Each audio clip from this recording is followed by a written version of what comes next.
Welcome the Minister of Trade and Local Consumption who will be entering for the official ceremony of this important meeting.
Thank you.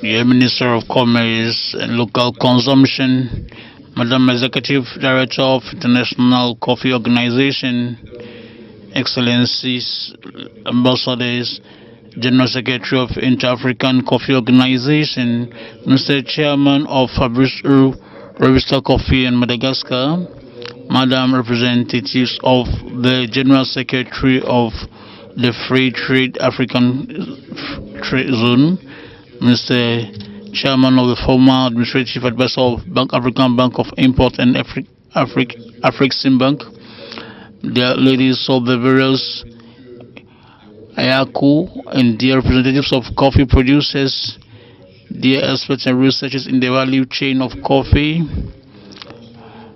honorable local chiefs of our customs, Mr. Chairman of the entrepreneurship organization and professionals of media, ladies and gentlemen, good morning to all. You are most welcome to the opening ceremony of the annual meeting of 2022 of the African meeting, a meeting that helps us to define a strategy for a coherent measures of having a coherent, solid African sector for at a competitive price. We asked you to start this morning with the welcome address of the General Secretary of the Coordination Committee for the Coffee and Cocoa Sector, Chairman of the organization of this meeting. I hereby invite Mr. Anselm Gouton under your round of applause.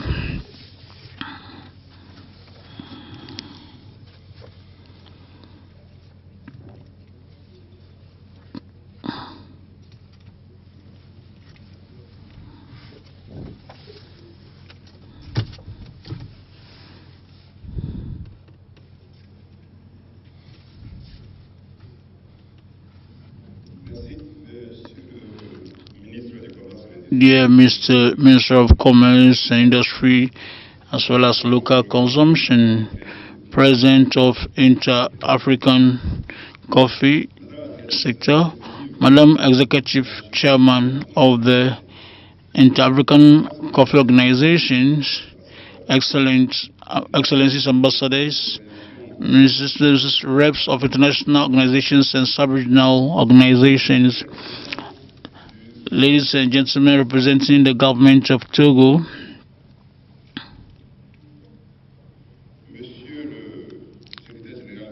Mr. General Secretary of IACO, Madam Representative of the General Secretary of a Free Trade Zone in Africa, Mr. Mentor of IACO, Rep of Afrexim Bank, ladies and gentlemen, member states of IACO, distinguished delegates, ladies and gentlemen, the chairman of professional organizations, enable me to acknowledge the presence of the chairman of the Chamber of Trade and Partnership and Trade, Minister of Trade, and may I acknowledge the presence of our various traditional chiefs,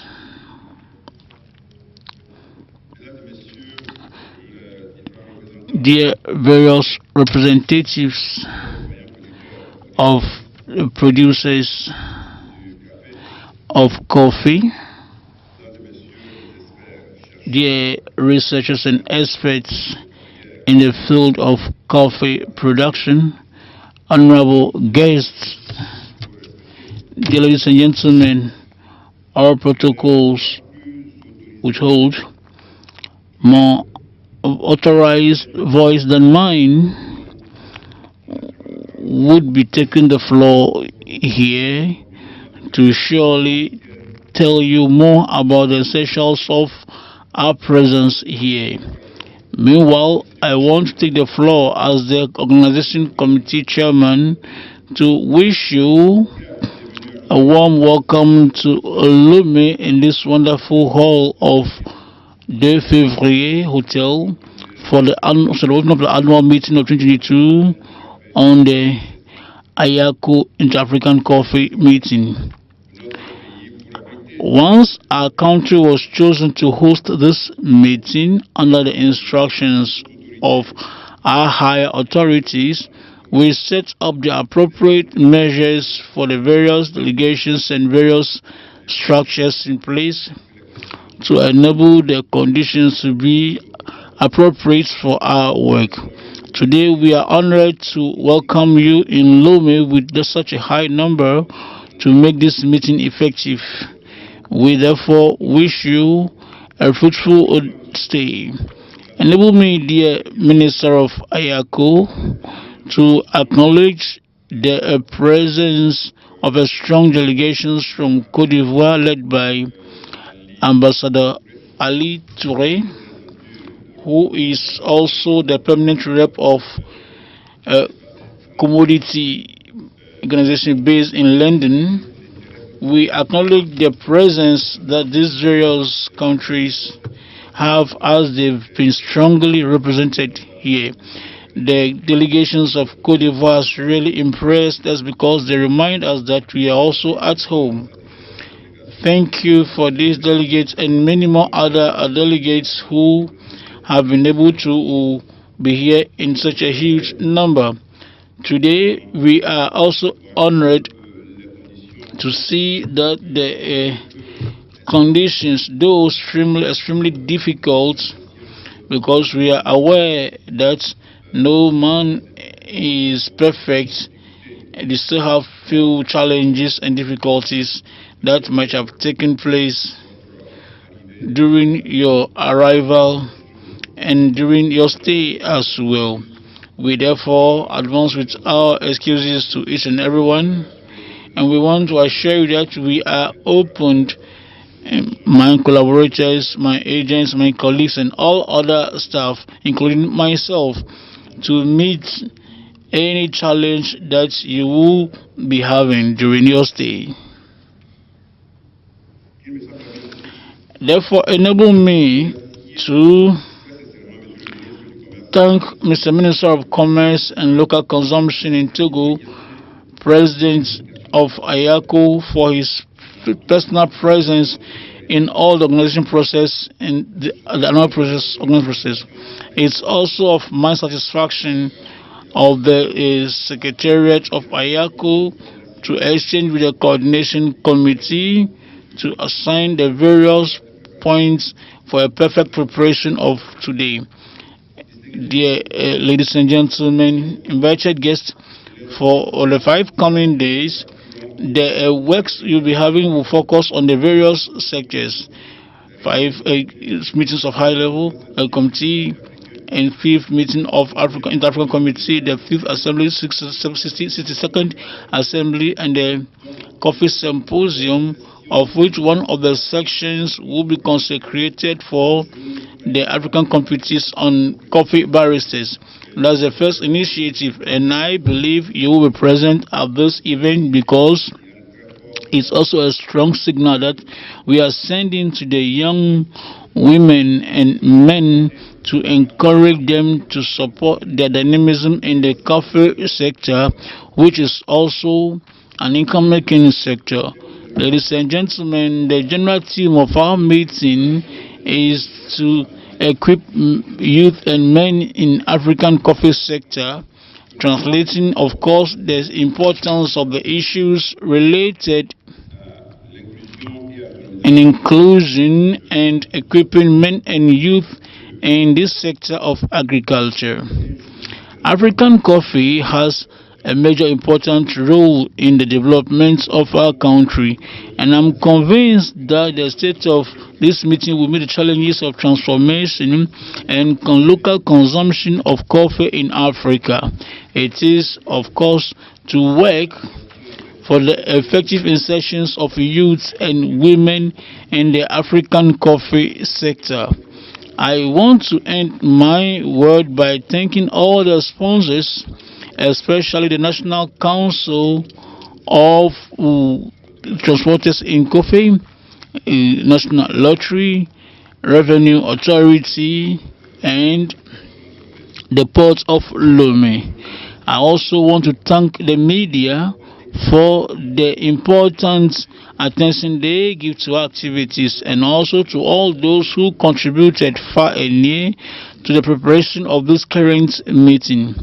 I therefore wish you a warm success during the workshop, and long live coffee consumption. Thank you.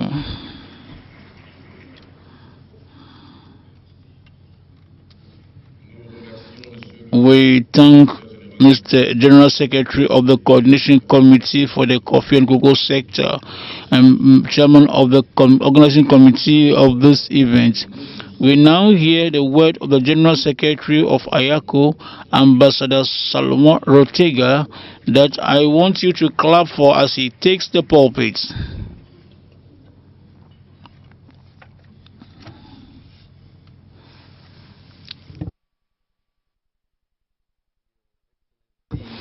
Son Excellence Honorable Kojo ADG, ministre du Commerce, de l'Industrie et de la Consommation locale, et le président de representatives of the ministers of our member states, the IACO mentor, Mr. Jean-Louis Ekra, former president of the Africa Exim Bank, Your Excellencies, the ambassadors, the senior advisor of the representative of the Secretary General of the Africa Continental Free Trade Area, Madam Cynthia Nasengebe, the executive director of the International Coffee Organization, Madam Vanusha Nogorera, the CEOs and managing directors of the coffee boards, the representatives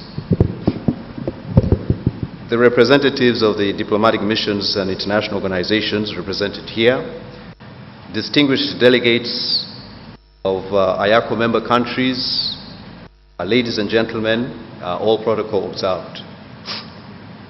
It is my great pleasure to take the floor to present the compliments of the Inter-Africa Coffee Organization and express our profound gratitude to the people and the government of Togo, led by His Excellency, Mr. Fro Nasengebe, President of the Republic of Togo, for accepting to host this major event for the entire coffee industry. I want to say we give them a hand of applause for the warm. Distinguished delegates, I most humbly present our heartfelt gratitude and fraternal welcome that has been accorded since our arrival to this capital, beautiful city of Lomé. My sincere thanks also go to Honorable Koja Adeze, the Minister of Commerce, Industry and Local Consumption, and the Chairman of IACO, and the Secretary General of the CCFCC, Mr.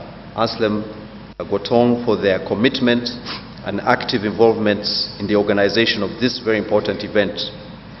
Permit me also to extend my thanks to the member states through their delegates here present for their continued support and common organization. I just want to thank Mr. Gotong and the team for the warm welcome.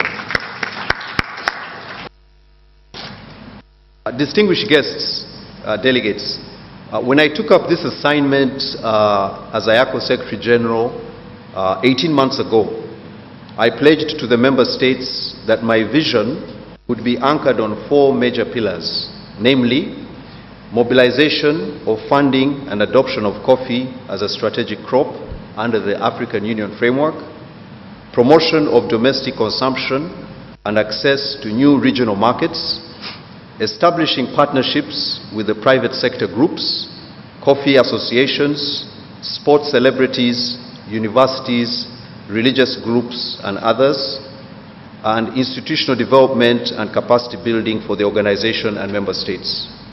I'm glad to report that the past year we have made some positive progress in implementing elements of this vision and have come up with new initiatives aimed at supporting the industrialization of the African coffee sector. For instance, the theme for this year's symposium is empowering women and youth in the Africa coffee industry.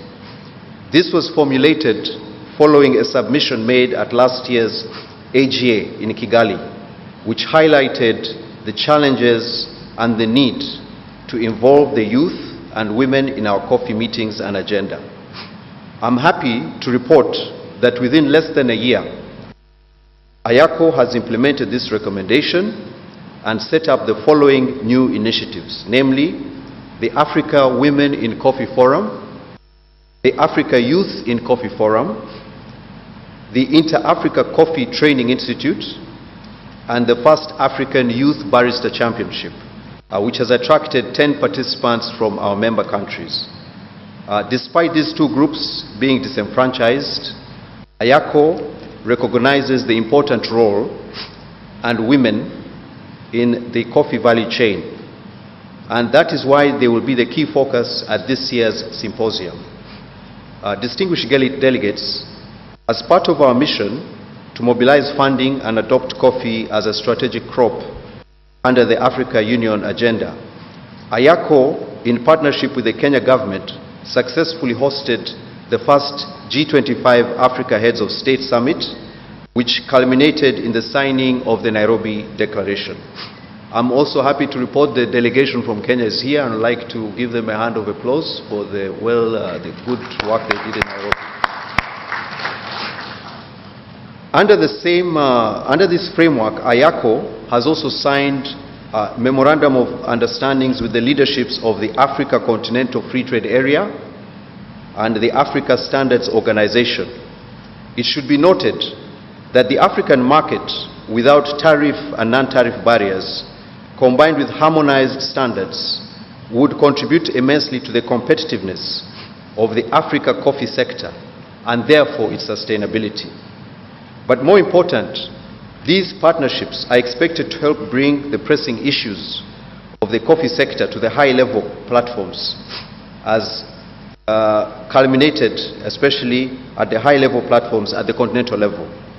The chairman of IACO has submitted a copy of the Nairobi Declaration to His Excellency Macky Sall, President of the Republic of Senegal, who is the current chairman of the African Union, and we await a favorable decision on this matter at the next African Union Summit.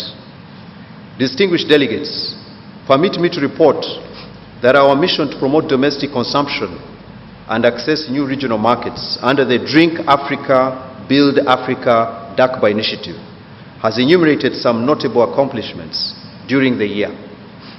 IACO continued to collaborate with the universities, associations, and other groups to propagate a coffee drinking culture on the continent. IACO signed MOUs with several key initiatives, among them the University of Felix Houphouët-Boigny, which has about 50,000 students, and the Café Continental, where we have opened an Inter-Africa Coffee Training Institute, and a retail outlet called Café Bodine, which is located in the city center of Abidjan.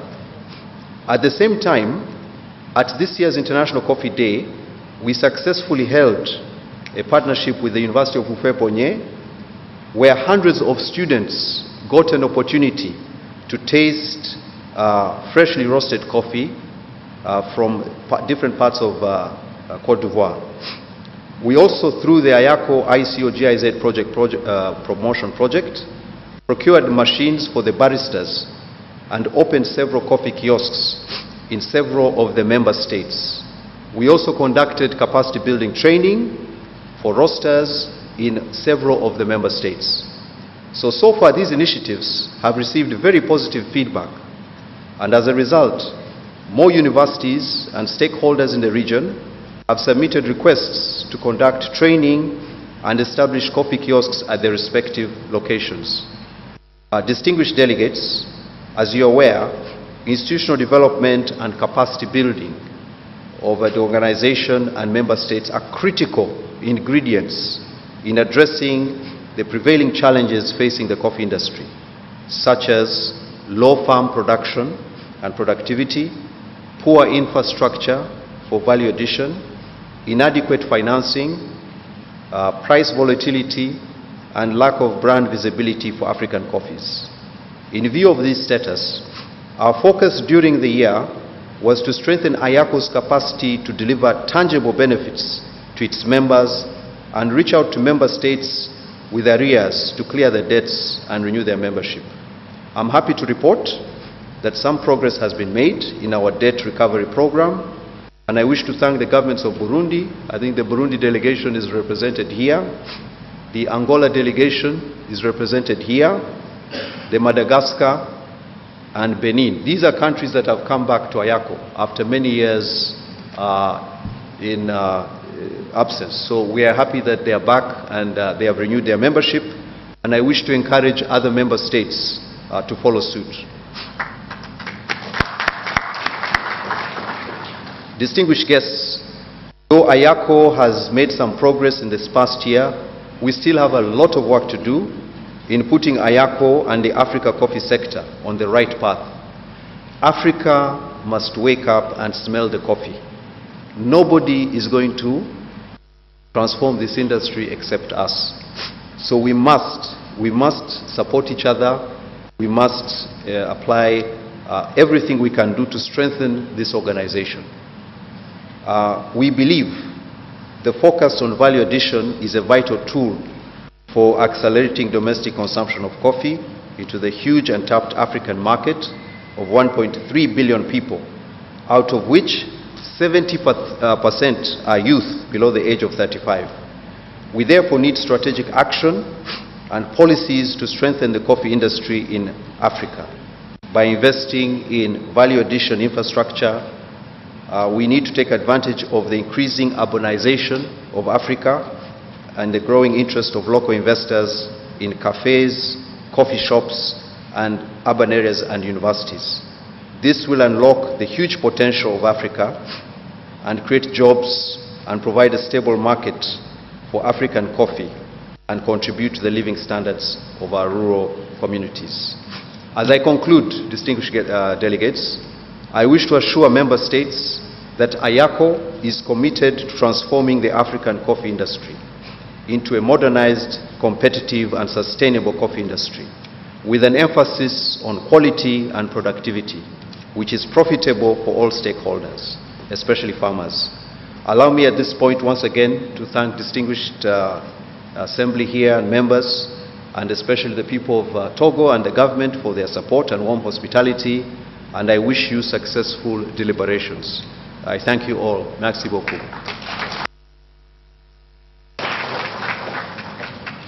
Nous remercions l'ambassadeur Solomon Ortega, secrétaire général de l'OIAC, pour son intervention.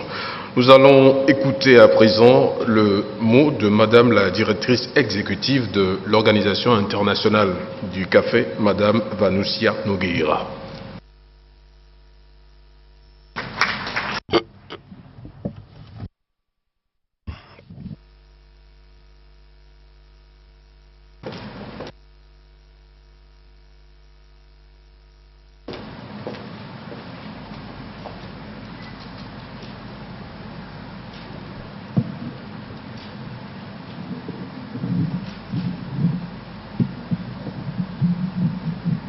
Can you have my presentation?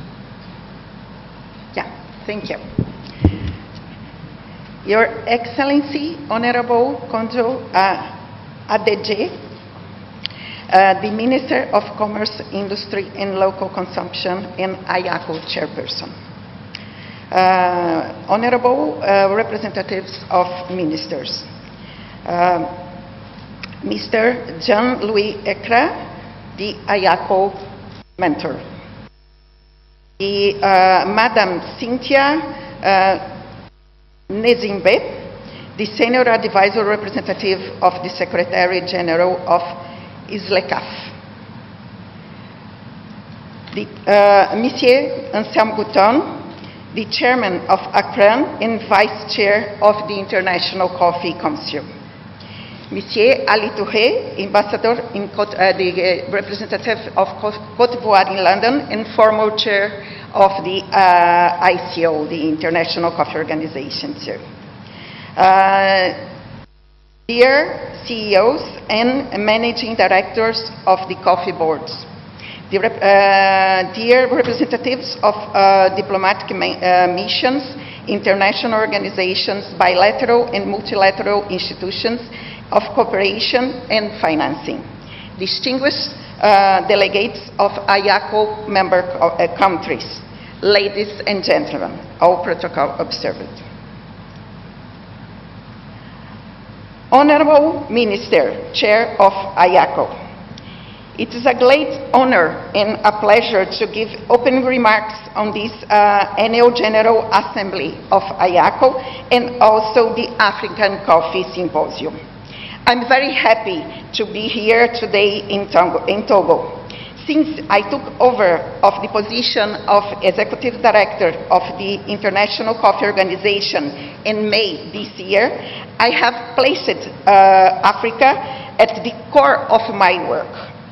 I have already visited Ethiopia, and this is my second visit to Africa. I will be in Rwanda in February, and I'm planning to visit Uganda and Mozambique very soon. Apart from my personal satisfaction to find myself once again with in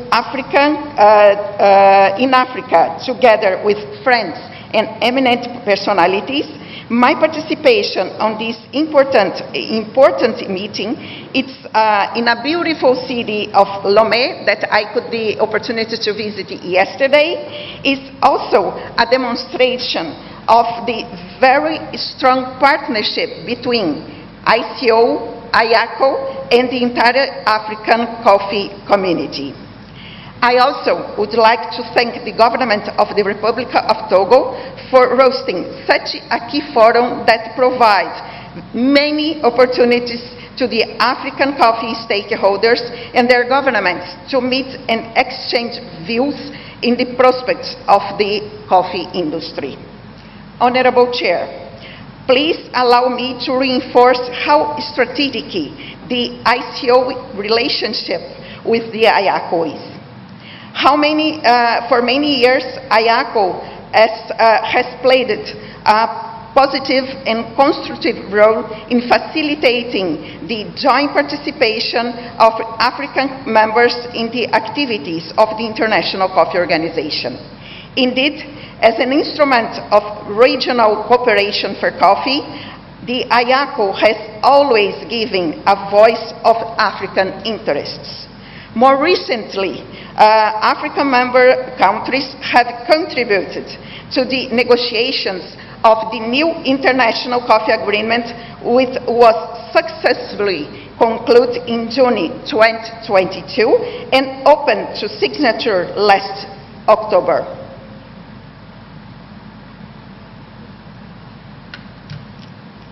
I'm proud to mention that the Republic of Togo was the first African country to sign the IACO 2022 in Bogota, Colombia last month. On behalf of IACO, I want once again to thank Togo for moving quickly to show its strong support to the new international agreement. I wish also to invite all other African members to sign the IACO 2022 and to conclude the procedures for full membership.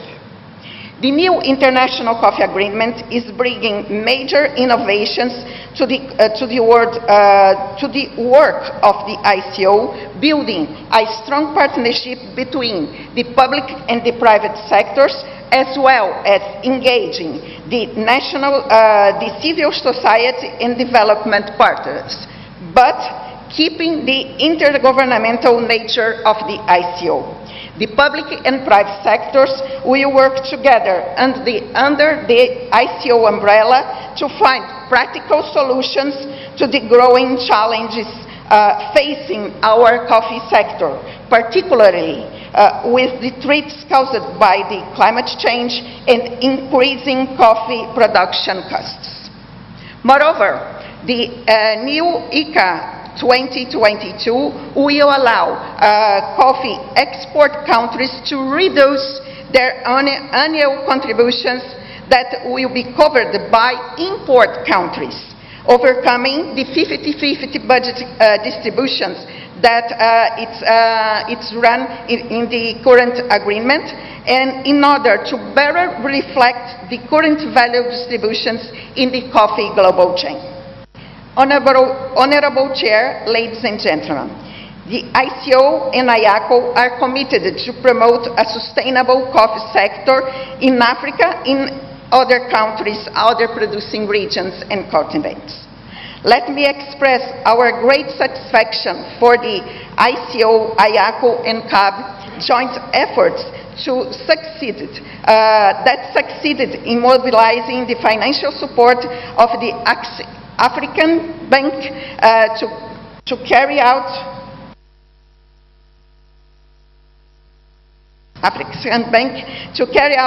a study to identify financial gaps in the coffee sector in Africa. This study, which will be launched this week here in Lomé, will provide private investors with relevant information on untapped business opportunities across the continent. We have a common goal: working together to achieve the prosperity of farmers and build a profitable and sustainable coffee sector for all stakeholders. The theme of this year's IACO annual meetings, Women and New Generation in Coffee Industry, is putting focus on the current debate about the sustainability in the coffee sector in producing countries, especially in Africa. This is also a central part of the work of IACO. Women and coffee, or women and coffee. As you know, I come from a producing country. I come from a coffee-producing family. I have been working for more than 20 years in the coffee sector, and I am the first woman to take the ED position in IACO.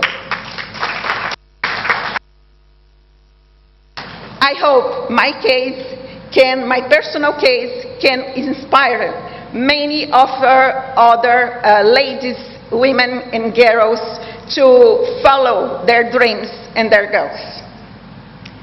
I can say the women are very active as economic agents in Africa than anywhere else in the world. According to the United Nations, women are 50% of the agricultural labor force and make up the 20% of the landowners producing an important share of Africa's food. The IACO estimated that women contribute significantly to the global coffee sector. Between 20 and 30% of the coffee farmers are female-operated, and up to 70% of the labor in coffee production is provided by women, depending on the region. However, as producers, African women are concentrated in subsistence level agriculture and marginal activities, often in the informal sector. Women have less access than men to productive resources, and there is a significant gender gap regarding access to land, credit, agrochemicals, and fertilizers, as well as extension services. The challenge is to close this gender gap and help women to become more productive. Youngers in coffee. Inclusion has another dimension, the wealth. With close to 70% of the African population aged below 25, Africa is the youngest continent in the world. The IACO focused on the new generation the last two coffee years, including our Coffee Development Report 2022.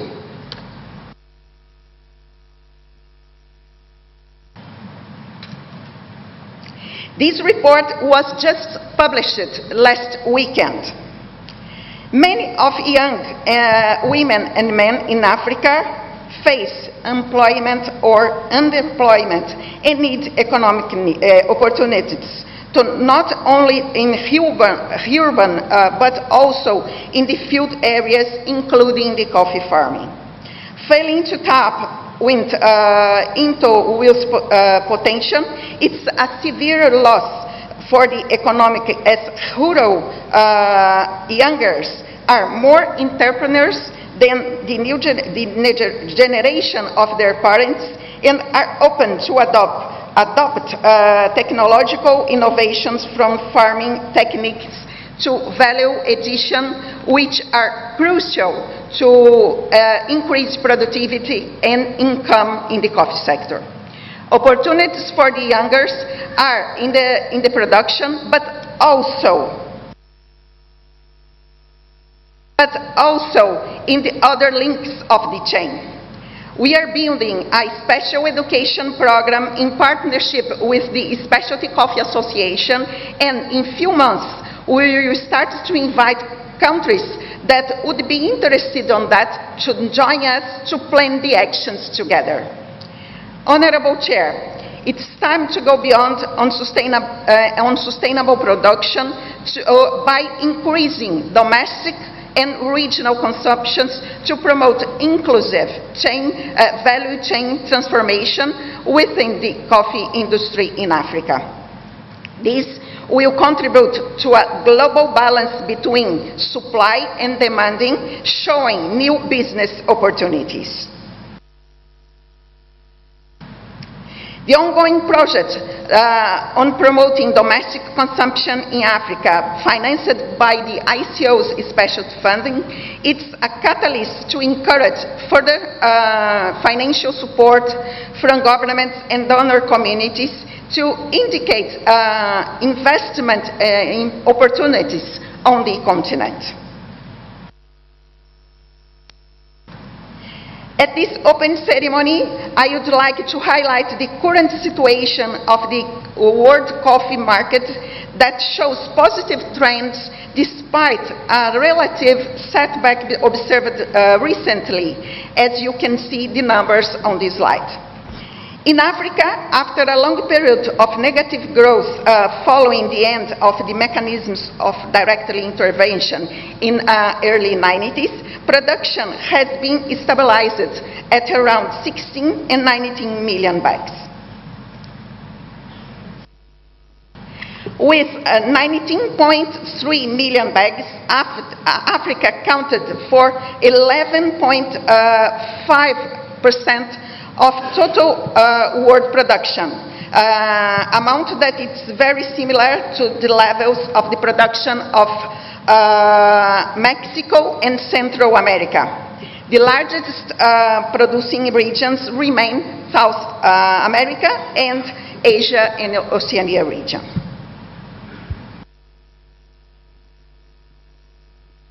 The consumption, world consumption has shown good increase over the last 20 years. This strong development of world consumption is attributed to growing demand in emerging markets and domestic consumptions in exporting countries, or that means the producing countries. In Africa, total consumption has increased significantly since the 90s, from just over 5 million bags to almost 20 million bags today. This increased consumption has been driven mainly by economic growth and development, but also by growing population. Indeed, per capita coffee consumption has increased just a little. This suggests that there is significant potential for further growth in coffee consumption in Africa. Prospects of continued demand of coffee remain optimistic, but there are several issues that may affect world production. In many producing countries, coffee growers face severe structural problems. Productivity remains low, while the cost of production increases. In addition, new challenges such as climate change are affecting the sector. These issues can be addressed through strong cooperation with bilateral and multilateral institutions. Therefore, coordination of these efforts of our two organizations to support coffee chain in producing countries becomes more vital than ever. Honorable Chair, to respond to the green coffee price crisis, in September 2018, the ICO has established the Coffee Public-Private Task Force together with the world coffee industry to jointly address challenges for a sustainable and profitable sector among all stakeholders, including coffee growers who represent the most vulnerable link of this chain. The task force has initiated some pilot projects in IACO member countries, and it is my wish that our friends from the African members strengthen their participation in the work of the task force to contribute to voice their concerns and together with the other members and the private sector explore ways to address them. The task force is keen to work with IACO, especially regarding a living and prosperous income for farmers. I'm pleased to thank to the task force, the ICO member Germany. It's supporting the efforts of IACO in that regard via a cooperation agreement and funding from the German International Cooperation, GIZ. The task force also has been discussing and analyzing intensively over past months the forthcoming European Union's regulations on deforestation-free supply chains, as its regulation affects all stakeholders in the global coffee chain, above all producer countries and smallholders. Smallholder farmers. Significant funding will be made available to coffee-producing countries, so we shall work together to make their use very effective. I can also announce a new project for Africa funded by the Austrian Development Agency, ADA, to empower the capacity of cooperatives, youngers, and women on implementations, such as sustainability practices, new regulations like deforestation, minimal residual limits, and others. Since I took office, I have started to engage with members and partners to explore strategies to fortify the resilience in our coffee sector. I really believe in that. This is the reason I accepted the challenge to run ICO, and I'm here. We need a collaborative and a pre-competitive environment that requires partnership, project management, funding mobilization, that promotion of coffee consumption, and more membership. We have already started building a very strong partnership with ITC. You can see here in this slide the coffee guide that we already translated to, we have versions in Portuguese, Spanish, French, and English. We are looking for translations to other countries, and in nowadays it's the most downloaded files in the internet related to coffee, and we have a proud to be part of that. I'm also personally proud to be part of the CS3D pilots that we are doing together with ITC, and I would like to thank all the attention and all the support that I also have here from Sadiq, from ITC, that it is the representative of ITC today here with us.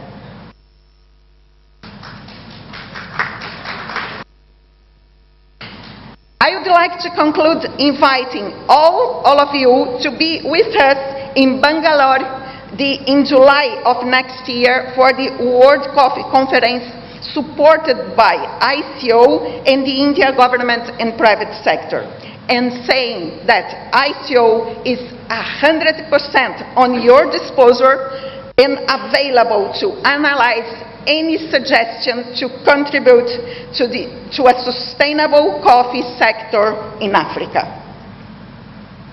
Merci, thank you, obrigada, gracias.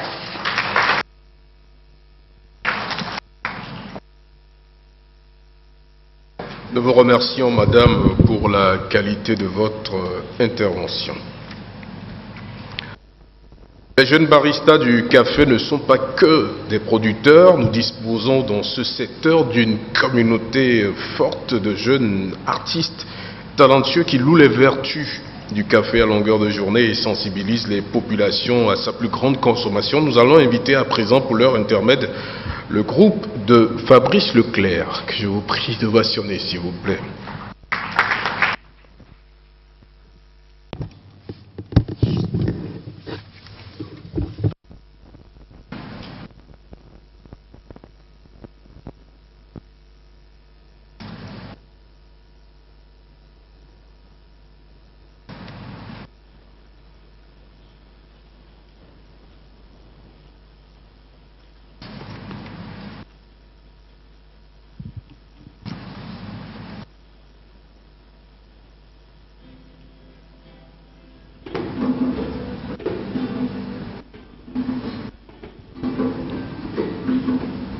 Fabrice Leclerc.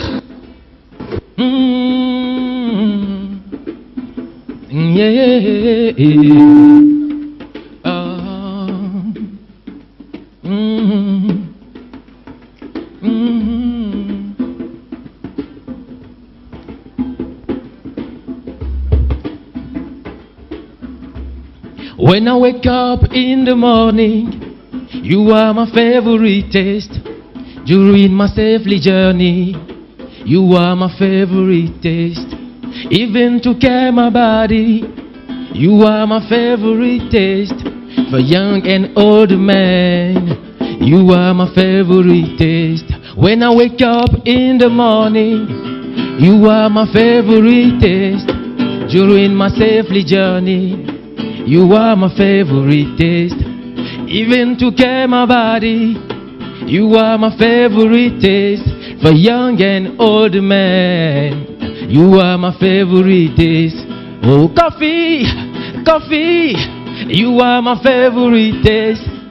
Coffee, coffee, you are my favorite taste.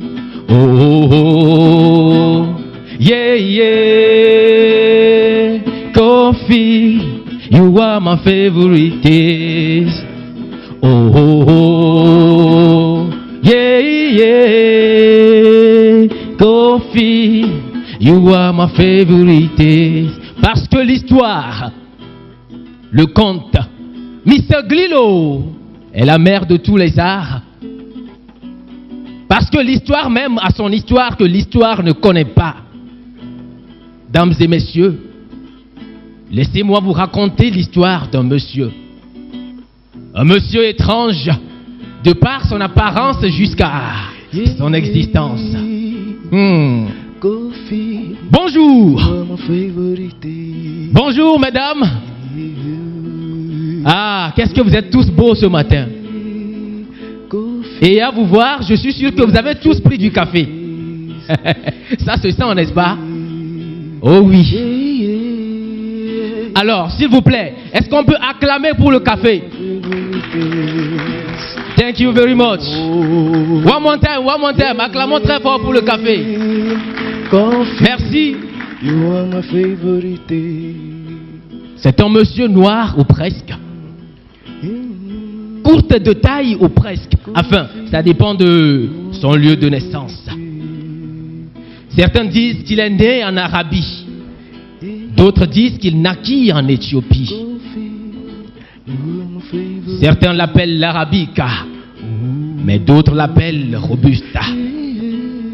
Qu'il soit de la famille des fusains, ou encore adopté par les jasmins, ou encore naturalisé chez les rubiacées.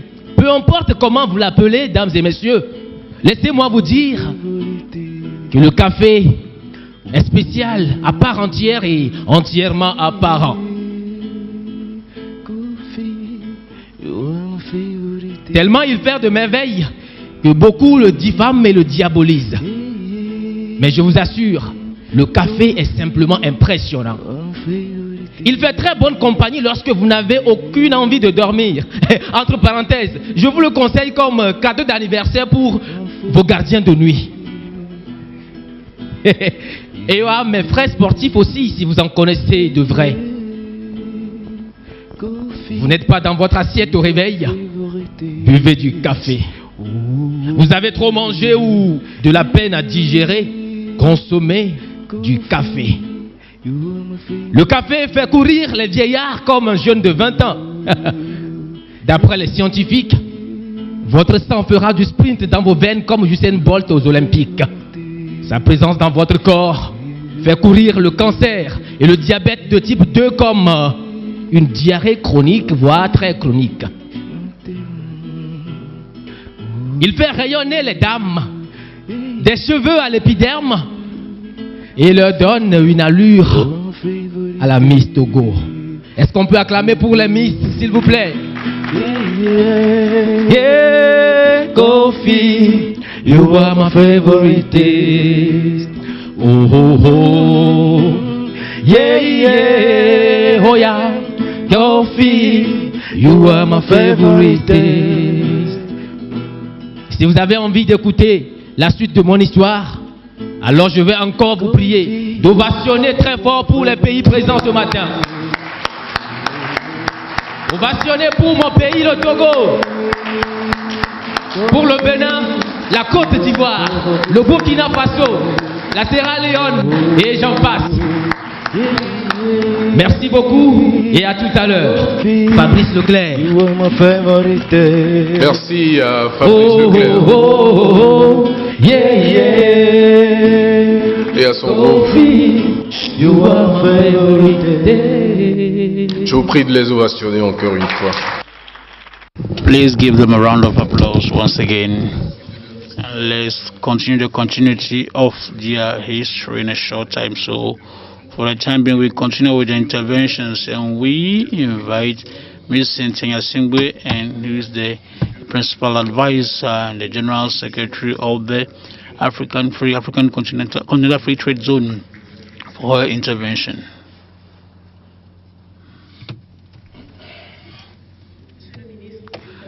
The Minister of Commerce, Trade and Local Consumption, Chairman of the Inter-African Trade, Madam Executive Director of the International Organization of Coffee, Mr. Ambassador Solomon Ortega, General Secretary of IACO,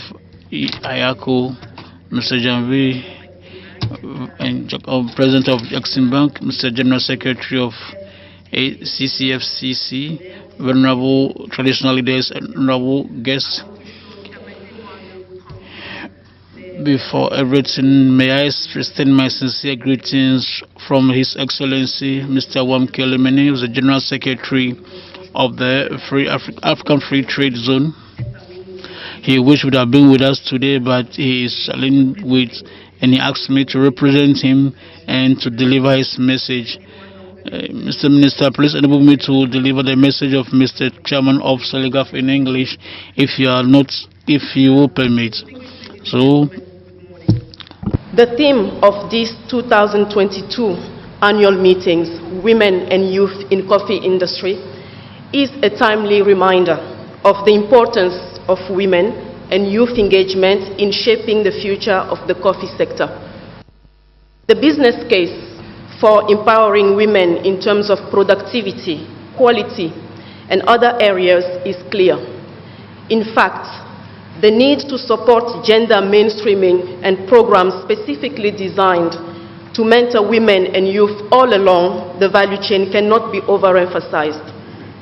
While women are very involved in the coffee value chain, this does not typically translate into equitable income for them.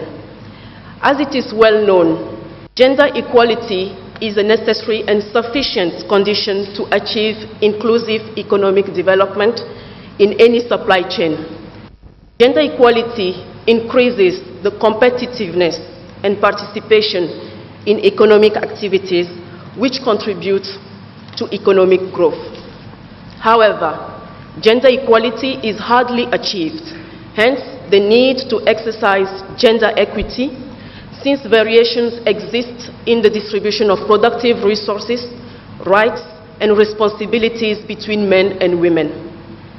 Improving gender equality in coffee communities has the potential to enhance crop production, household welfare, and community development.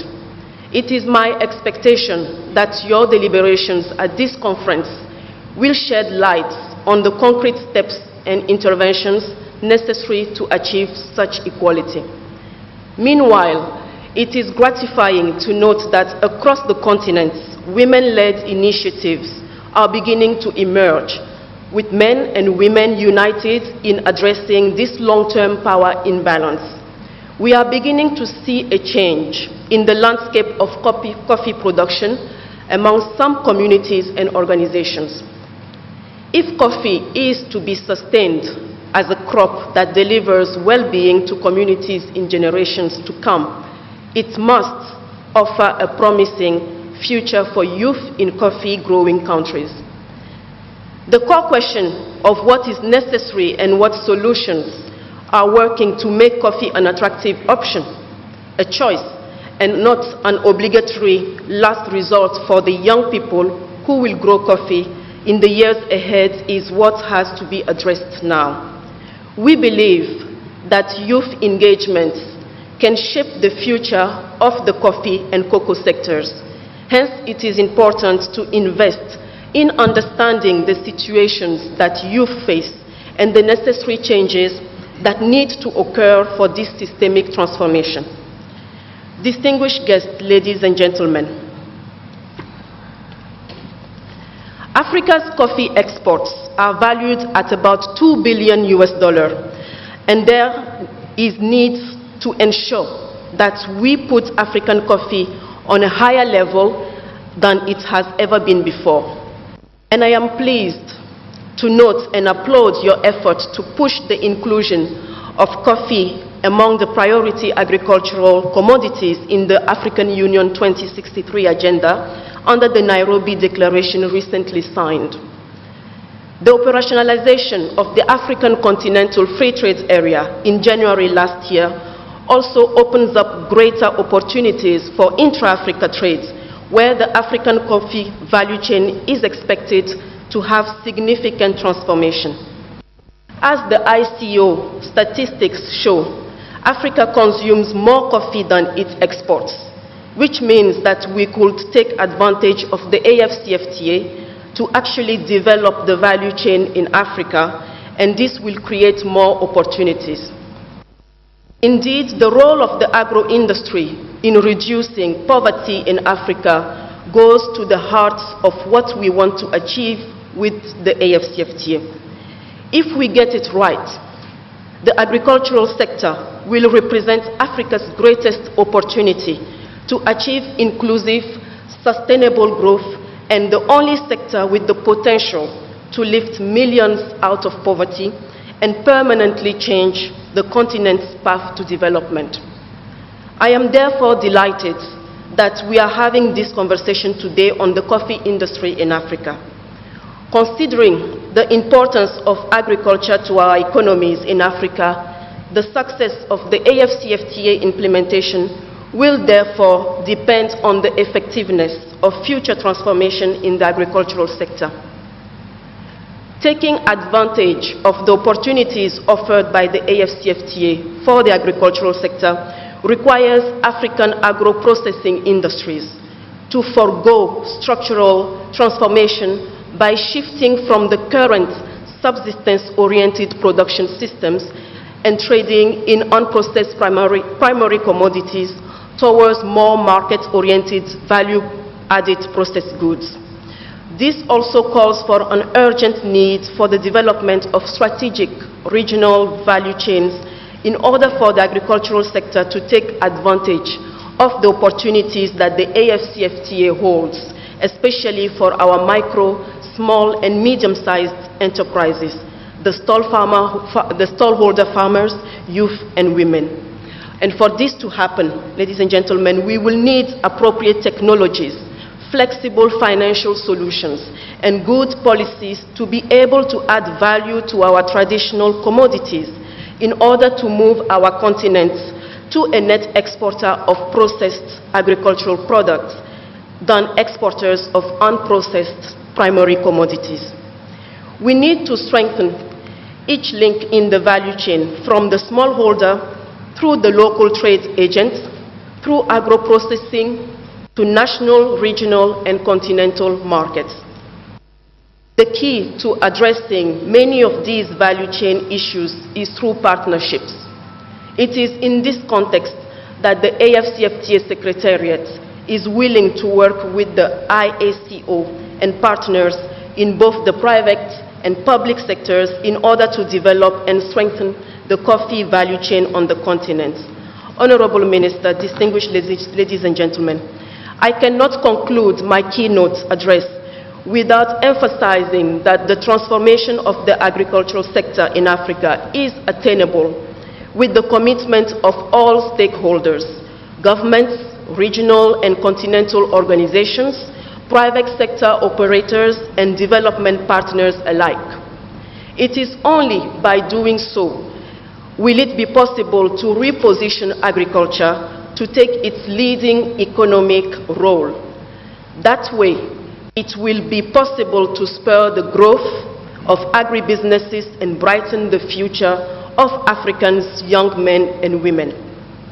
I hope that we shall be able to use today's forum to encourage greater engagement in agro-industry by the public and private sectors as well as multilateral organizations. In doing so, it is my hope that we can improve the competitiveness of agribusinesses to benefit those most in need, which are the poor. We need a concerted effort to move coffee from a subsistence sector to an entrepreneurial sector. It is important to foster purposeful and robust public-private partnerships in the coffee sector between international buyers exporters, producers, the public sector, and support institutions that, among other things, generate income and jobs in coffee-growing communities through a stable market for their coffee and also build entrepreneurial capacity at the farmer level. As intimated earlier, we must empower women coffee farmers and look to the future generations and make coffee farming and production an attractive business proposition. If coffee is not commercially viable, we risk losing our farmers to other sectors. There is need to improve the livelihood of farmers through the adoption of climate-smart agricultural practices, transforming the coffee landscape. On this note, Your Excellencies, I wish you productive discussions and a successful annual meeting. I thank you.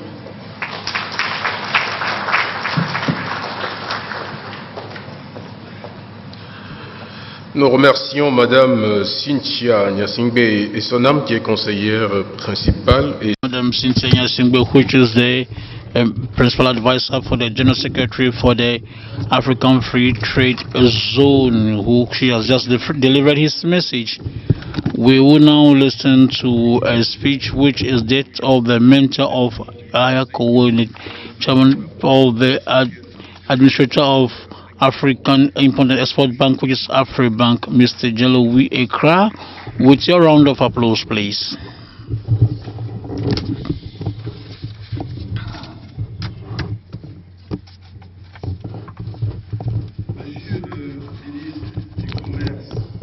His Excellency Minister of Commerce, Industry and Local Consumption, and Chairman of IACO, His Excellency, ladies, the ambassadors, Madam Special Advisor and Representative of the General Secretary of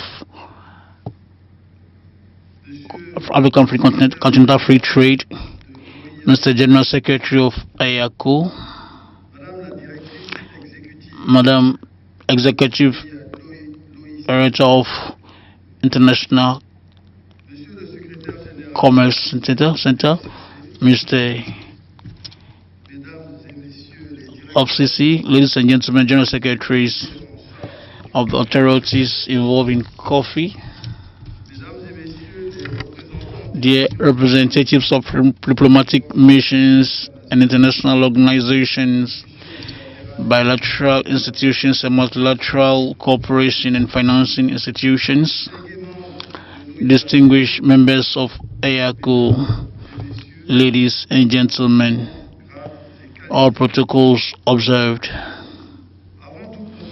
Before I say anything, enable me to testify my gratitude to the Inter-African Organization, which is IACO, for choosing me and adding me as a mentor to this event of major importance for the coffee sector in Africa as a whole.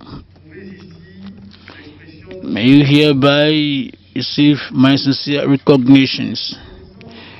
My recognitions goes to the government and brothers of Togo for organizing this meeting, and that of the quality of the welcome which was meant for us when we arrived in your beautiful country.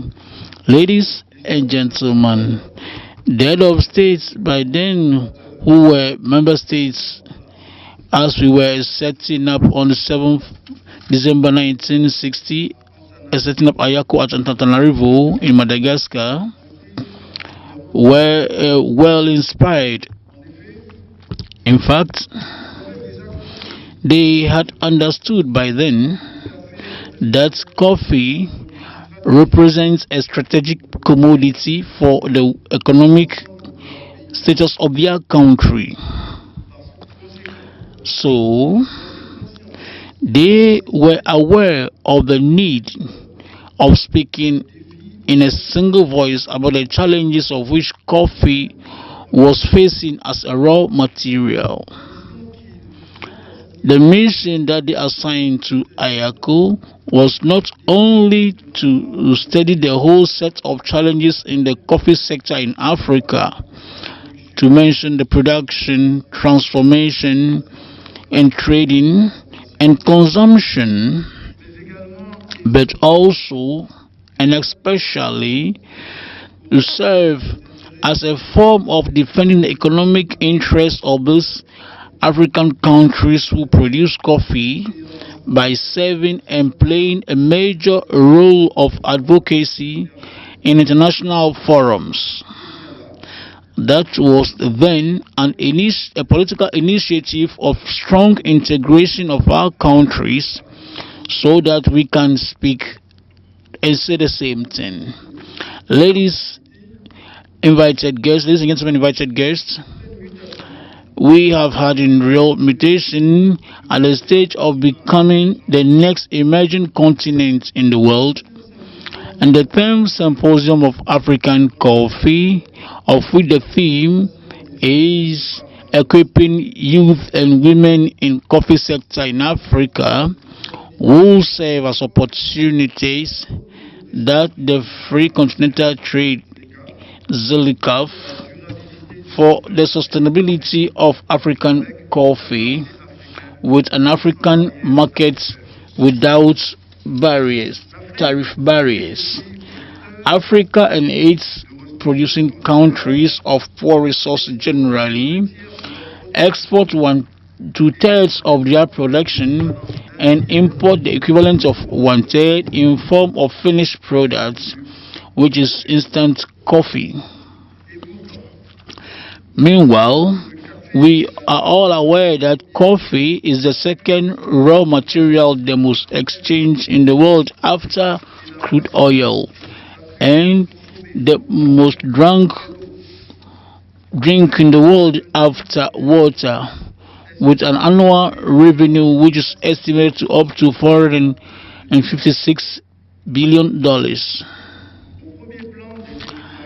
The first challenge to be solved in our days for African coffee is to promote transformation and consumption within the African borders by creating jobs and income which will be supplementary to the farmers, to the women and youth, and all those in the coffee sector of Africa. Ladies and gentlemen, reason why I'm happy about the theme of this meeting, which is involving the youth and women in the coffee sector of Africa, because the involvement of youth brings about the youth entrepreneurship.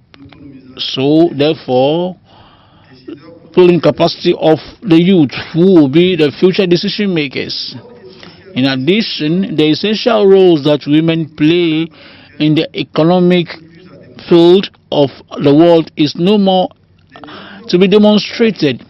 Current decision makers should therefore encourage the transformation and consumption of coffee locally by authorizing measures of inputs and creating appropriate measures politically for businesses, and increasing investments at the socioeconomic levels, and assuring a better income to the actors in the chain value, especially the most vulnerable, which is the producers.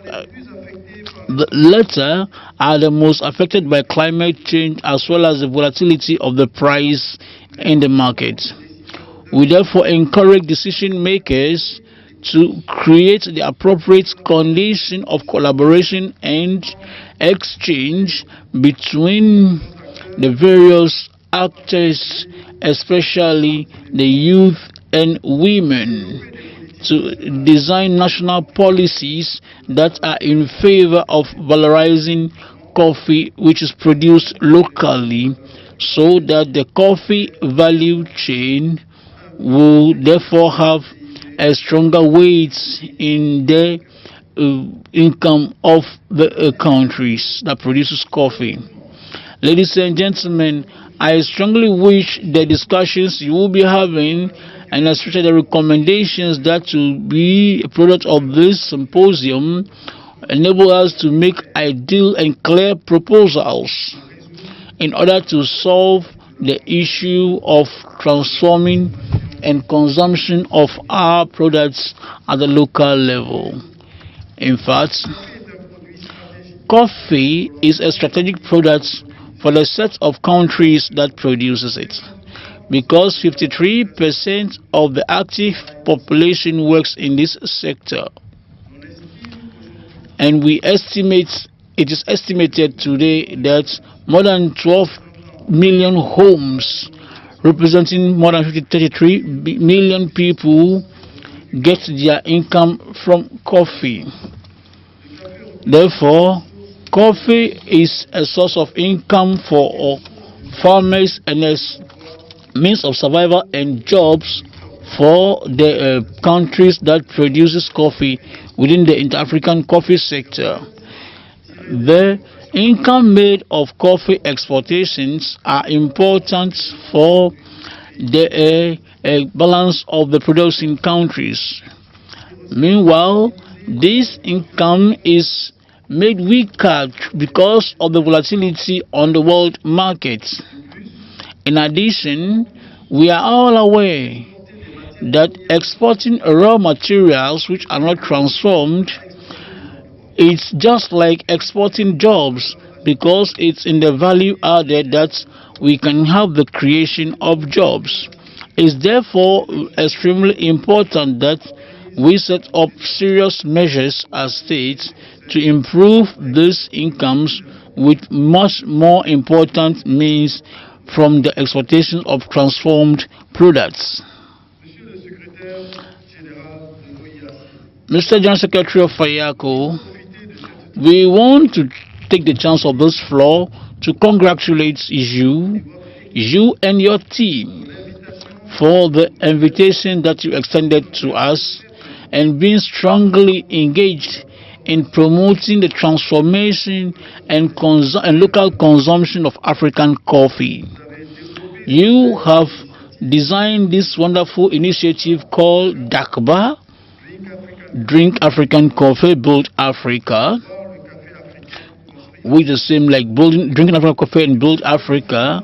And you are completely right that the local consumption and regional consumption of coffee would have to undergo a strong growth in future, among other things, through the phenomena that follows.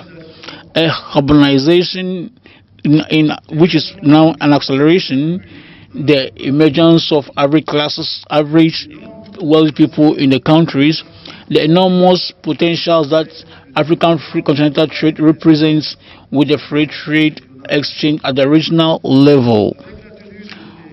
With these annual meetings, I assure you that you can count on our involvement for the implementations of this wonderful initiative, so that long live coffee, long live our development. Ladies and gentlemen, I'm convinced that these annual meetings will help the member states of IACO to do better in facing the challenges of the coffee sector in Africa, and then make its impact grow in the economic development, so that we can reach the economic growth that we've always desired. Thank you for your rapt attention.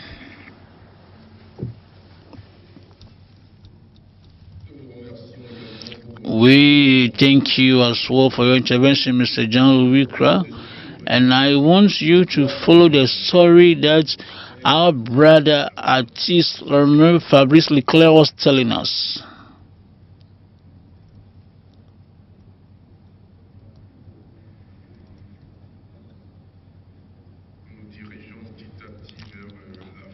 We are gradually getting to the end of the opening ceremony, and that's the last break we're going to have.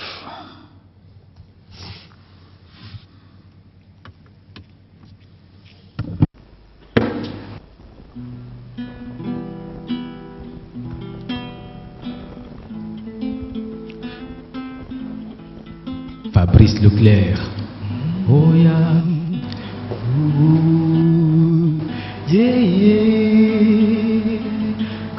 J'aimerais rendre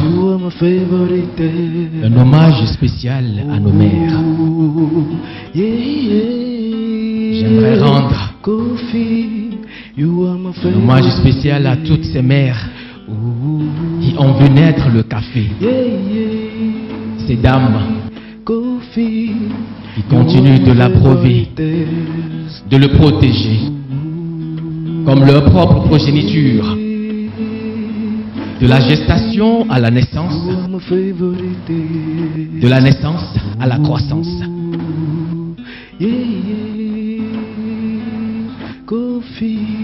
J'aimerais rendre un hommage spécial à ces femmes battantes, infatigables à la fois, charmantes et cajolantes, qui traitent le café avec grand soin et délicatesse, même si elles ne sont jamais remerciées assez, même si elles ne sont jamais encouragées assez. Elles traitent le café avec grand soin et délicatesse. Et leurs enfants, leurs jeunes, les enfants de leurs enfants s'acharnent à le transformer avec finesse. Ensemble, ils travaillent jour et nuit afin de faire du café une vraie délice. Alors, dames et messieurs, please, can we give a clap for all these women? Can we give a clap for all these women that are working hardly in our plantation? Yes. Elles travaillent dur, très dur, et continuent d'être de bonnes femmes dans leur foyer. Yeah, yeah, coffee, you are my favorite taste. Oh, oh, oh, yeah, yeah, coffee, you are my favorite taste. Je vous parle bien sûr du café, le Robusta, l'Arabica. Son Excellence le café, Sa Majesté le café. Cette petite et minuscule graine qui révolutionne votre capital économique. Puisque je suis la voix des sans-voix. Puisque je dis haut ce que beaucoup pensent et disent bas, je dis, chers honorables, faisons du producteur le premier consommateur. Et puisque la charité bien ordonnée commence par soi-même, messieurs, mes autorités, je dis, faisons de l'Afrique, mon Afrique, le premier consommateur de son café. Comme le crie sous tous les cieux, Son Excellence, Monsieur le Ministre, Emmanuel Adedje, consommons local, consommons local, consommons local, s'il vous plaît, consommons local, consommons local. Je vous entends pas, consommons local, consommons local, consommons local, consommons local, consommons local. Alors, accordons à ces femmes productrices du café l'accès au fonds de financement. Oh, s'il vous plaît, traitons-les au même titre que ces hommes producteurs. Oui. Et que nos États, que ces États africains aillent à l'école de la promotion, de la production et de la consommation du café par ses propres habitants. Ma foi, je crois que l'Afrique montera à grande échelle, à pas de géant, vers le sommet. Yes, I believe that we can make this dream come true because we are more than capable. Et si vous êtes d'accord avec moi, chantez tous avec moi. You are my favorite taste. Est-ce qu'on peut aller? Est-ce qu'on peut aller? Répondez-moi simplement, you are my favorite taste. Are you ready? Are you ready? Coffee, you are my favorite taste. I can hear you, please. Oh, oh, oh, yeah, yeah. Coffee, you are my favorite taste. I can hear you, please. Oh, oh, oh, yeah, yeah. Ici. Coffee, you are my favorite taste. Oh, oh, oh, oh, yeah, yeah. Coffee, you are my favorite taste. Thank you very much. Oh, yeah, yeah. Coffee, you are my favorite taste. When I wake up in the morning, you are my favorite taste. During my safely journey, you are my favorite taste. Even to carry my body, you are my favorite taste. For young and old men, you are my favorite taste. When I wake up in the morning, you are my favorite taste. During my safely journey, you are my favorite taste. Even to carry my body, you are my favorite taste. For young and old men, you are my favorite. Merci. Coffee, merci beaucoup. You are my favorite taste. Coffee, you are my favorite. Les griots africains qui portent au quotidien le message à leur peuple, un message d'intégration et de culture. That was the message of the artist, a message of integration and culture, a message that is based on the basis of this raw material. He is the architecture of national policy of national consumption, to the consumption, and he lies beside the coffee value chain. And ladies and gentlemen, please listen to this opening speech, official opening speech of this meeting, with the speech of His Excellency Kojo Adeje, Minister of Commerce, Industry and Local Consumption. Thank you very much.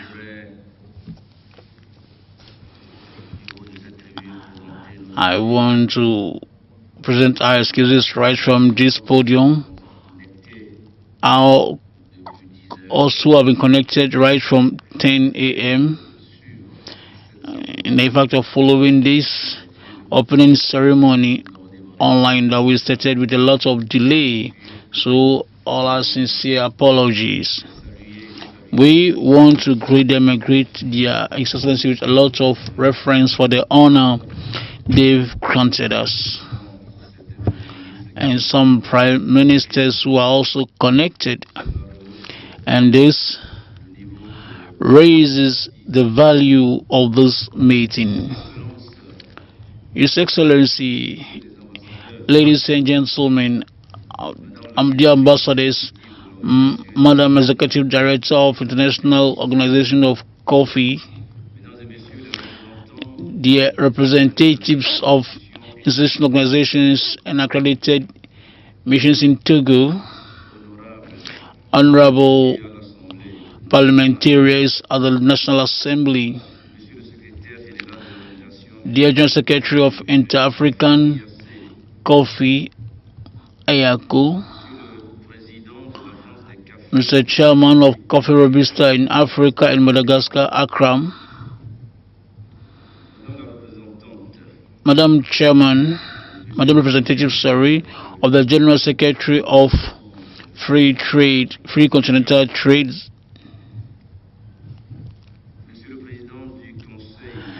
of the African Zone, Mr. Chairman of the National Council of Trade, Mr. Chairman of the bigger companies in Togo, Madam Chairman of the Chamber of Trade and Industry of Togo, Madam Mentor of African Import and Export Bank,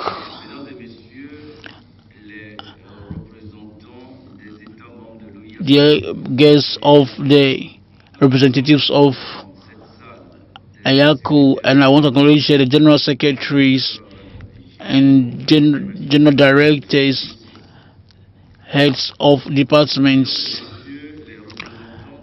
ladies and gentlemen, dear producers of coffee. You give a meaning to this meeting, dear experts and researchers in the value chain of coffee. Venerable chiefs, guidance of our cultures and customs, dear professionals of national and international media houses, invited guests, ladies and gentlemen, it's an honor and a deep joy for me to take the floor as a chairman of Inter-African Coffee, IACO, to once again wish you a warm welcome on behalf of the President of the Republic at this opening ceremony of the annual meeting of our common organization for the year 2022. Lomé, the capital of Togo and the capital of international meetings, welcomes you warmly as usual and invites you to feel at home. Invited guests, ladies and gentlemen, a meeting of this year 2022 will be held during these 5 days of the program with a lot of activities. To mention the high-level forum on coffee, the technical committee meeting or consultative meeting, the fifth scientific meeting on African coffee, the 62nd meeting of IACO, and the 10th symposium of African coffee, of which one of the sessions will be consecrated to the African youth barristers in coffee. In fact, the general theme of this meeting is equipping the youth and women in the African coffee industry, shows clearly that the issue of inclusiveness and empowering women and youths is of important aspects for the relaunch of the coffee sector in Africa, and that makes it a priority of development for the less developing countries. In order to develop this central thematic, we plan for a high-level forum with the theme which policy for the activity of youth and women for the growth of coffee sector in Africa. That is followed by 2 panels with 2 sub-themes that I will mention. African women and their role in the processing of African coffee sector. Exchange about success stories among the young entrepreneurs in coffee and the challenges to overcome. At the same time, the 10th Symposium of African Coffee, of which the sub-theme is the involvement of youth and women in the African coffee industry, is another center of interest for the Lomé meeting that will enable women and the youth who produces coffee to compete for the very first time in a championship of barristers.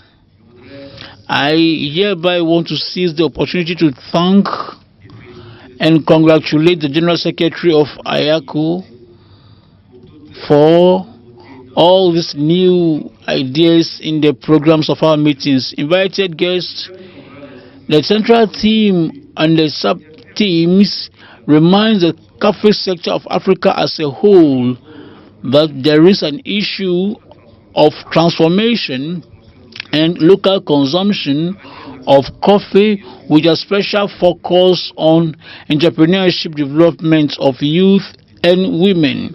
These initiatives meet the needs of the common project of the Inter-African Coffee Organization and the Inter-African Coffee in transforming the coffee sector of Africa into a modern industry which is competitive and has sustainable in terms of quality, quantity, and productivity that will benefit all the actors and especially the producers. This procedure meets exactly the strategic development plan for 2022 of His Excellency Mr. Faure Gnassingbé, President of the Republic of Togo, who has a special focus on agro-business and especially the transformation, the local transformation in Africa here of our raw local materials in general. Invited guests, coffee, African coffee has to play a major role in the development of our states if we want to survive on our continent. Take into account all the value chains. Unfortunately, Africa continues to export a raw material, some 2/3 of its productions, without adding a value, and we import the equivalent of 1/3 as a finished product of instant coffee and coffee powder. So it is clear that the most value of the African coffee, I should have said, that the shares of our brothers and sisters is making a benefit for foreign industries. In other words, the market of African coffee is perceived with the variation of prices on the world market and structuration of producers who are still at the early stage, and the new agri policy calls for design is hardly implemented, and this contrast is a challenge and must draw our attention.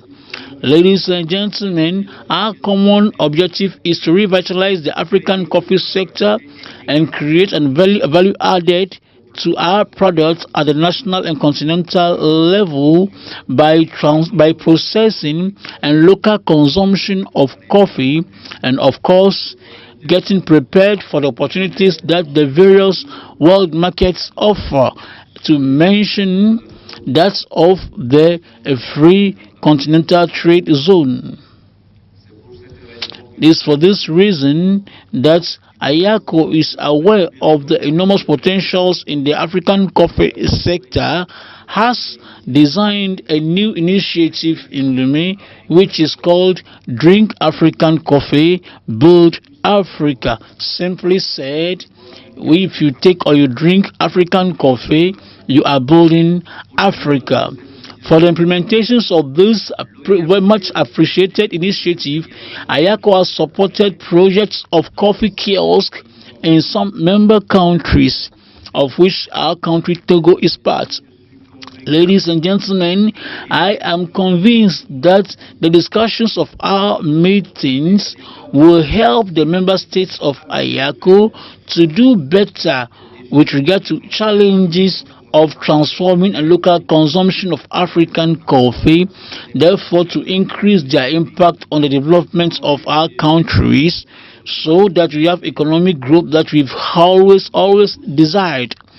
We must all get involved for the effective implementation and efficient implementation of the initiative of Drink African Coffee, Build Africa, so that African coffee will survive for the well-being of our population and that of our brave farmers.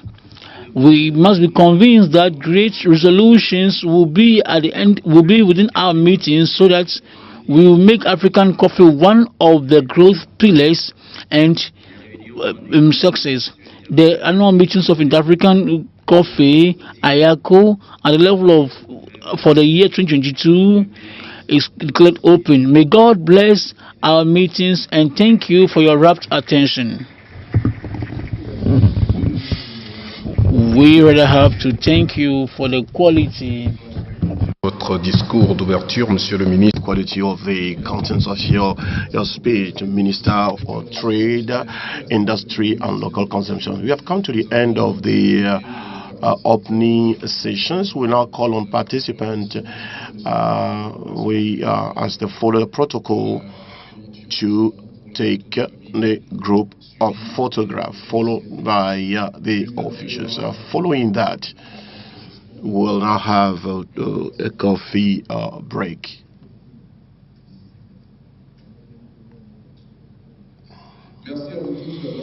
Thank you for attending this official opening ceremony.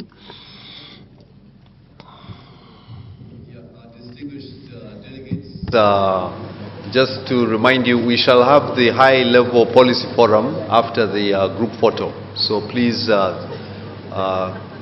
attend. It's a very important forum. We shall have all the representatives of the member states making their statements. So thank you.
Nous prions les hôtesses.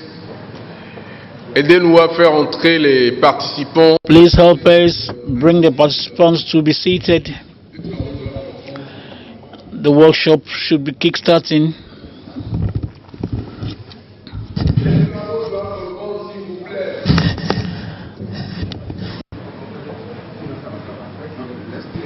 Okay.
Actions set up to incapacitate women in the coffee sector. Ambassador Ali Toure will moderate this forum, a hybrid forum which is also online and of which we have the participants of ministers and senior civil servants in the sector, coffee sector.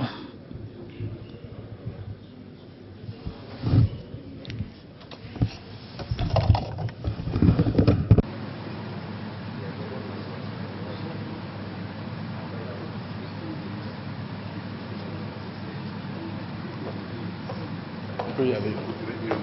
Ok. Où est-ce que le ministre? Non, quand ils sont tous installés, où est-ce que le ministre il avait comment une urgence, mais il m'a pris la charge de pouvoir quand même introduire sur le forum. Quoi. J'ai dit à Maurice de le faire venir.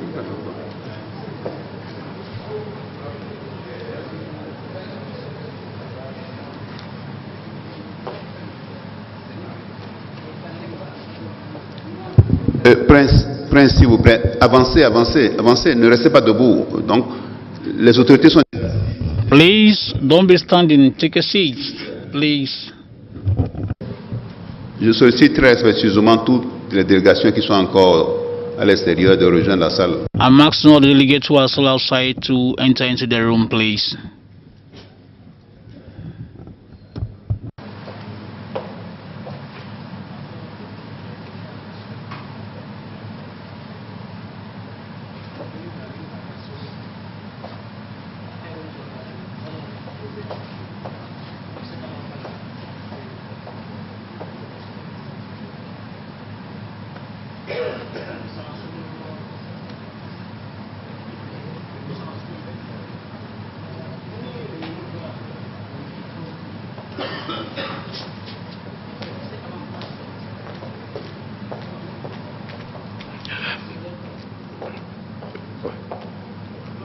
Donc, avant de commencer cette...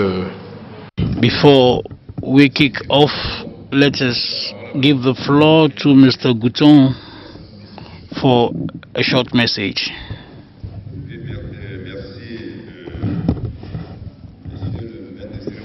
Thank you, MC, for the quality of your presentations since the work began.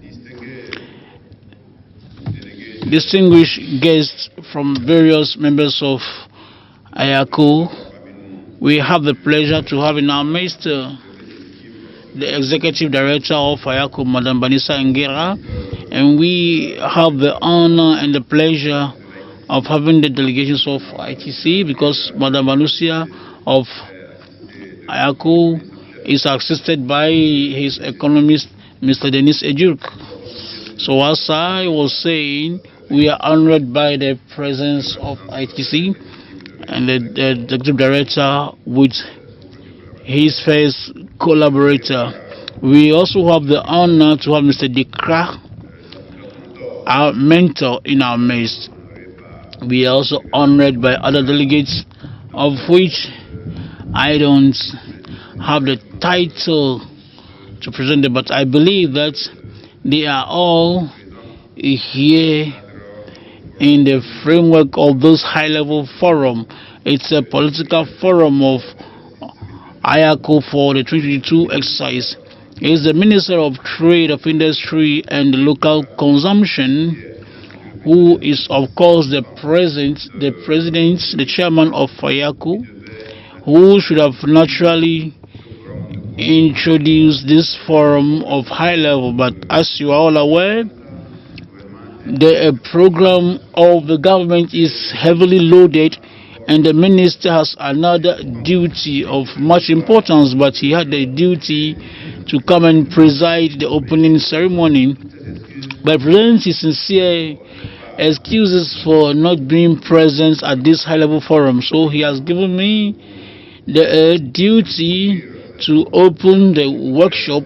So already I want to present to you, of course, this wonderful podium that will be moderated by Ambassador Ali Touré, that you all know very well because it's no more to be presented. He is a permanent representative of Côte d'Ivoire, and he is also very active within IACO as well as at the OIC. So he is, of course, a very indicated person to moderate this high-level forum. I also want to remind some of you that during our previous General Assembly in Rwanda, we admired the qualities and the expertise with which he was able to moderate the works of them. And we are also convinced that this time he will do the same. So I will give the floor to him to present the various, to introduce the various people who have on, and then we start the work. But let me remind you, the General Secretary of IACO said that he will do it in a very quick manner because it should be done within 1 hour to enable you to go for a lunch break. Then we continue the works in the afternoon.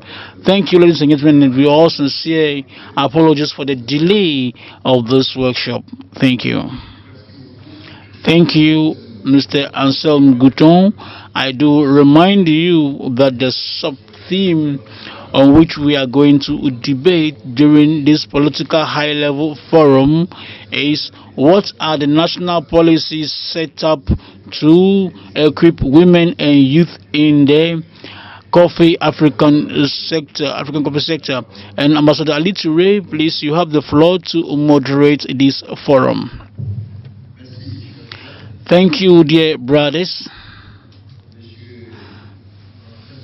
Mr. Anselm Gouton, General Secretary of the Coordination Committee of the Coffee and Cocoa sector in Togo, representing the Minister of Trade, Industry and Local Consumption in Togo. Mr. Jean-Louis Ekra, former chairman of the Board of Administrators of Fleximbank and mentor of IACO, Madam Vanusia Noguera, chairman of the International Coffee Sector, Madam Representative of the Free Continental Trade Zone, Madam Cynthia Nyasingbe, Mr. General Secretary of IACO, ladies and gentlemen, honorable delegates, honorable and excellency Mr. Ministers, on behalf of the President of Cote d'Ivoire, His Excellency Alassane Ouattara of Cote d'Ivoire, and for enabling me to have more confidence in Cote d'Ivoire. When I want to indicate, I have to say that the first edition of the PAI Political Forum took place last year in Kigali in Rwanda, and Cote d'Ivoire presided this forum. This time around, the honor is for Cote d'Ivoire to preside over the forum again, so I want to show my recognition to the people of Cote d'Ivoire and members of IACO. If you do remember, the first forum had to do with the promotion of processing and transformation in producing countries, and we mentioned the strengthening of the private sector, and we wish coffee could be on the table of African Union for discussions. I'm happy to say that within the free continental trade zone, we have this issue, and we believe this organ will be intensified, and it will intensify change among the African countries that produces coffee. Without much ado, I want to present my friend Assem Gouton, who represents Togo, and you have Mr. Boudou, who represents Gabon. On my left, you have Mr. Emmanuel, who represents Uganda. In addition, next to him, we have Mr. Nana, who represents Cameroon. Those are the people around the table. I believe we have the minister at the other side. We have the General Secretary of IACO. I don't know whether he wants to take the floor before we start.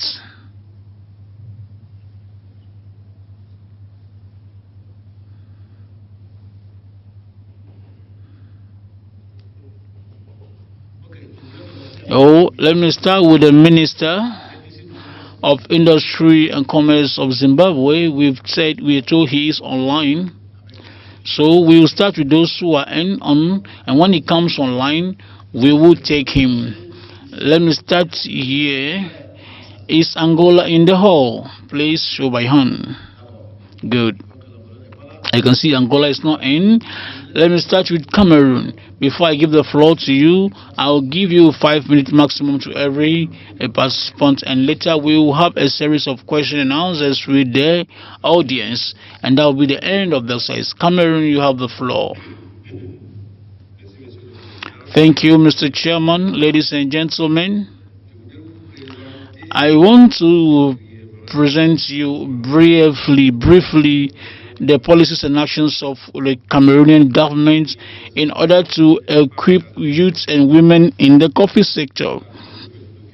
You ought to know that a detailed document is available and will be submitted to the Secretariat at the right time. Before that, let me first of all thank the government of Togo for all the measures set up for this workshop to take place, and to say all our encouragement on behalf of the General Secretary of IACO and his team. Mr. Chairman, when it comes to the will of the government of Cameroon in acting in favor of the youth and women in the coffee sector of its industry, this will of action is expressed by the setting up of an official legal framework named SND Trang, which means a national development strategy from now to 2030. So it is an action plan for the government on which the structural transformation of Cameroon and its development of the human capital as well as improvement of the job situation. Mr. Chairman, the actions planned in this framework focus principally to the improvement of the work of youth and women with a social policy of gender equity and the principles of productivity in rural areas in order to help their reinsertion, the socioeconomic reinsertion on access on sectorial policy with the various policies set up.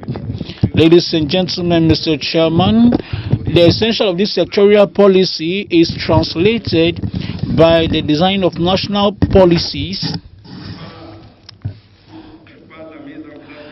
by the setting up of projects of youth and women promotion and achievements of multiple activities focused on promoting women's rights, by the competence building of youth in rural areas, and facilitation of access to land and equipment as well as infrastructure for production and financing as well.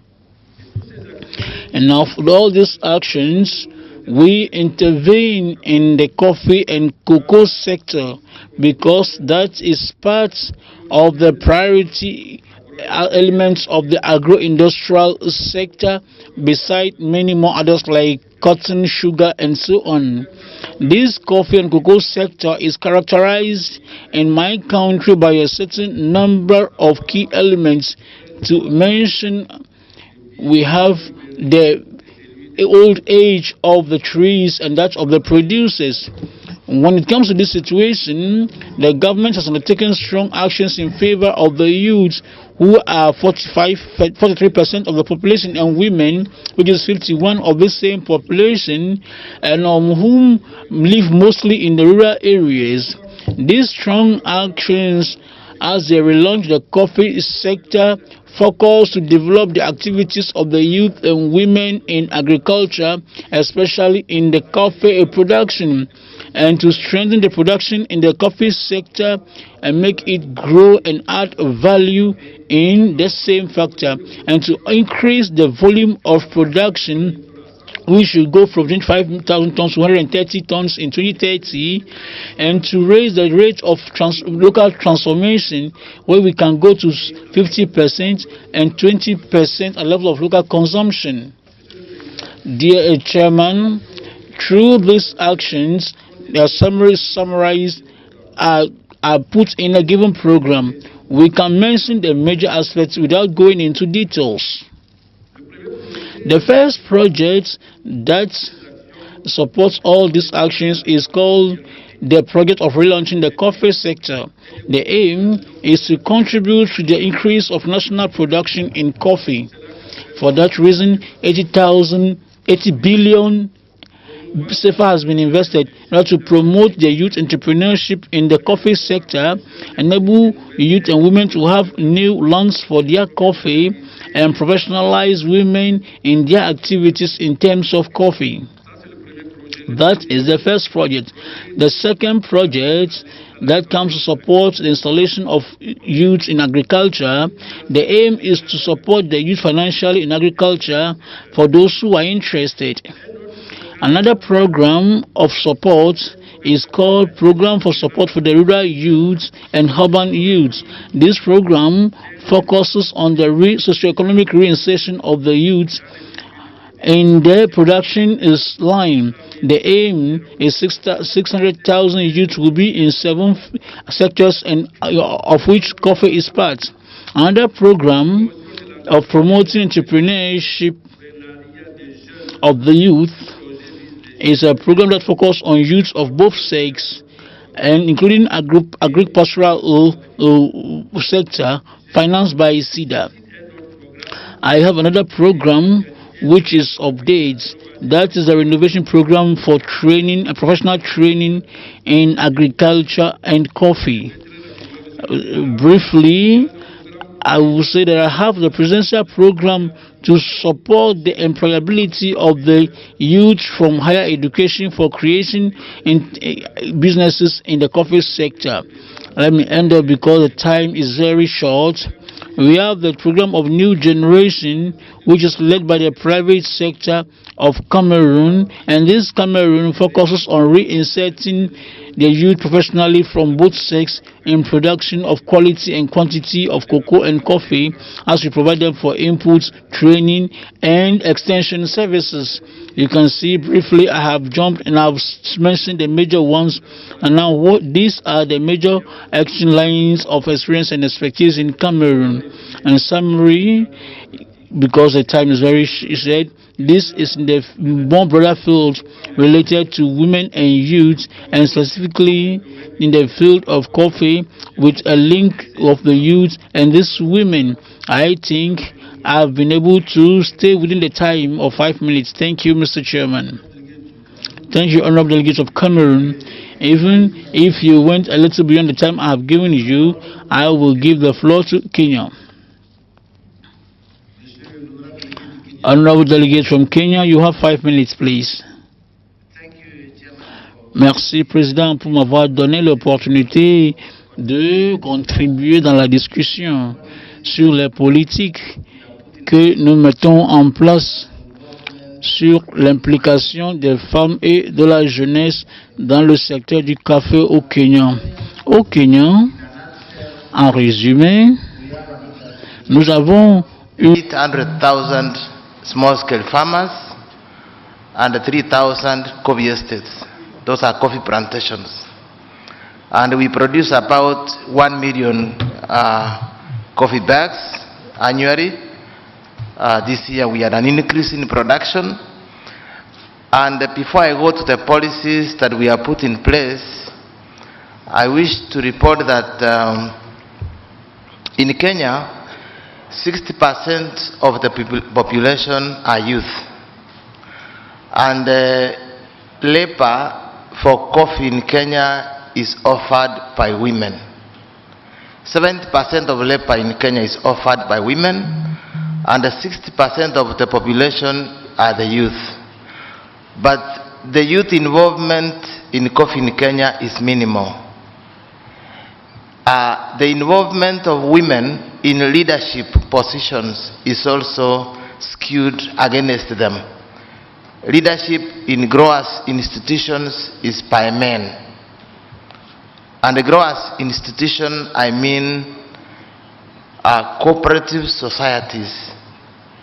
So the government of Kenya, having realized that problem of minimal youth in coffee and non-participation of women in leadership positions, has put in place various interventions to involve youth more and to involve women more. The key instrument used to get women into positions is what we call the Kenyan Coffee Constitution of 2010. The Constitution requires that every leadership or management committee of a growers institution, what we call management committees, must have a 1/3 gender balance, meaning there is no time a committee will be in place without a 1/3 representation of women. And that has gone on to an act of parliament. Therefore, we are in the process as a government in implementing the Constitution of Kenya to ensure that 1/3 of the elected positions in growers' institutions comprises of women. That is one of the key issues or key policy directions the Kenyan government has taken. Number two, based on that constitutional provision, we have passed acts of parliament that enforce the Constitution of Kenya. Now, secondly, members, chair, is that we recently have a new government which came into place in the last 1 month. In the leadership is our Excellency the President Ruto, and we have already established a ministry for gender and youth. we have a ministry headed by a cabinet secretary to address matters of youth and gender. There is an act of parliament passed already on youth and gender, which is second on the constitution. So the Ministry of Youth and Gender will be addressing the challenges youth and women face in Kenya. Now finally, Chair, we have set up various youth funds in Kenya. And more recently, we have set up what we call a 50 billion Kenya shillings Hustlers Fund. And the youth is one of the components in that 50 billion Hustlers Fund in Kenya. So as we speak now, the fund is being developed under the new government and will be launched in the next few days. And the youth component is in that what we call the Hustlers Fund, under what we call the bottom-up approach of our current government, which is 1 month old. So we have those funds in place. We have the gender affirmative action to ensure women are in elective positions and in the management of the growers institutions. So the Kenyan government is committed to ensure that women have an active role in the business management in Kenya for coffee. And this is because they offer 70% of the labor to coffee. So we want them to participate in the leadership of these growers institutions. Chair, those are the policy interventions our current Kenyan government is undertaking. Thank you.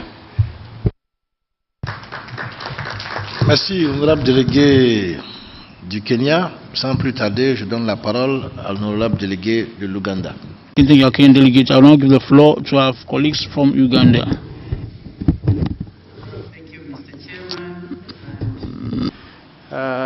Again, I want to thank the government of Togo through the Minister of Commerce for the warm welcome, and to Mr. Yutong, who has been a pillar in IACO for providing all this leadership and an opportunity for Uganda to share the government policies affecting coffee value chain, and especially how the government of Uganda is empowering the youth and women in the industry. Ladies and gentlemen, I would like to inform you that women and youth have been prioritized by the government of Uganda because 51% of the population of Uganda is women. But Uganda also has the youngest population, with 78% of the population below 30 years. And therefore, it's not surprising that the government would consider empowering the big population percentage occupied by women and youth. And this is demonstrated in a number of policies. Number one, the Ugandan Constitution recognizes the inclusiveness of women and youth in the participation of governance of the nation, but also providing empowerment in all the socio-economic affairs. Secondly, we are aligned to the Sustainable Development Goals, and to that we have developed the Vision 2040, which recognizes the importance of women and youth in the development of the country. And because coffee contributes 20 to 30% of the foreign exchange incomes for the last 30 years, it's not surprising that coffee is at the center of all that inclusiveness within the Vision 2040. From the Vision 2040, we have the National Development Plan, which the third National Development Plan, 2020-2021, which goes up to 2024-25. And again, the youth and women at the center of the National Development Plan. Specifically for coffee, The government in 2013 launched the National Coffee Policy. The National Coffee Policy has a number of pillars, and because of the importance of coffee, women and youth, and identifying the key challenges they face specifically on the production, processing, and the tertiary value chain, the youth and women included and prioritized in the coffee value chain. We recognize that most of the coffee in Uganda are the old coffee trees which belong to old men and women. And therefore, we are looking at empowering the youth and women to be part of the value chain for sustainability of the coffee industry. From the National Coffee Policy, the government recently enacted the National Coffee Act. And Mr. President, this is a National Coffee Act which is 1 year old and has prioritized the governance of the coffee industry. A third of the women of the Uganda Development Authority Board consists of women. And of those, the person representing the Coffee Roasters Association is a woman. That emphasizes how the government of Uganda wants to enact policies related to the women. Mr. Chair, we have the National Coffee Strategic Plan 2021-25, pardon me, and there it has a number of policies and actions which are focusing on the coffee value chain. Specifically, Objective 2.21 focuses on women and youth to be supported in commercial coffee production. The current strategy also recognizes the importance of value addition, but also looking at the youth, women, and persons with disabilities, how they can be empowered to be part of the coffee value chain. Mr. Chair, I think very unique to Uganda, the Prime Minister of Uganda is a woman, and this woman is involved in the coffee value chain. The Speaker of Uganda is a woman. In Parliament, there is a national coffee platform of the Parliament. It is chaired by a woman. In Parliament, the chairperson of the Agricultural Committee is a woman. Her deputy is a woman. That in itself emphasizing the importance of women in the governance, but also in the steering of development of Uganda. I'm privileged to have been supported by all those women, and that's how the Ugandan coffee sector is a good example in Africa of accelerating production in the last 6 years, moving from 3.5 million bags to now currently 8.4 million bags. That's where the youth and women are playing a very big role. There are deliberate actions to empowering the women. In this room, we have the International Women in Coffee Alliance, Uganda chapter, and that's a deliberate effort by government of Uganda to align to the global sector, and where, as the government, we provide office space, we provide part of the salaries for the staff to continue to mobilize the women in coffee. The Uganda Coffee Roasters Association is recently new and headed again by women, and we are trying to see how we can bring on board more women in the coffee value chain. In regard to the youth, we have Uganda Baristas Association, where we are again empowering the youth, and we've started from the highest level of the education. We are working with the university coffee clubs recently to support them in the coffee barista skills. We have procured and provided 13 brewing equipment for the universities to continue with the training, but also demystifying the myth about coffee.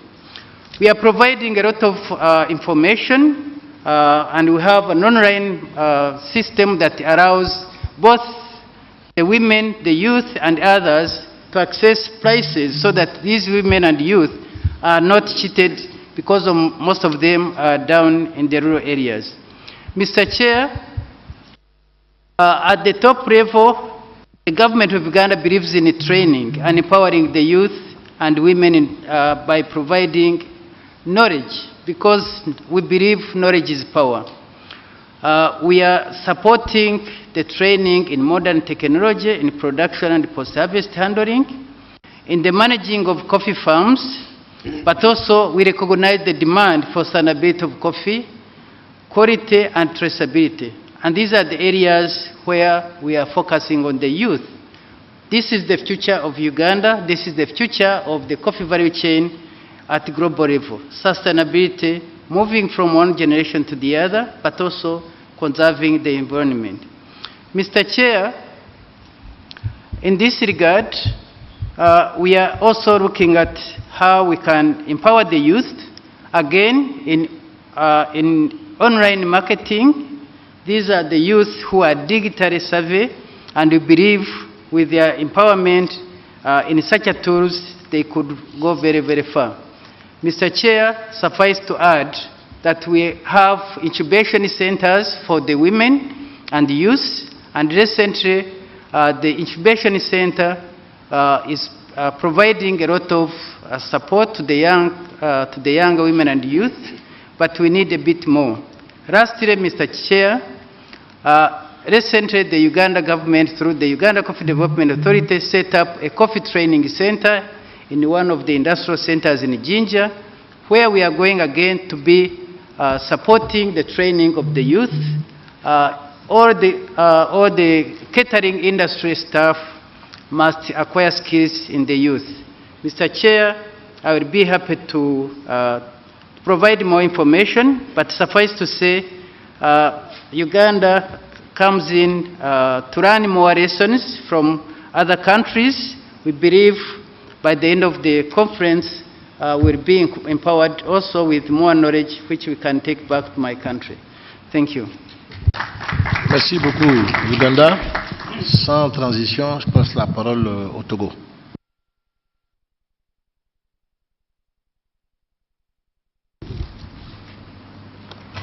Oui, merci, Monsieur le Président.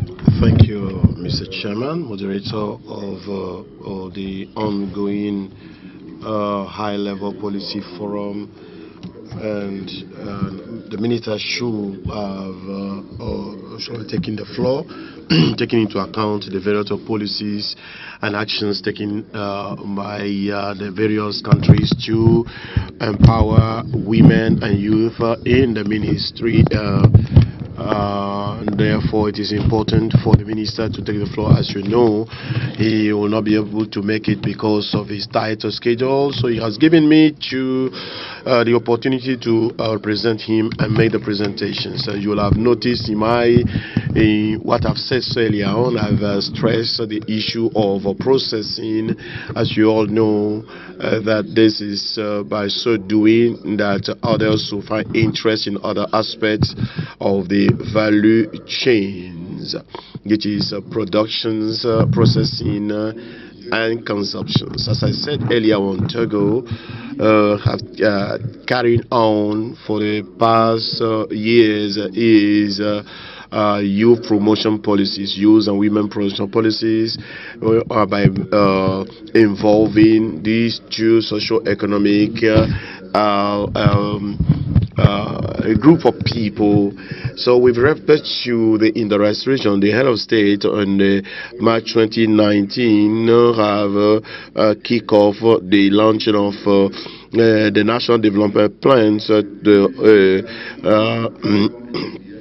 out of which we have the added coffee industrial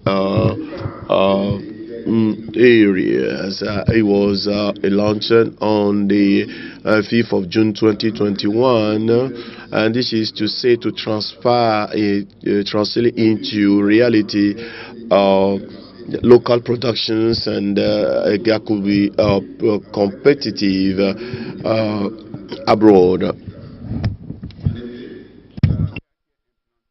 And this is down to the free trade area promoted, and this have to do with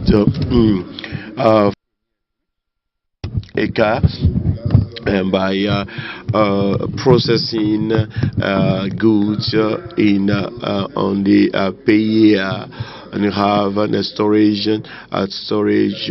area for raw material.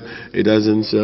And this is an opportunity for agricultural commodities, and this will help in improving the income of the local farmers. This is a giant strides in the Togolese industrialization policies, and this is also serve as a platform for the various opportunities within the framework of the promotions of coffee at the domestic level, thanks to the policies of IACO and IACO, and young people were involved in the new policies by giving them the support. A group of 3 young people out of which the women, so that barista could be used as coffee processors, and the private sector together with the local farmers are working together to that leads to the transformations of coffee and cocoa by building a capacity of women, as well as various mechanisms in the area of advocacy. With respect to processing, there are local private initiatives held by women and young people. Mrs. Lela is a flagship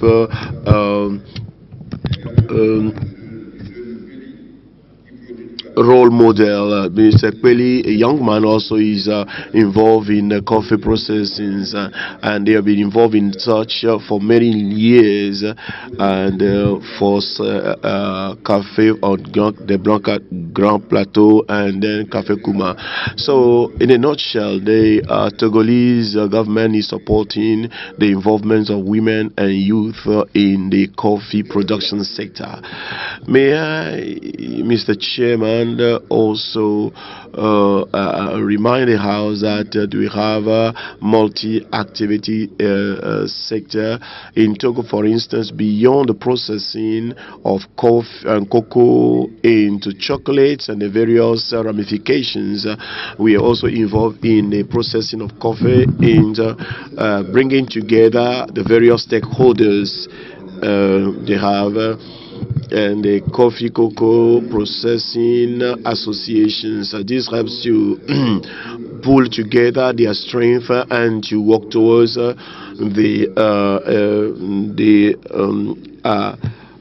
achievements of the visions. Thank you, Mr. Chair. Merci, honorable délégué du Togo. Je passe la parole. Thank you, delegate from Togo. Now, Mr. President, which is the CEO of in Gabon, that will now have the floor to talk about the initiative from his government. Thank you, Mr. Chair. I wish to thank the Togolese authorities for the warm welcome extended toward in the area of and the policies of the Gabonese authorities. The head of state, Ali Bongo Dimba, has put in place the Women Decade project, which purpose is to train women and improve and also deeply transform the women situations in all area of their life. The economic aspect of these policies implies the involvement of women, and this turns to their empowerment. So as you all know, women play a key role in the developments of our countries. Therefore, we've seen in the general census in the area of agriculture that among the 64% of women were involved in agricultural sector as against 35% of men. Having said that, policies that have been implemented through programs and projects enable women to have access to land, to funding, and also other incentives. Then beyond that, with the multi-sector sector of coffee cocoa policies are put in place, program and project to support women. This is in line with the transforming women conditions, and it was launched in 2019 by His Excellency Ali Bongo. In addition, as a way of this program, a guest tab was supporting women through several programs, out of which we have the ACRAMS and the OIF, the Francophonie organizations, and this will enable women to be autonomous in the area of coffee productions. Guest tab is also a platform to support women and young people in the installations of cooperatives. And contrary to other countries, Gabonese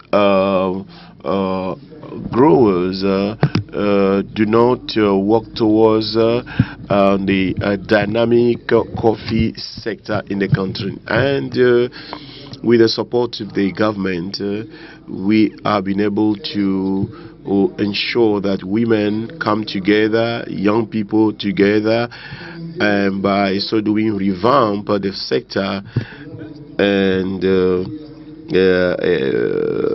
in accordance with the IACO's visions, will support the farmer.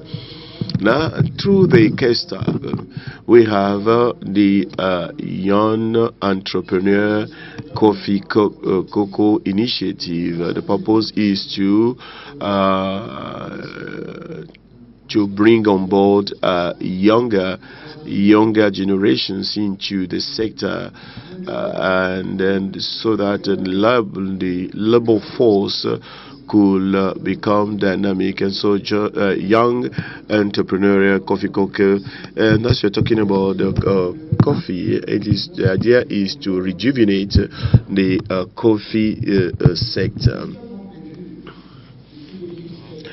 Since 2017, the idea is to ensure that 250 young people are involved in this initiative. As you know, that these young people have developed interest in this project.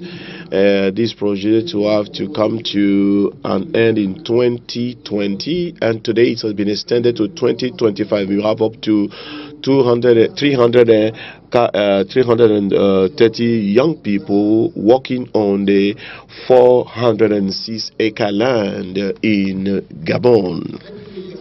With the IACO, and we now working on rejuvenating the sector, bringing on board several sectors on the value chain. The idea was to work with women and young people, and together with the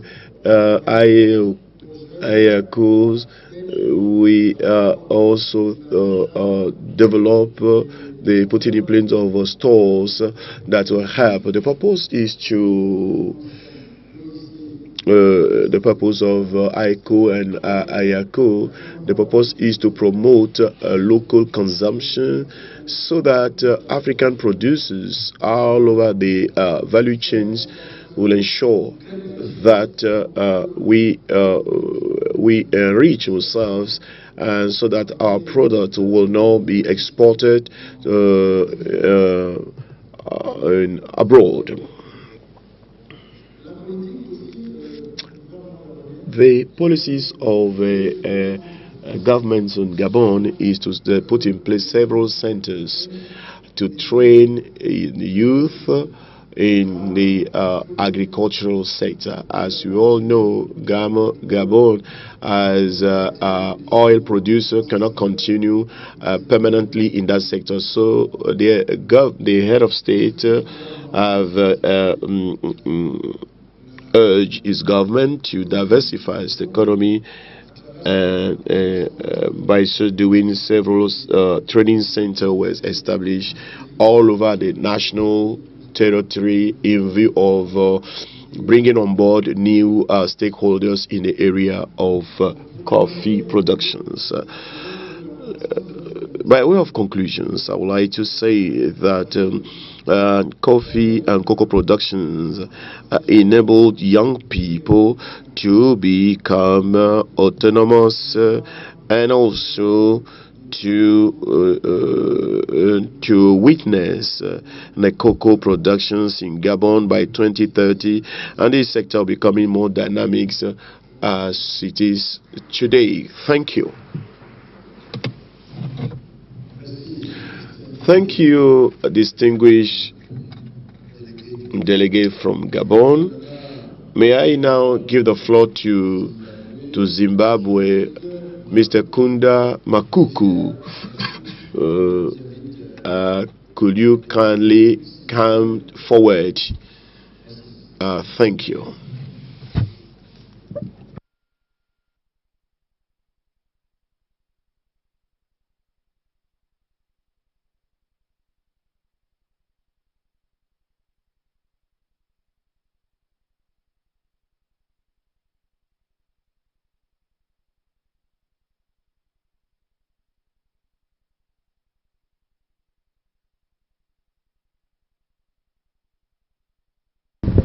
Okay. Thank you. Good afternoon.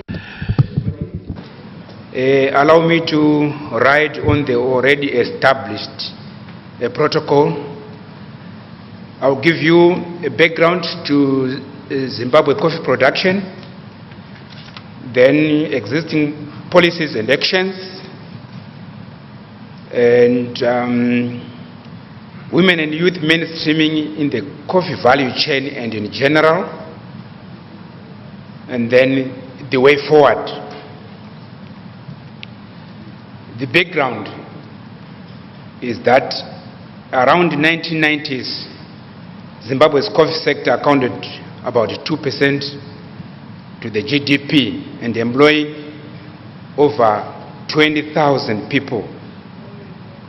It also earned about US 54 million in foreign currency per annum. However, there has been decline in coffee production in Zimbabwe. Currently, there are 2 commercial estates and about 600 smallholder farmers actively involved in coffee farming.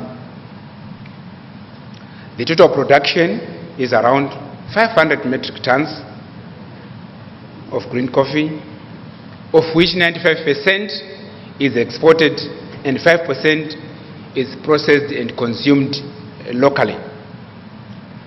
The decrease in production has been attributed to poor seedling varieties, primary process equipment, irrigation infrastructure, and limited knowledge of coffee agronomy and limited access to finance. The sector, however, presents great opportunities for revival, and there are efforts to revive the coffee value chain. What are the existing policies and actions to support local coffee value chain? Firstly, there are sector strategies. Zimbabwe has a draft coffee strategy covering the period 2014 to 2032, and it is currently waiting cabinet approval. The vision is to set up sustainable and economically viable coffee sector in Zimbabwe. The strategy is aimed at revitalizing and boosting coffee production in Zimbabwe through establishment of a coffee structure, including coffee policy and the establishment of a coordinating and supporting structure. There are also sector development plans for 2020 to 2025. The government is working with FAO, Food Agriculture Organization, on the Agriculture Investment Program to lure investment in the coffee industry and promote public-private partnerships. The objective is to increase coffee production and improve farmers' access to coffee processing technologies. Training.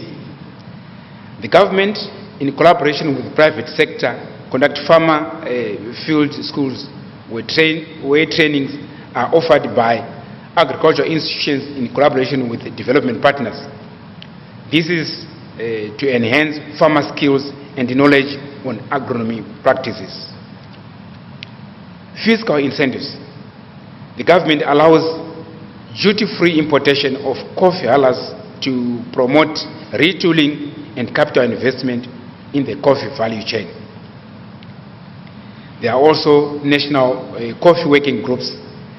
This institutional arrangement was established to promote partnerships and well-coordinated market systems between producers, aggregators, roasters, and exporters. Work is underway towards the refurbishment of existing coffee processing plants at GMB. GMB is the National Grain Storage Facility. There are also structured financial models. There exists a financing vehicle, the Zimbabwe Coffee Milling Company, which extends loans to coffee value chain players for both working and capital expenditure. Now, for women and youth mainstreaming in the coffee value chain,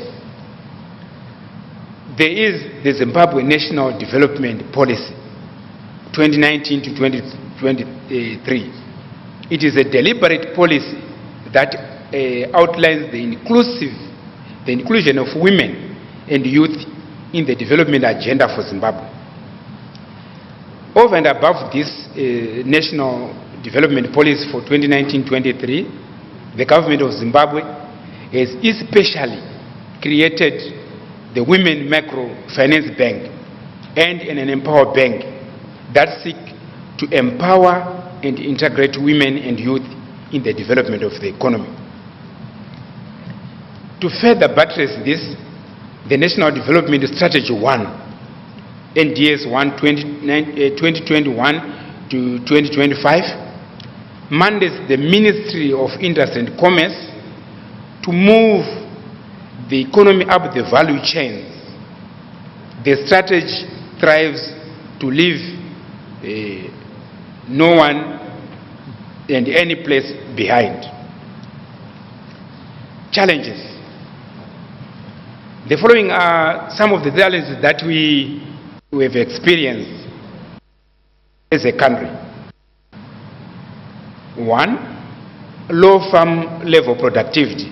Fluctuations in price on international market, resulting in the decline of coffee production and its strategic impact on small producers.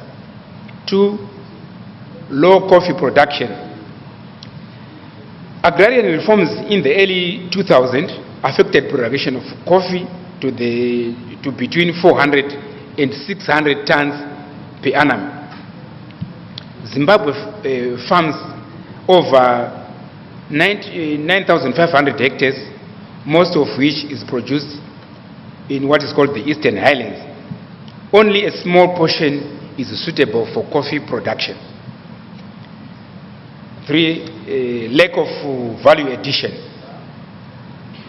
Zimbabwe coffee sector is a considerable disadvantage due to lack of processing plants to add value, and therefore remained a green bean exporter for many decades. This contributed incredibly to low consumption rate in the country, becoming a net importer of coffee. Then the challenge concerning climate. The impending threat of climate change, which will have a profound impact on vast land becoming unsuitable for growing coffee.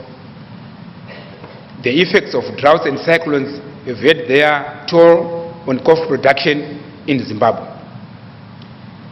Last but not least, the way forward. In Zimbabwe, there is need to assist farmers with regional early warning systems to reduce the spread of costly coffee disease and the agency to create youth employment and strengthen the role of women in the coffee sector. Lastly, the need for inclusion of coffee as a strategic crop. As Zimbabwe, we will continue our efforts in the inclusion of coffee as a strategic crop.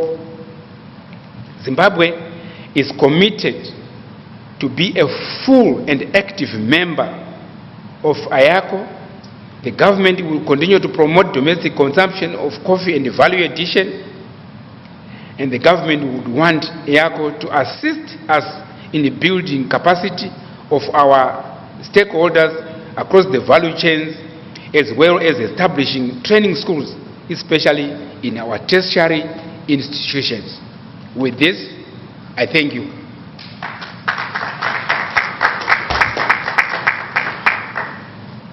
Merci, honorable délégué du Zimbabwe.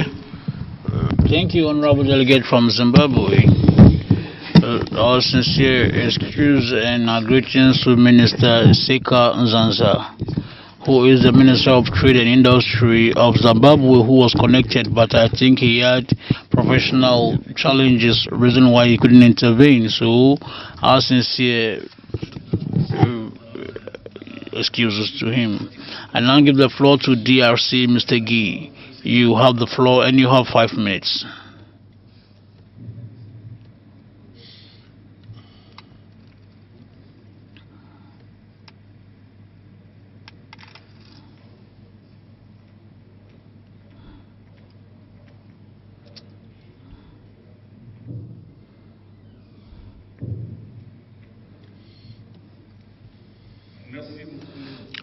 Thank you, His Excellency, for the opportunity that you granted to DRC.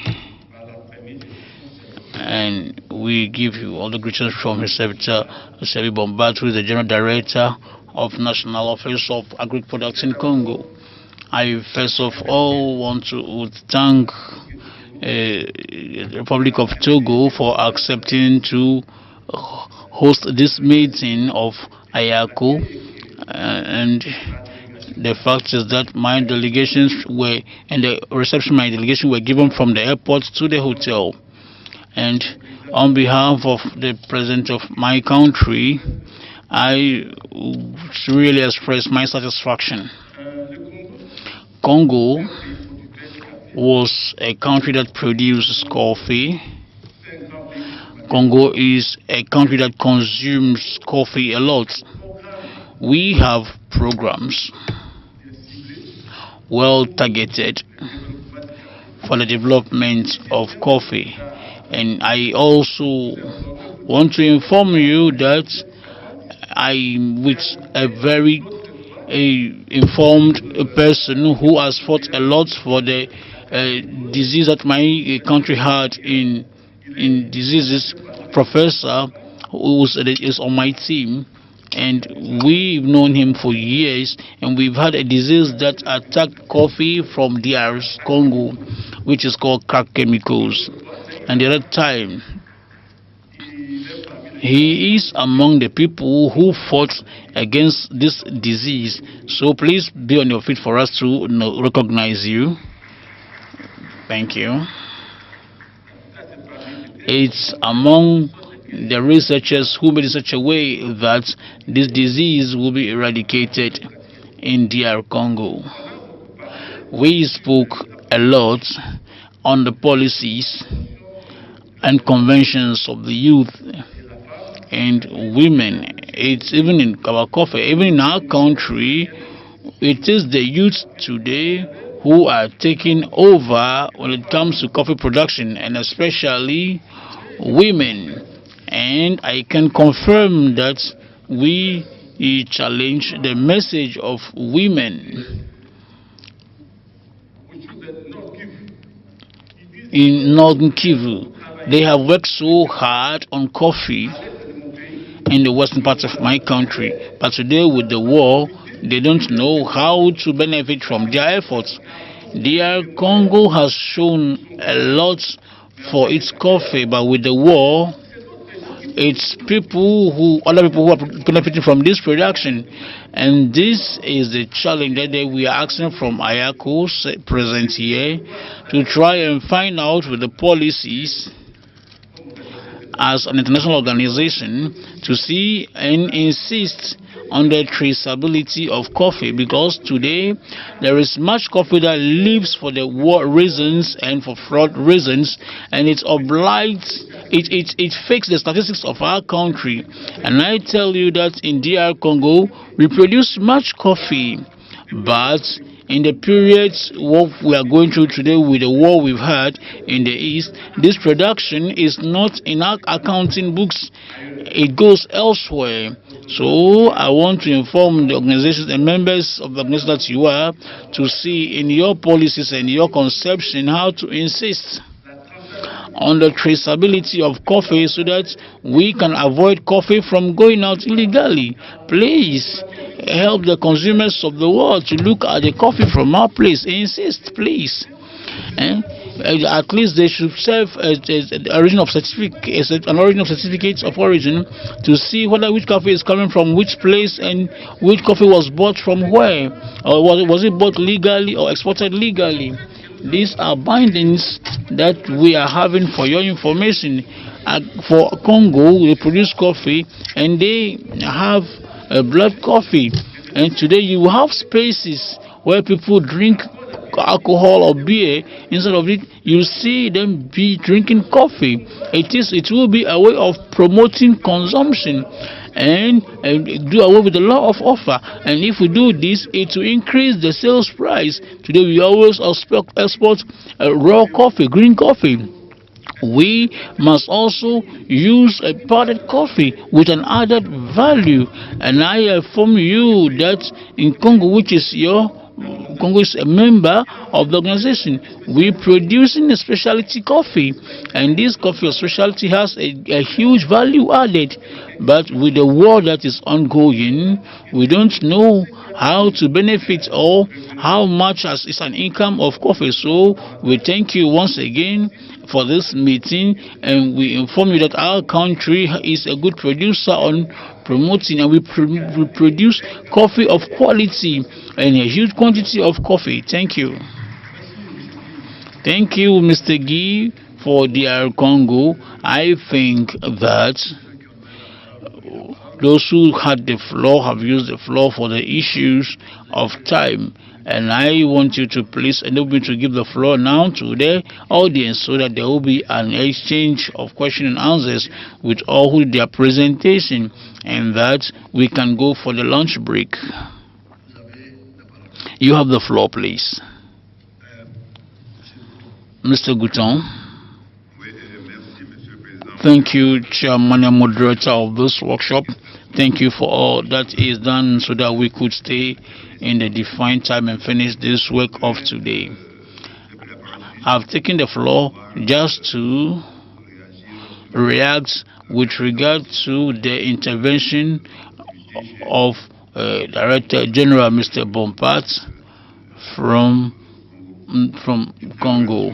I want to assure him that we have the issues linked to the activities of coffee in Congo in our program of ACRAM.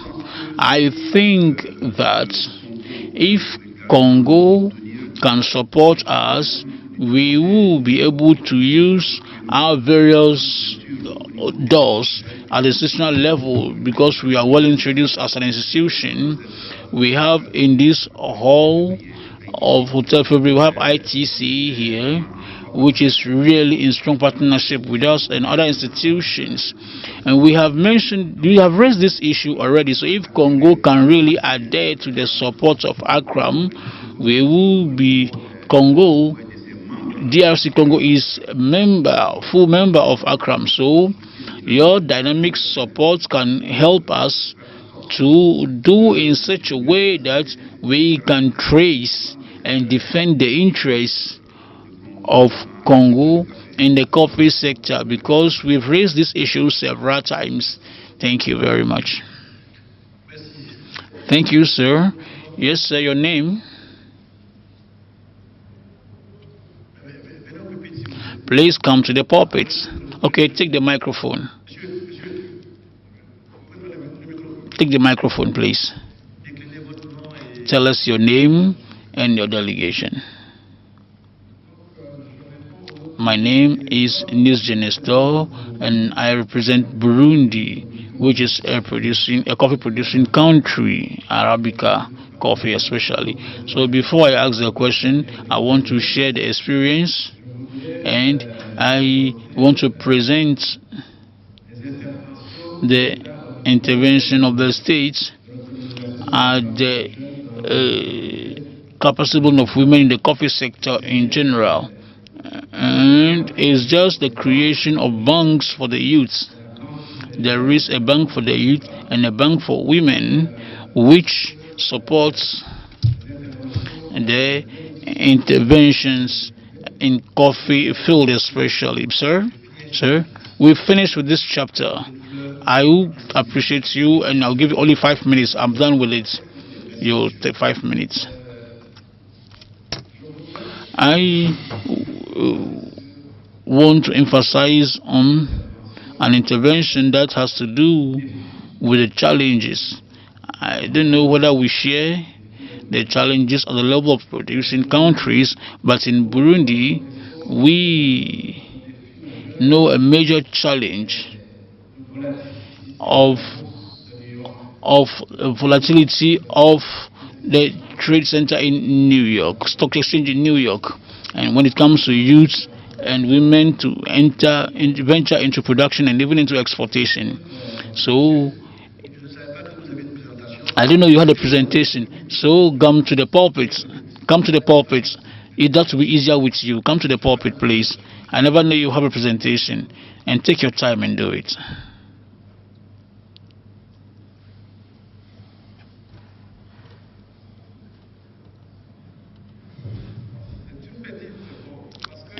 It's not wide because others have done the presentation, but if I want to say that Burundi has set up banks for women and bank for the youth to help them to get themselves involved in the economic development and social development, generally speaking.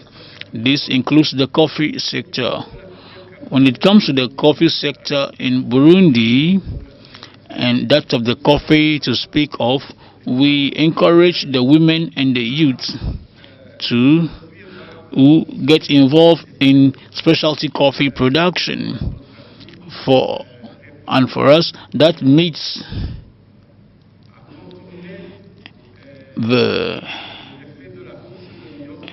issue of stock exchange in New York that is volatile, because we are not able to negotiate the price when it comes to quality.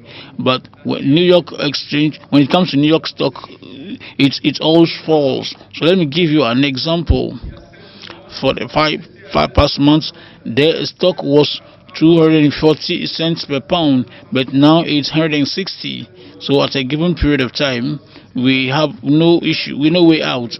The challenge I was talking was the issue of this stock that is volatile, and at a given time it discourages the producers, or either the men, be them men or youth, youths or women, and everybody involved.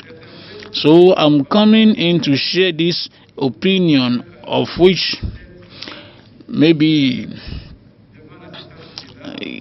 before the crowd here, share the solutions that can help at the African level to help guide the youth and the women to like coffee and venture into coffee production. Otherwise, the involvement of youth and women, we undertook a capacity building trainings at their level. And we are telling you that in Burundi, we have more than 50% of women and youth who are now in coffee consumer certified,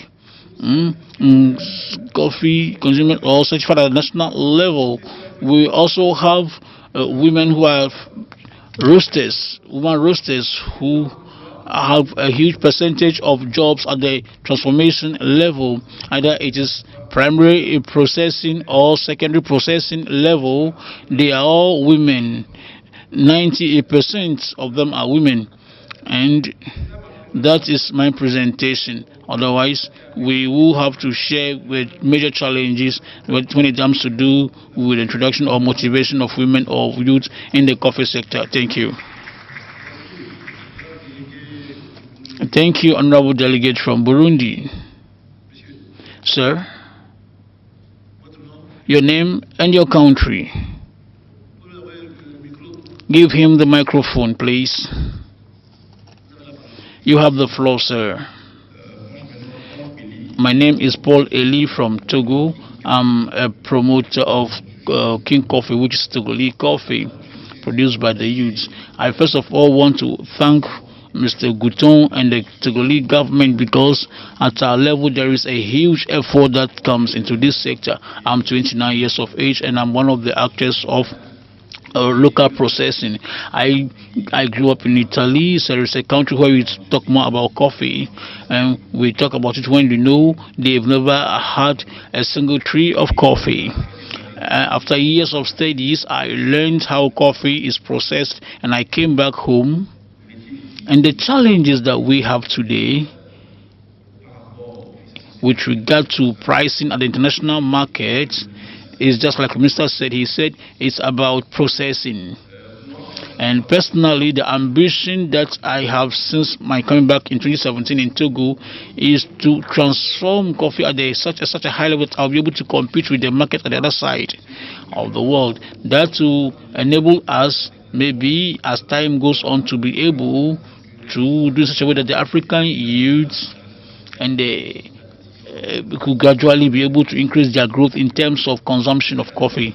The other idea that I have in mind, of course, I'm not of competence and I submit that to you, is that today, is it possible that with several countries producing coffee in Africa, can Africa have its terms of reference in terms of coffee? Because Indonesia produces a lot,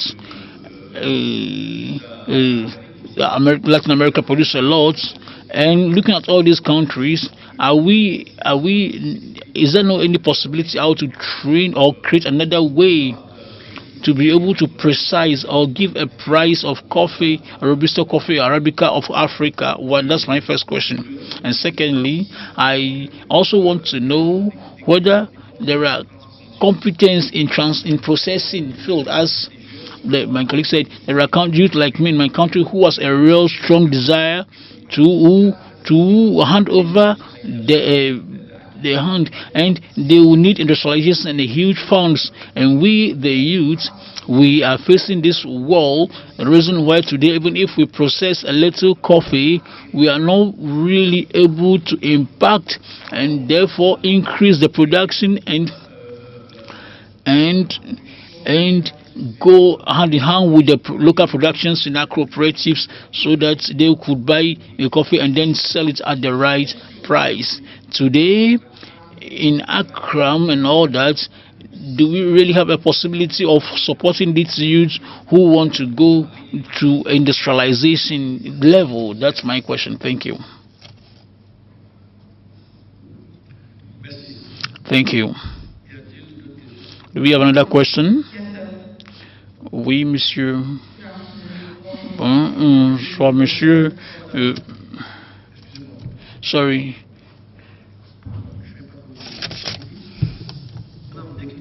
Please tell us your name and... Okay, sorry. My name is Princess Ade Katekena. I'm from Lagos, Nigeria. I'm also the founder and CEO of Happy Coffee.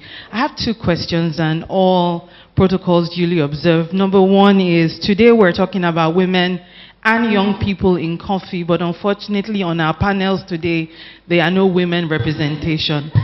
So we're hoping that this will change in the next IACO meeting. Our voice will not be clearly heard except we're in positions like yours where decisions are being made. So thank you for that. Secondly, thank you. I would like to know what our governments are doing to ensuring that coffee is a strategic position on the AU level. I think one of the things that the SG had been clamoring for is for coffee to be a strategic crop. And I know that governments are supposed to allocate 10% of their budget for agriculture. But in my country, for example, 95% of what we drink in coffee is imported into our country from China, where 20 states in Nigeria grow coffee and a lot of that coffee goes to waste.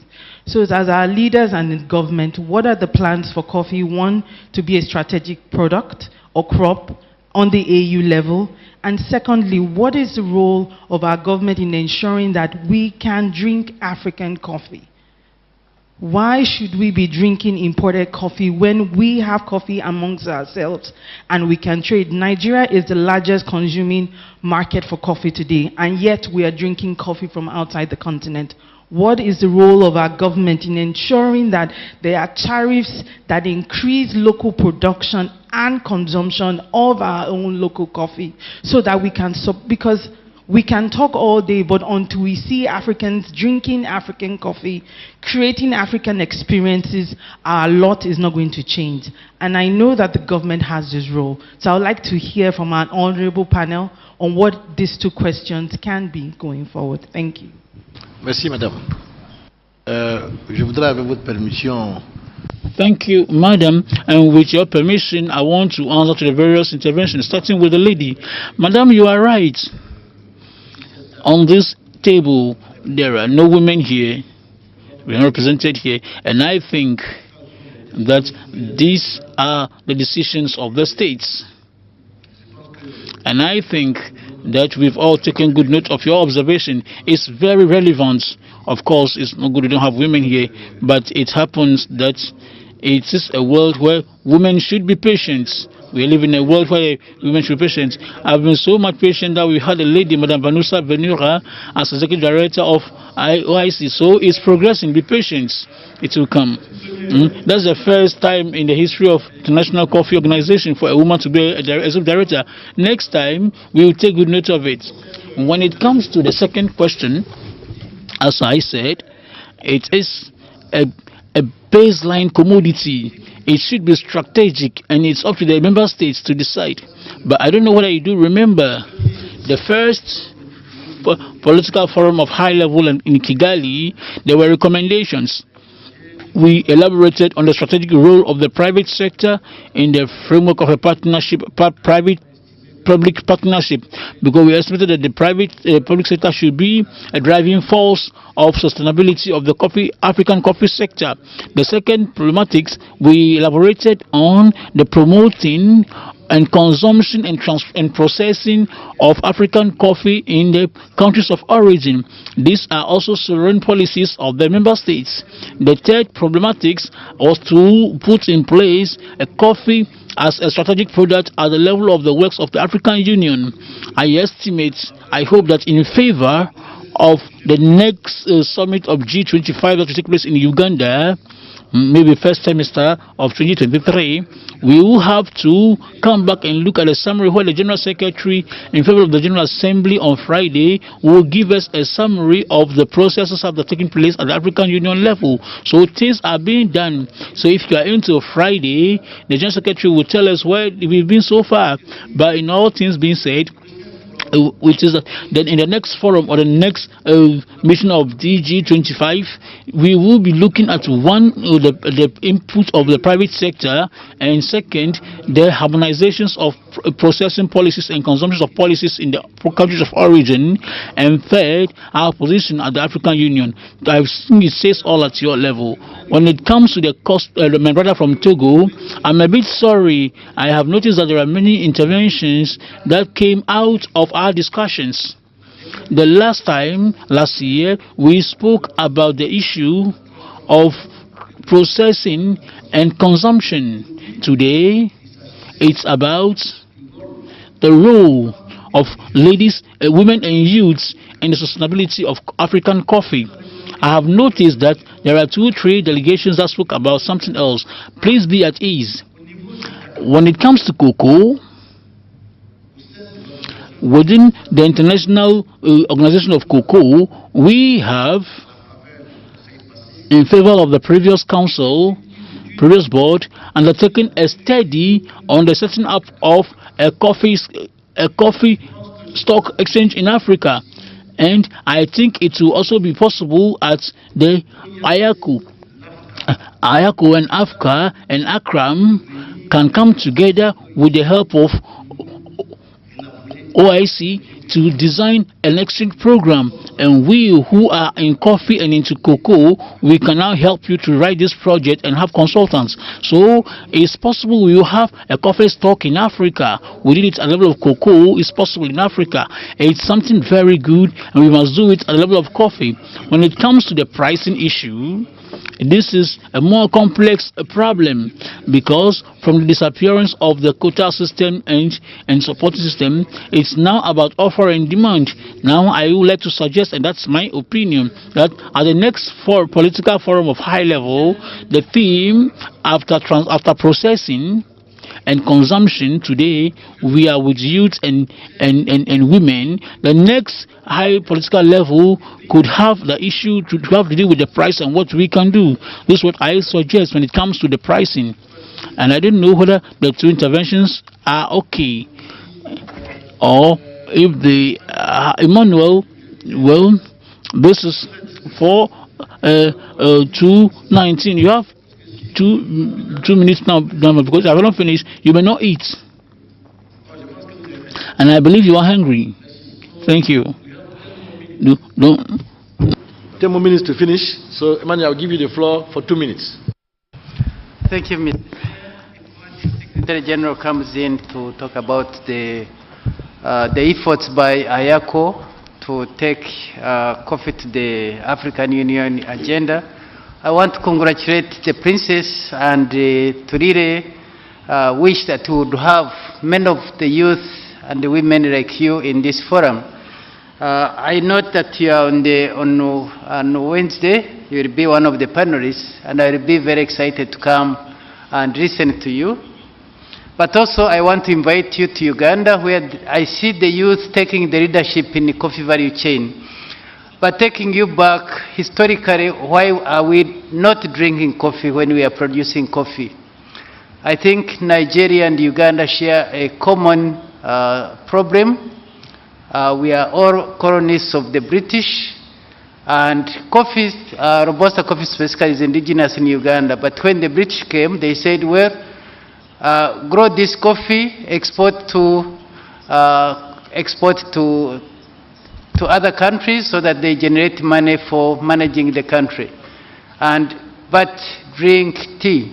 So we are a tea country, the same as Nigeria, but as I mentioned, with 78% of the population being the youth below 30 years, the future is bright. And what I can advise you is to mobilize within your youth, actually make a petition like we are organizing in Uganda, to the president. They are the people who make decisions at the African Union level. IACO has done their bit. They have pushed the coffee agenda to be submitted to the highest level. But when our presidents go there, they must listen and get this platform to know that they should have passed these policies yesterday. In our country, we believe the empowerment of the youth is based on the commodities in Uganda. And to Uganda, we believe coffee is our oil. And I believe much as you have oil in Nigeria, it's for the big people. But the common person, especially the youth and women, the oil is in coffee. And I will be joining you and providing extra information so that together we can push the coffee to the African Union agenda. Thank you. Merci, honorable délégué de l'Ouganda. Thank you, honorable delegate of Luganda. So, Kenya, you have 2 minutes. There are discussions on the issues of pricing of coffee, price volatility is a problem across the board. It affects all of us. But my contribution, Chairman, is that the efficiency of our value chains, how efficient we are, will make us survive. Most of the African value chains, just like Kenya, are inefficient. Value chains like Colombia and Brazil are more efficient. So the most efficient value chains will survive the low prices. The question is, Chair, how much are African countries investing in efficient value chains which minimize the cost of production and processing?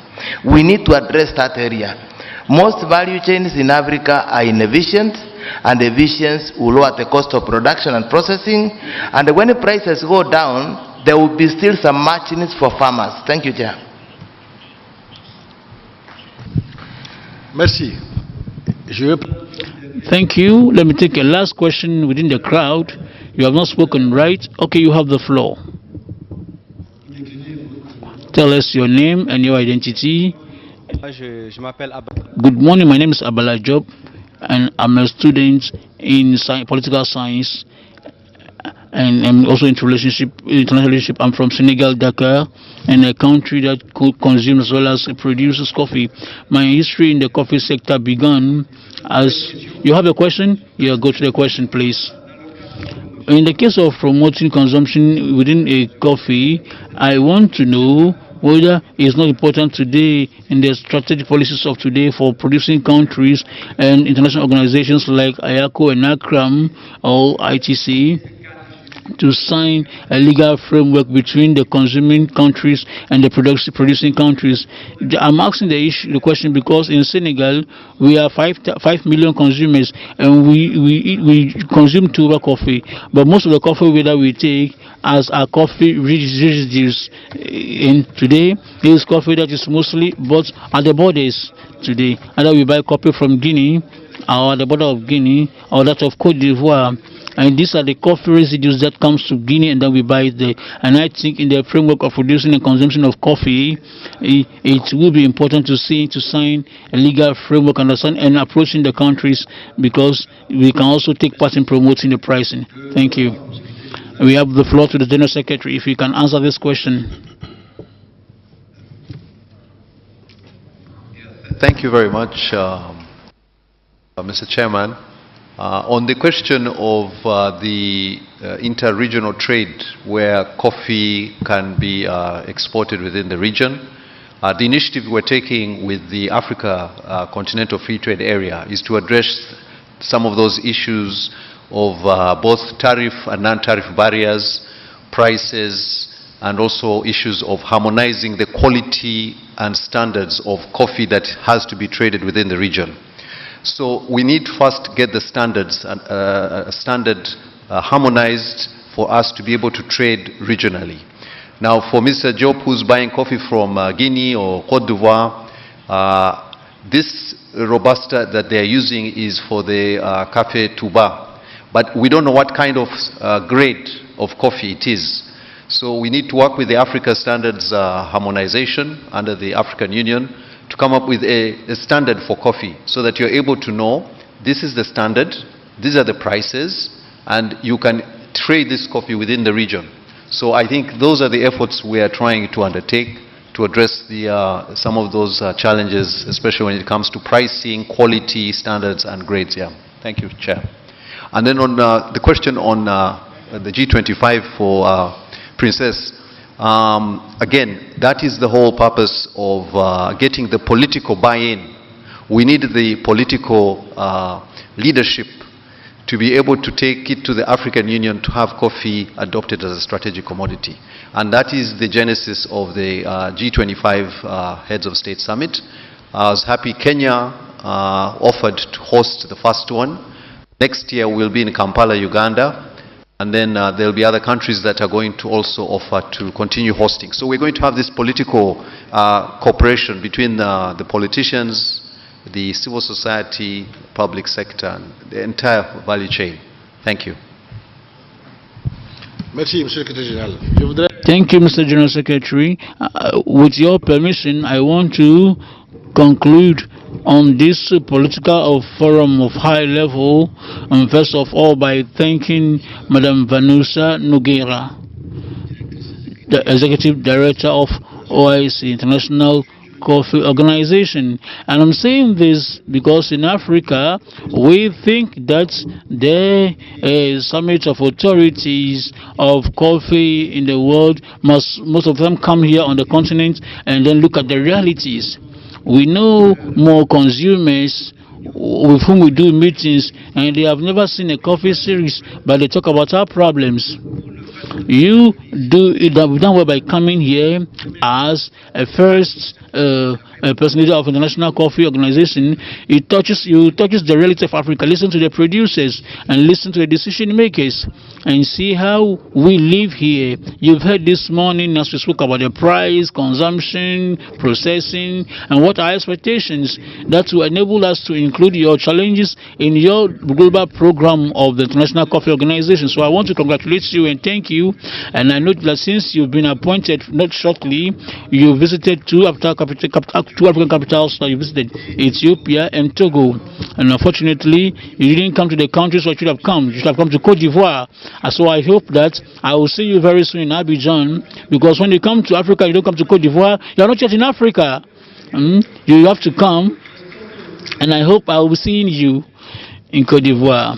I have to congratulate my elder brother, Jean-Louis Ekra, who, when he was at FlexiBank, he supported us so much in several projects and related tools in our organizations. I'm happy to see him, and it's also a pride for me as an Ivorian to see my colleagues were chosen as mentors of OIC. I really want to thank him on behalf of the High Level Forum. I want to end my presentation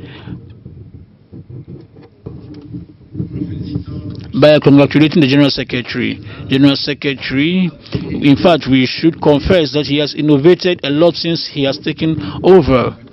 I have the proofs of all the contacts of high level that he has, improvement at level of financing and recruitment of new members, innovation related to the forum of high level, and also the G25 summit. So I want to congratulate him and tell him you have all our encouragement and we are behind him during his mandates. Thank you.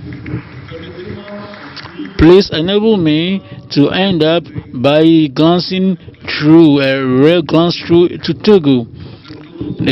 Togo is really an essential element of coffee in Africa.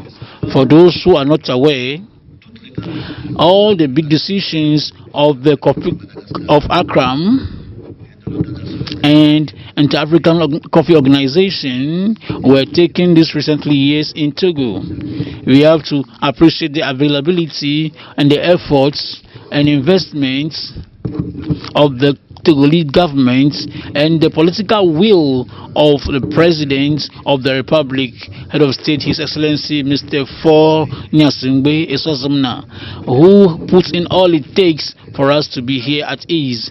We have to remind you that Togo, through our brother Alsem Gouton, that we all know very much, has been on the presidency of Accra.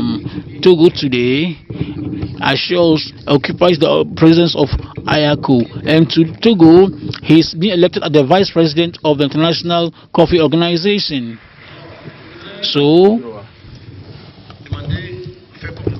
I want to recommend the General Assembly that we be able to produce a lot to thank and express our recognition to the Togolese authority, looking at their contribution and to all the political will, because in history of organizations, we've never been so far of having mentors, having forums, having a summit of G25 where we can talk about sustainability of the coffee sector. So this is what I want to say, and as your recommendation, I want to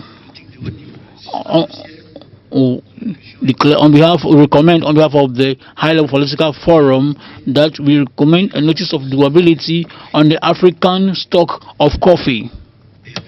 And finally, if in the favor of the next forum of the high level, we can take as a theme problematics of the price and the issues of the 25 African coffee producing countries. So these are the strong recommendations that I want to submit to your attention so that we can be able to communicate to the General Assembly. Do you have objections? If there is none, on this note, I ask you to enjoy your meal. I'm informed that lunch will be for 1 hour from 2:45 to 3:45. So we shall be back here at 3:45 for the Promotion and Development Committee. So just take note, it's 1 hour lunch break. Thank you.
And I want to welcome everybody from lunch. And we have this Promotion and Market Development Committee, and thereafter we shall have another session. And yet now we are going to almost 4 o'clock, and therefore we need to make this committee productive, but we don't prolong it. So straight to the agenda, members. I hope all the members have the agenda. The agenda has been circulated as we speak. We have 7 items on the agenda.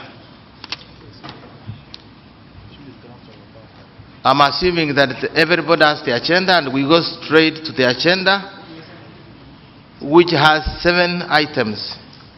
Item 1, verification of the quorum. This is an open committee. There is no restriction on members. And from the assessment, we already have 2/3 of the membership. 2/3 of the membership is in the room. We have Uganda, we have Cote d'Ivoire, we have Kenya, we have other countries. So we already have a 2/3 representation, and therefore we have the agenda. We have the agenda, I mean the quorum already fulfilled according to the constitution of IACO. Now we go to agenda 2. Agenda 2 is on the adoption of the draft agenda. Now before we go to the adoption of the draft agenda, I would want to take members through the various agenda. If there are any amendments, then we can propose, then we adopt. So the second item is adoption of the draft agenda, but I go to agenda 3, is on presentation and adoption of the report of the Promotion and Market Development Committee held during the 2021 annual general meetings in Kigali. That's the third agenda. The fourth agenda is presentation of the 2021-22 activity report. What the Secretariat has been able to do in the 2021-22 coffee year. Now the fifth agenda is the presentation of the work plan of the Secretariat in the 2022-23 coffee year. Then there will be a presentation of the review of the coffee market performance. Now lastly, there will be an item on any other business. So this is the agenda for this committee this afternoon. So we go back to item 2 on adoption of the draft agenda. So we agreed we move very fast because we have 2 sessions in the afternoon. We are on the adoption of the agenda. So I invite a member to propose the adoption, another member to second, if there are no amendments. This is the standard agenda for this committee.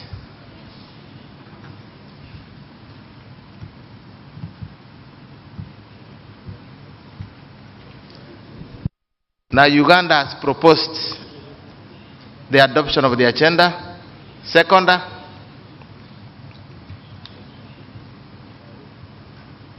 The seconder to the proposed agenda.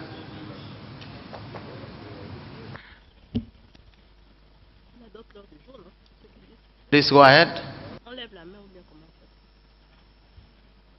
Please go ahead.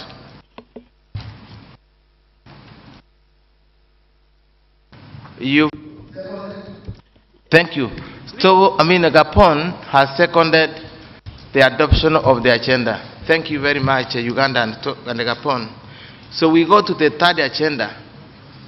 The third agenda is on the presentation and adoption of the report of the Promotion and Market Development Committee held during the 2021 annual meetings in Kigali. I invite the Director in charge of Promotion and Marketing Development to make this presentation on the meeting which was held in Kigali.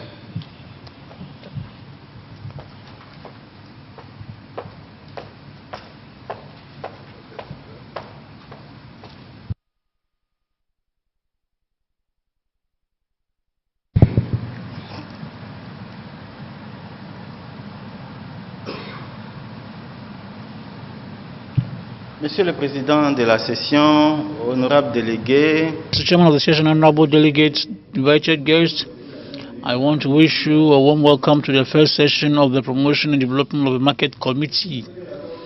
The first report that we're going to present is that of the Promotion and Development of the Market. My name is Dr. Bian Kulibali, Director of Economic Affairs of the African Inter-Organization Committee. In terms of context, I ought to say that the last meeting of the Development Committee took place on 16th November 2021 at Kigali at the 61st Ordinary General Assembly of IACO under the presidency of Mr. Engineer Inoshapmo, Director of Corporate Directorate of Kenya. The various stages were undertaken, be it virtually or physically. It was Burundi, Cameroon, Gabon, Ghana, Guinea, Republic, Kenya, DRC, Rwanda, and Togo.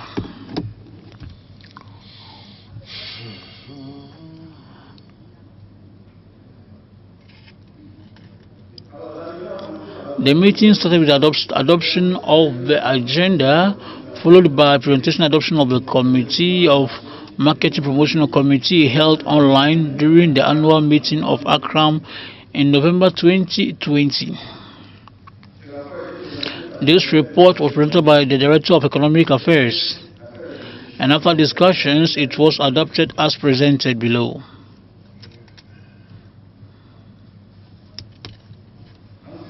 In addition, there was another presentation of activities reports. And this activity report of the Economic Affairs was presented on the year to come 2021. And the delegates and various members of the OIC appreciated the work done. And during the debate, the issue of lack of sharing data information from the General Secretariat was raised. And when it comes to production and transformation and exportation, production and exportation and local consumption, proposals were made and three major recommendations were raised. The first is that member states should submit their static data to the General Secretariat. The focal point of the member states should be mentioned because by then there were no sufficient focal points. And then next to that, the General Secretary should communicate a format for data collection to the member states. The report was adopted as is presented here. And that was followed by the presentation of the work plan. And the Director of Economic Affairs presented the work plan for the coffee year 2021-2022 on the basis of 4 strategic objectives. And the working plan was adopted with 5 major recommendations.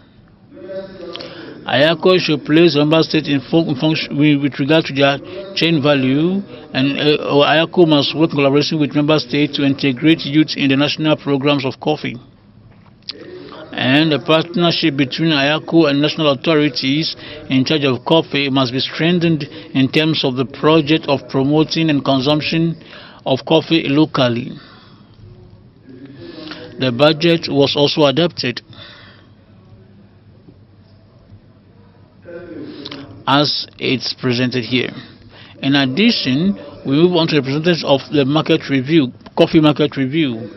The Director of Economic Affairs presented the reports of the coffee market, focusing on universities and member states of IACO, production and request and commercialization, and describing the part of African market, especially the issue of exportation and importation.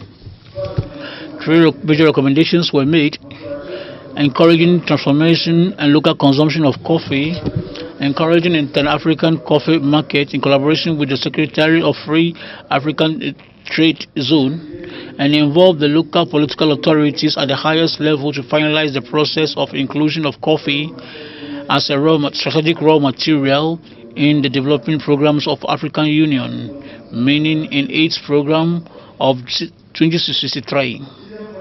At the 6th point were other issues. No other issues were raised, and the meeting ended with the chairman by the chairman of the Senate of the meeting. Honorable delegates, this is briefly the report of the Committee of Marketing, Promotion and Development held at Kigali, 16th November 2021. Thank you.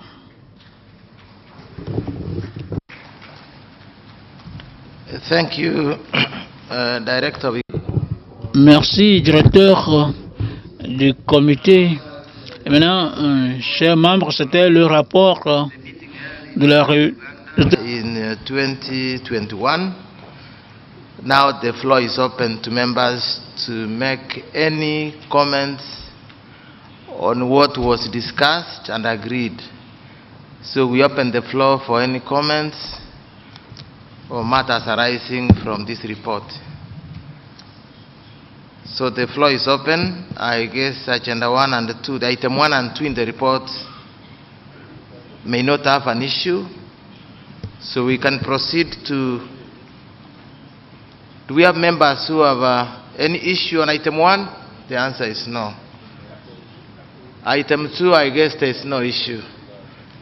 Item 3, presentation of the 2020-21 activity report.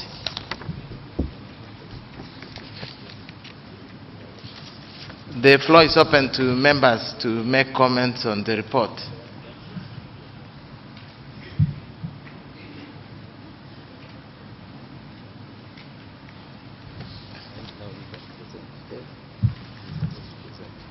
The third one, presentation. So we can have the next one. So I think if there are no comments on item 2, then we adopt the report as presented. Then we go to the next item on presentation of the 2021-22 activity report. There is Gapon has raised their hand up. So Gapon, please take the floor.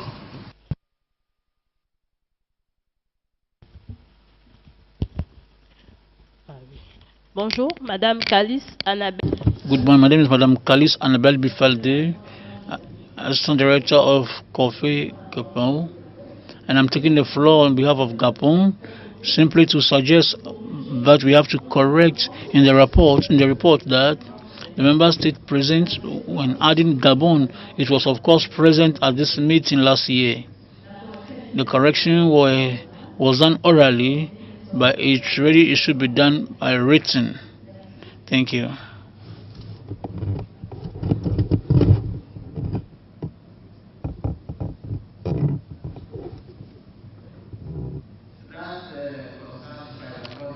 And the members' comment has been taken in our notes, and that will be done because it's not captured in the report, and therefore we will convey the proposal as conveyed by Gapon. We apologize for that omission.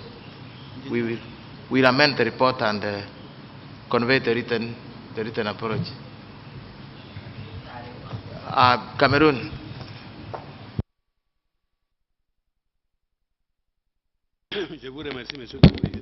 Thank you, Mr. Chairman. We have adopted this report of 2020-2021. But there were recommendations, and this recommendation is not of today. So, as we deal with this resolution as it was applied, did we have challenges? And how would that take place? Because it is not static. We are in 2021. There were recommendations, and the recommendations will follow up. Is it indicated to say what we have done, or we just leave it and then there will be another report at the end to say, you talk about the set of resolutions that we've gone through and we are up to this or that results, or we have this or that challenge and we propose this or that solution? It's just a question I just want to understand. Thank you.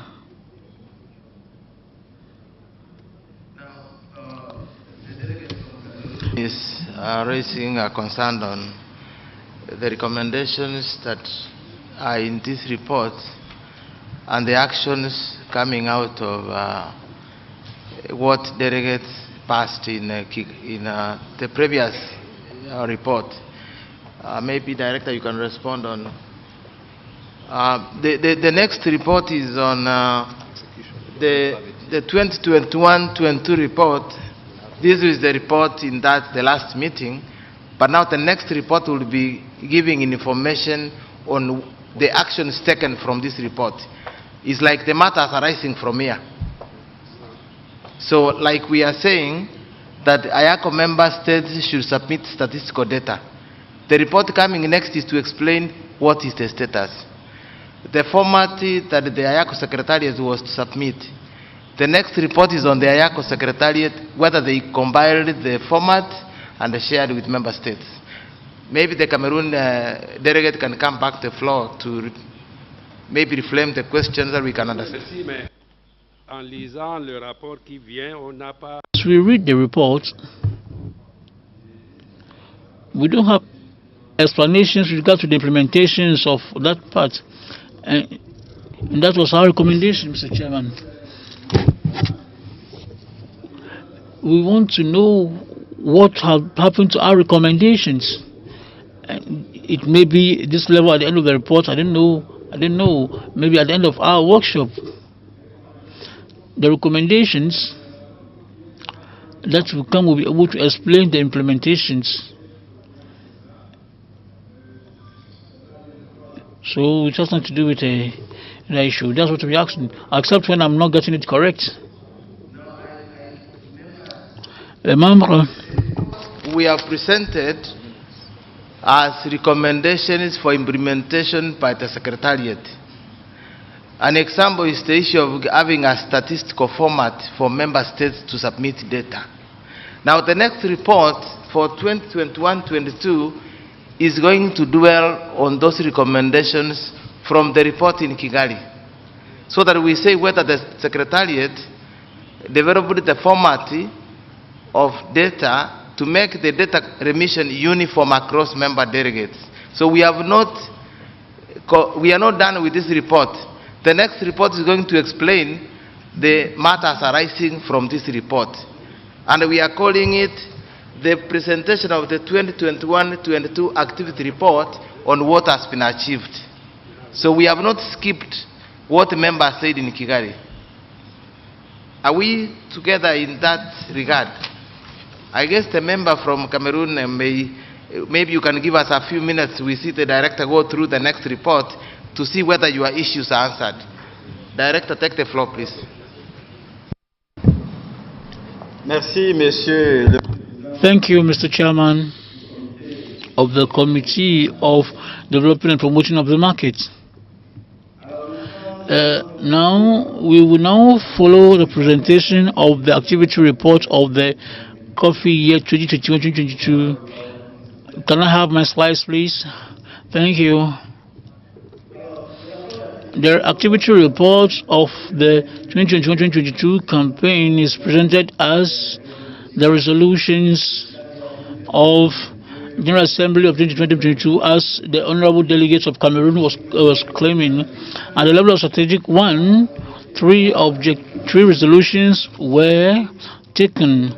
When it comes to objective number 2, 2 resolutions were taken, and objective 3, 6 resolutions were taken. So the implementation of the activity report, I mean the execution of the activities for the coffee year 2021-2022 will be done with regard to these resolutions.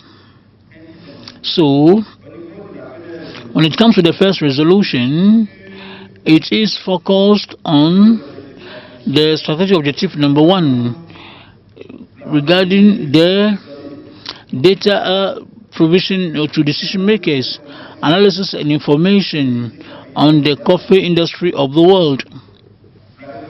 The resolution said that the focal point of the member states that were appointed in Resolution 1 at this level and the following of the General Assembly, IACO and the General Assembly assents a corresponding letter to all the officers of the agencies of the member states. And to date, we have 19 countries who have provided focal points for the promotion and consumption and for statistics as well. This to mention Benin, Burundi, Cameroon, Central African, Congo, Cote d'Ivoire, Ethiopia, Gabon, Ghana, Guinea, Equatorial Guinea, Kenya, Nigeria, Uganda, and Republic DRC, Sierra Leone, Tanzania, Togo, and Zambia. To date, 6 countries have not yet provided their focal points. The second resolution at the level of strategic objective number 1, the member states should submit statistic data. And the resolution that followed was that the General Secretariat should provide a model.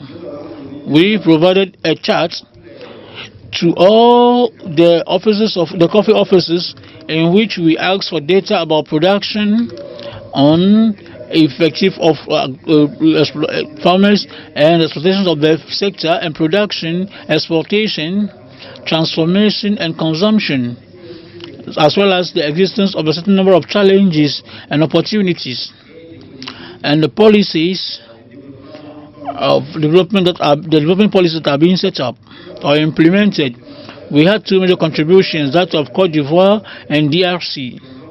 So they provided the information, and the third country sent us its chart while we were preparing this week. So I wouldn't be able to give details on it because we didn't have the time to read it. When it comes to strategic objective number 2, it was requested that there should be partnership with local banks to develop the access to credit, loans. So at this level, IACO exchanged in collaboration with EcoBank to facilitate the closeness of actors of the local transformation in Cote d'Ivoire. And 1 week of EcoBank clients was organized from 4 to 8 October 2021, and several Ivorians were called to handle this week of EcoBank Client Week. And these roasters provided coffee roasters as services to the banks of Abidjan, and the occasion enabled them to have new clients. When it comes to the same strategic objectives, it was recommended that IACO works in close relationship with the member states in order to integrate the youth in national programs of coffee. IACO organized on 11th March 2022 first edition of African Youth Coffee Forum, and you will see that at the symposium we will be having a panel on youth in the coffee sector. We also had the first edition of African Women in Coffee, and that was from 28th July 2022. You also see that the 2 themes will be tackled at the symposium to be able to progress, and the issues that will be raised during the symposium are issues for webinar that took place with this group of youth and group of women during the forum that we organized. In addition, IACO assisted in Ivorian Organization for Intellectual Property for the geographical indications of coffees of the mountain. We contributed to defining the workload and a workshop on validation of the workload that was at Amman, and that was in April 2022. We also organized at IACO, contributed to the meeting of roasters in Cote d'Ivoire, where we have about 20 local roasters with whom IACO tried to organize promoting events on regular basis. IACO signed partnership with 2 big roasters, Café Bonden and Café Continent, with the University of Philippe of Boigny. And IACO has an ongoing project, and Excellency the General Secretary spoke about it this morning. With Café Continent, we are trying to set up inter-African institutions of training when it comes to coffee jobs. As a resolution that follows, it's about IACO classifying the member states with regard to the development of segments. We designed and shared a strategy of Drink African Coffee, Build Africa, which in French it means Bring African Coffee to Build Africa, which is meant for developing the transformation, processing and local consumption in the member states. You see that in most of the discussions we talk about processing and local consumptions at the level of production countries, and when it comes to the markets we will talk about this issue. The resolutions that took place with the partnership between IACO and national authorities with regard to coffee, and at this level, IACO, for instance, Kestabli Gabon has inaugurated 2 of the 5 kiosks that were planned for the promotion of local consumption, and that was 24th August in Libreville. IACO visited the Cameroon office of Kenya, Cameroon, and Zambia, and that of Togo to tackle the issue of local processing and consumption. The resolution that follows says we should encourage transformation, processing and local consumption, and IACO supported a training of young roasters in Abidjan with Center for Analysis of Coffee and Cocoa Council from 15th to 17th July, and the youth began this meeting and they were added to the roasters who try to emerge in Côte d'Ivoire. We have the new value chain that was created. That is those who prepare coffee. They are not yet the same roasters, but they are service providers for the distribution services of coffee. IACO also organized in partnership with the University of Fort-Boigny on 27 September 2022. We organized an International Coffee Day, and on this day, more than 500 students of the University of Fort-Boigny took part in their activities, and 6 roasters were contributed to this day's program. And they were to do presentations on coffee and health on the coffee market in presence of the students who are future decision makers and who are also current consumers today and for the future. And they have to promote coffee, local coffee. IACO also undertook a film on coffee, which is now on the website of IACO, and you can have it right in French and English. The resolution that follows was to encourage trade, inter-African trade of coffee in relationship with the General Secretariat of the African Free Trade Zone. And at this level, IACO signed on 4th April 2022 with the Senior Secretary of African Free Trade Zone a Memorandum of Understanding at Accra, and an implementation plan was designed. Discussions are ongoing with the Secretariat of a Free African Trade Zone or the implementation of this convention. And this morning, you took part here at the speech of the representative of the General Secretary of ZLECAf, and it is in this framework that the organization was represented. It's also about involving the political authorities at the highest level to finalize the inclusion process of coffee as a strategic product commodity in 2023 agenda of African Union. And on this issue, the initiative for 2025 was created, and Kenya were promised to house the group of 25 on the African coffee. The declaration was produced at Nairobi on 27th May 2022.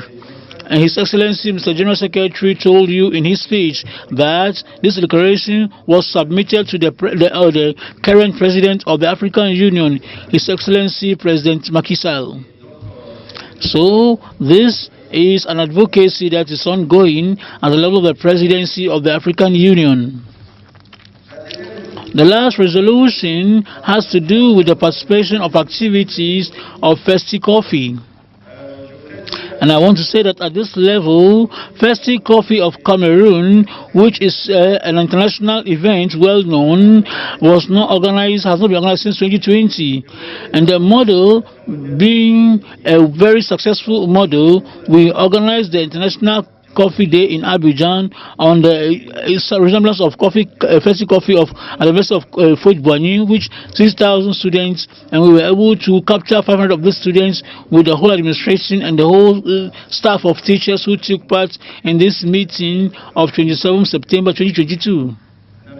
Ladies and gentlemen, that's the end of my presentation on the report of activities of the Director of Economic Affairs for the activities of 2022. Thank you. Thank you for the report.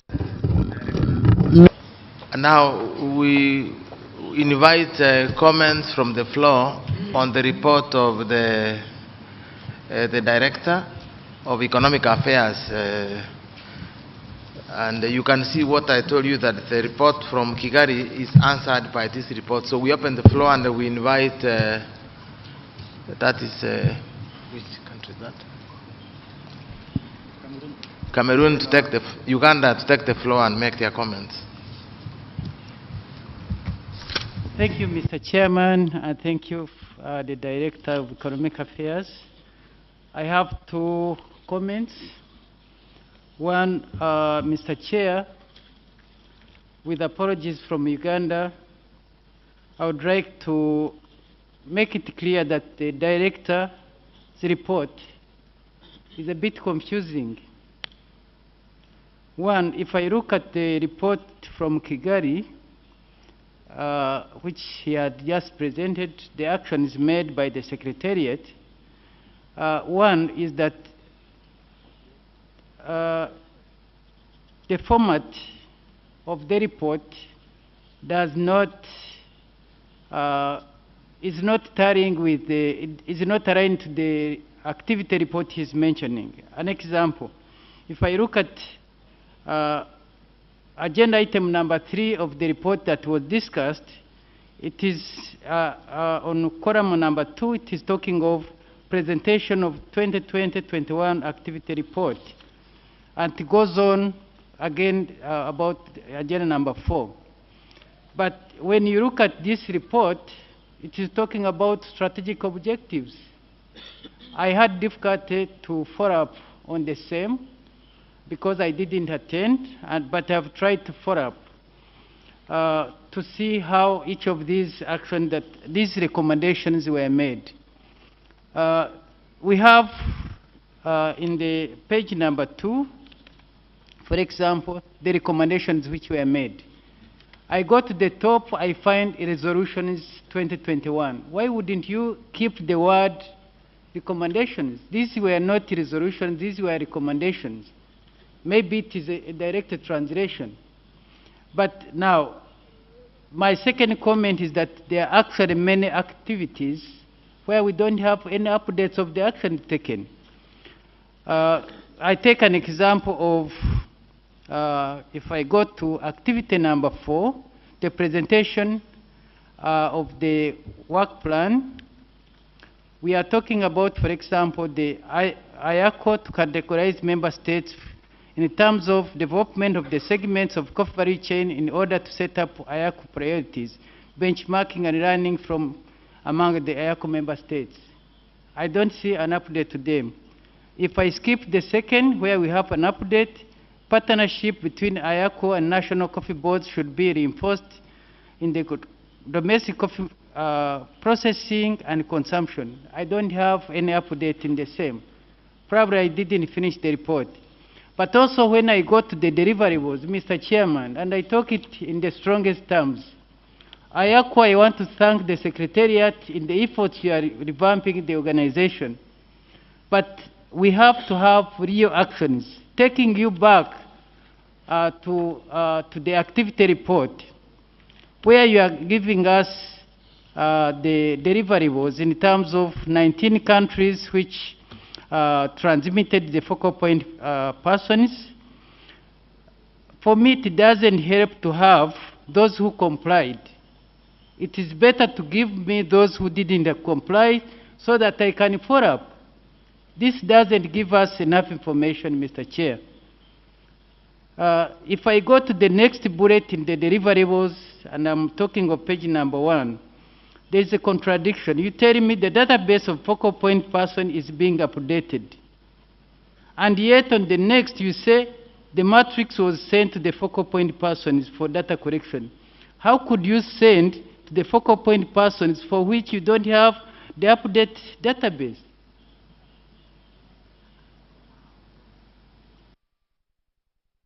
The last but not least, Mr. Chair, is that we need to have these reports in time. You send us invitations, and I would pray that you send us this information so that when we come here, it shortens our discussion.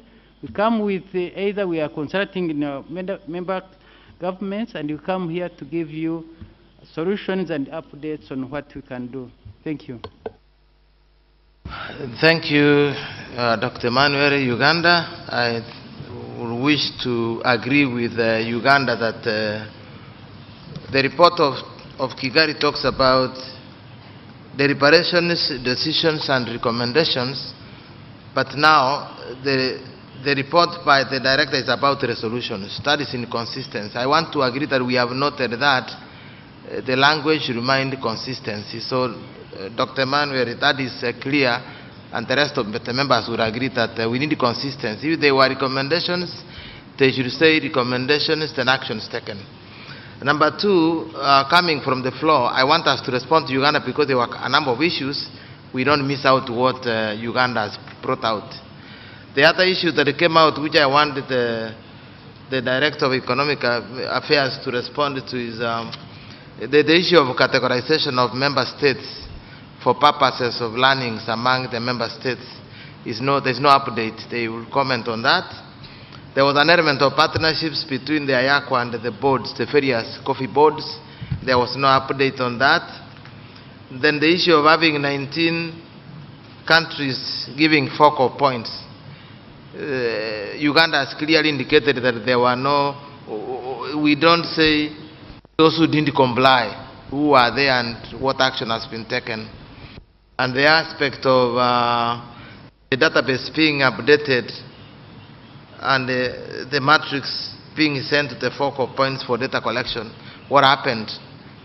So those are the issues that Uganda has raised. Also, the issue of conveying reports maybe 2 weeks to this meeting will enable members to go through the reports and have more objective engagement in this meeting. So when the members get these reports on the floor, they may not have time to critique and give good feedback to inform the Secretariat on improvement areas in the future. So we pass from this sitting that in the future, member states should get these reports way before these meetings.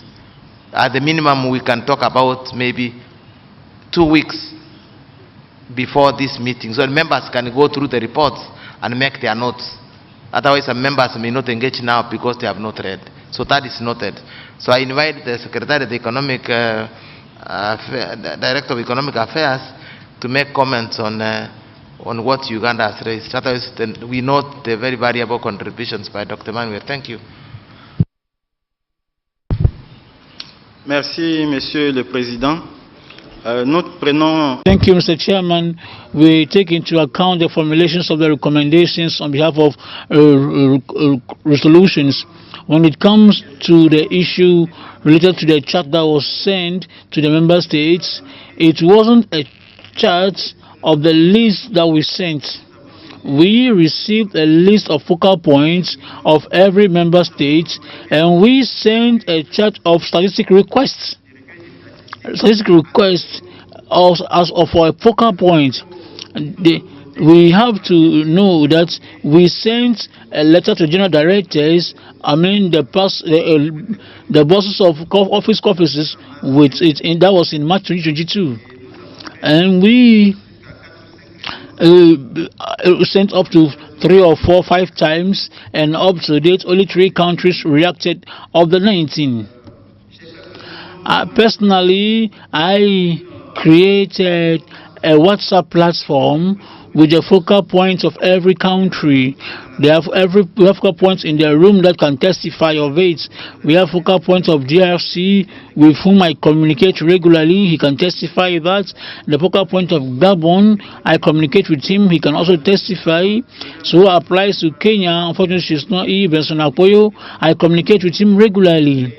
And we try to come closer as much as possible to the focal points so that we will facilitate communication. When it comes to strategic partnership between the General Secretariat of IACO and the coffee offices, it is not about creating new activities or going to sign a new partnership as such. The member states who are here are actors of IACO, and the Secretariat is an organ of the member states.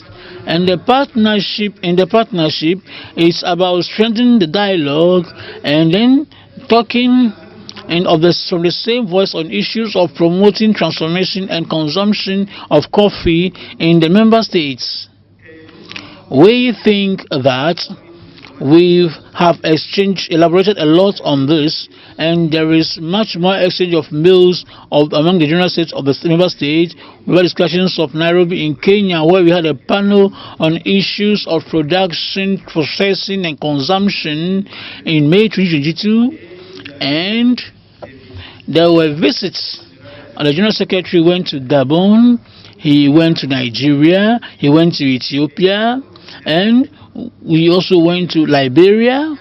He had a visit, even if he's in the member state, he had a visit in Senegal to submit the resolution and then the decision of Kigali, and a call from Nairobi. And the General Secretary took the advantage to contact the authorities of Senegal who are in charge of trade, so that they will start discussing about issues of participation of African consuming countries to discuss about IACO. So as we wait for the 2022 agreement to be ratified by the member states. Mr. Chairman, I think I've tackled all the points raised by the honorable delegates of Uganda. Thank you very much. Update.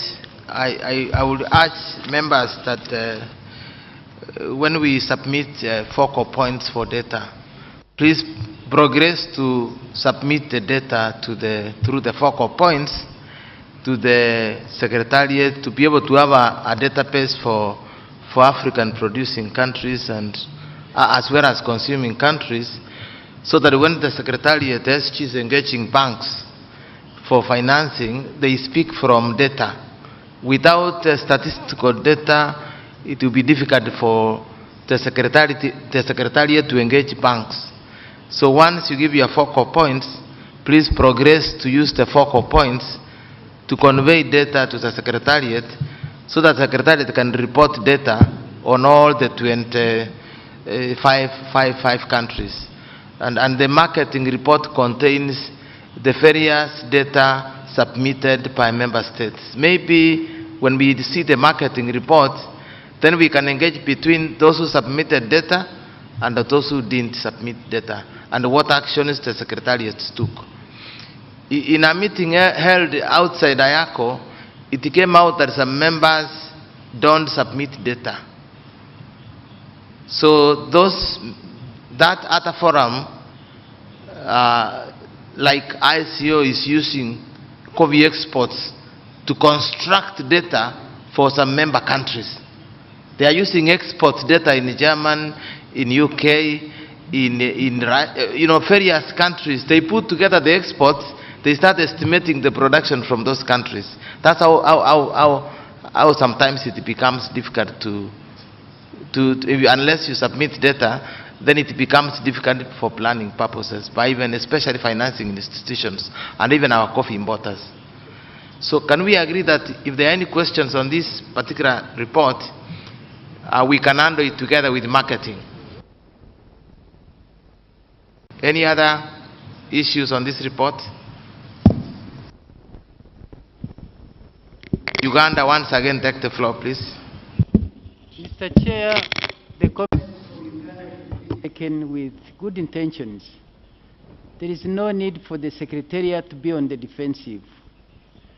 I would recommend that our comments be taken seriously, adjustments be made in the report so that members can follow up on the actions. Thank you, Dr. Manuel from Uganda. The Secretariat has noted that the concerns by members is feedback, and is feedback for the Secretariat for continued improvement in future performance of activities. So Dr. Manuel, we have noted your concerns, and the Secretariat have taken notes on future improvements. So we do not want the Secretariat in any way to take defensive positions, because the members make the observations for better performance in future. So I think we've any comments as Chi on this? Maybe you have a comment on this. Thank you, Mr. Chairman. We've taken note in terms of the clarity to improve on the presentation so that it is not confusing, especially with regards to the framework of strategic objectives. I think when you look at the report of Kigali, it is correct. I think the MD, the delegate from Uganda's point is noted, because under the report from Kigali, we don't have the strategic objectives in that format. So it's a little confusing, bringing them under the 4 strategic objectives. It is correct. They are not resolutions, they are recommendations. So, Mr. Chair, we've taken note, and we'd like to thank the delegate for the input. Thank you. Thank you, S. Chief, for those comments. So let's take another round of... Sorry. And on the time frame, yes, 2 weeks. We apologize for the delay in the submission of the reports. So we shall work hard to submit these reports to member states 2 weeks before the AGA. Thank you. Thank you, S. Chief, for your comments. Let's have another round of comments or questions on this report. And if there are none, you allow us to proceed to the next agenda. I can see no hand, and therefore we proceed to the next agenda. If you allow the chair to move to the next agenda. The next agenda is on work plan of the 2022-2023 work plan. Document number EC 0322E. So I also invite the director to make the presentation on the planned activities for the 2022-23 coffee year.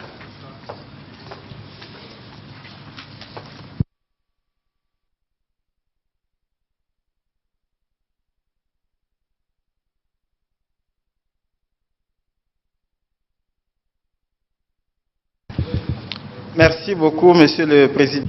Thank you, Mr. Chairman.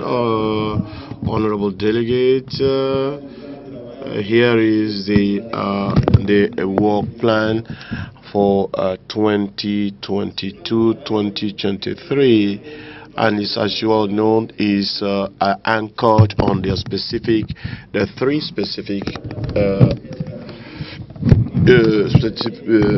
strategic objective, fostering the developments of new projects, and among others, with respect to the first strategic objective, this is to provide relevant information data.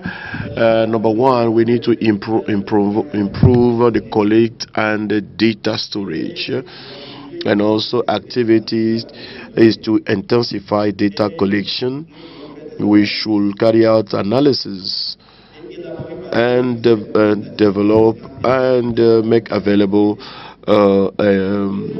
updated data.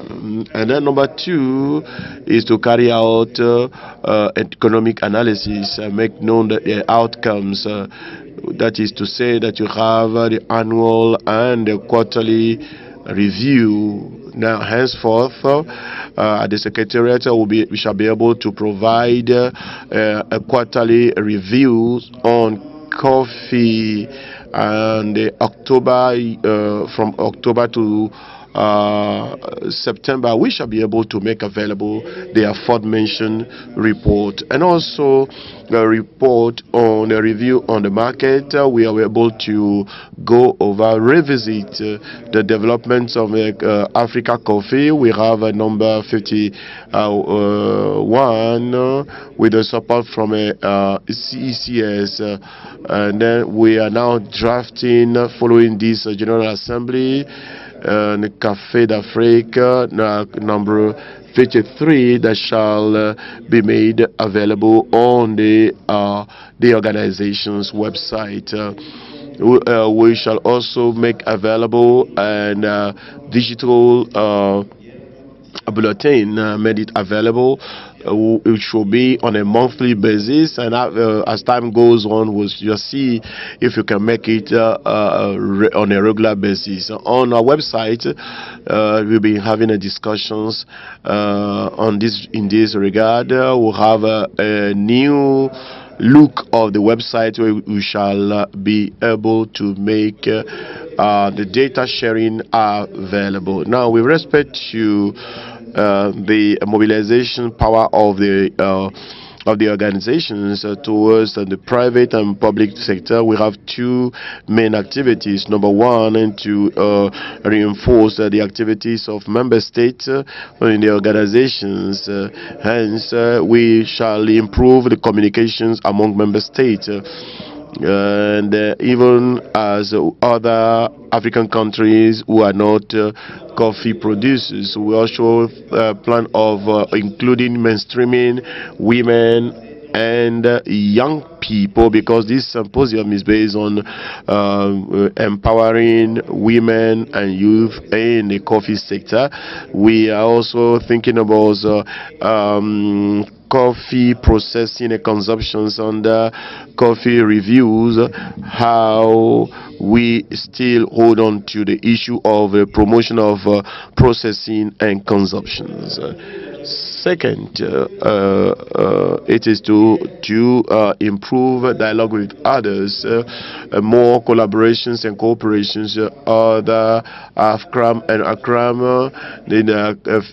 fine coffee from Africa that has to do with Arabica, and this is done in the west and the eastern part, as well as in the southern part of Africa, and Arabica from Africa and Madagascar that deal with Robusta coffee in the central and western part of the continent. These 2 organizations brought together,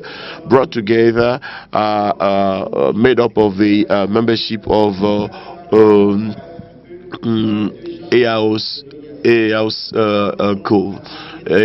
IACO. So therefore, we need to improve the communications with these aforementioned organizations. We are calling upon them to ensure that we could be able to speak with the same voice and then forge ahead.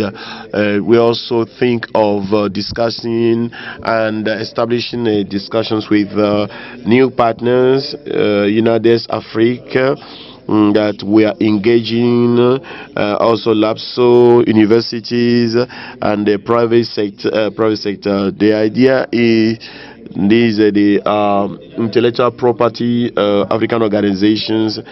Beyond the issue of standard, it is important that we deal with the issue of reputations of Africa coffee. By so doing, geographical indications will be relevant solutions to improve the reputations of the African coffee.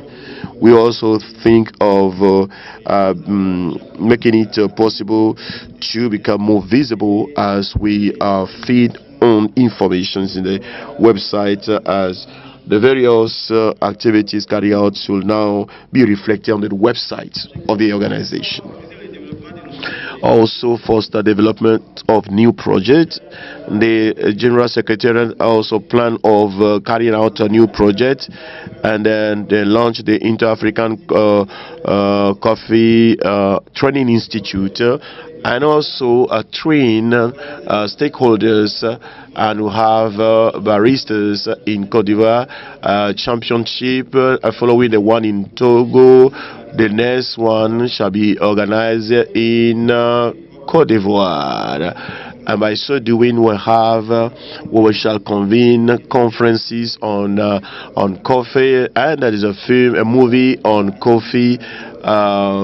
An eminent cardiologist prominent in Cote d'Ivoire. This documentary is available on the website of the organizations. You also have made available information that will make it clear for you that coffee is painted in a very black, from a black view, whereas is very good. So it is important for us to know that several people have been misinformed about the advantages and benefits of coffee. So we also continue celebrating the International Coffee Day in 2023. We'll have another celebration, and we will make it more exciting compared to that of 2022. And the idea in the beginning was just a meeting of some guests, but in 2022 we have upgraded the event by bringing on board more than 500 students. In 2023, we do think that we can forge ahead by bringing on board several additional people, other stakeholders. We also plan to carry out sport activities with the participations of partners.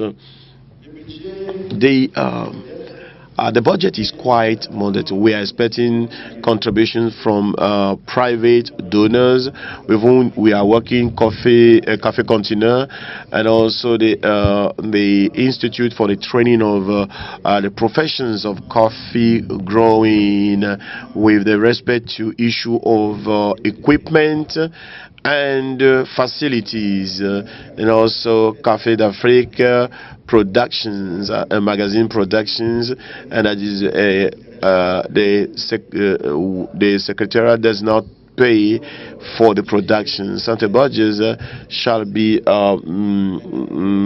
completed as we secure contributions of member states. Mr. Chairman, honorable guests, here is in a nutshell the 2022-2023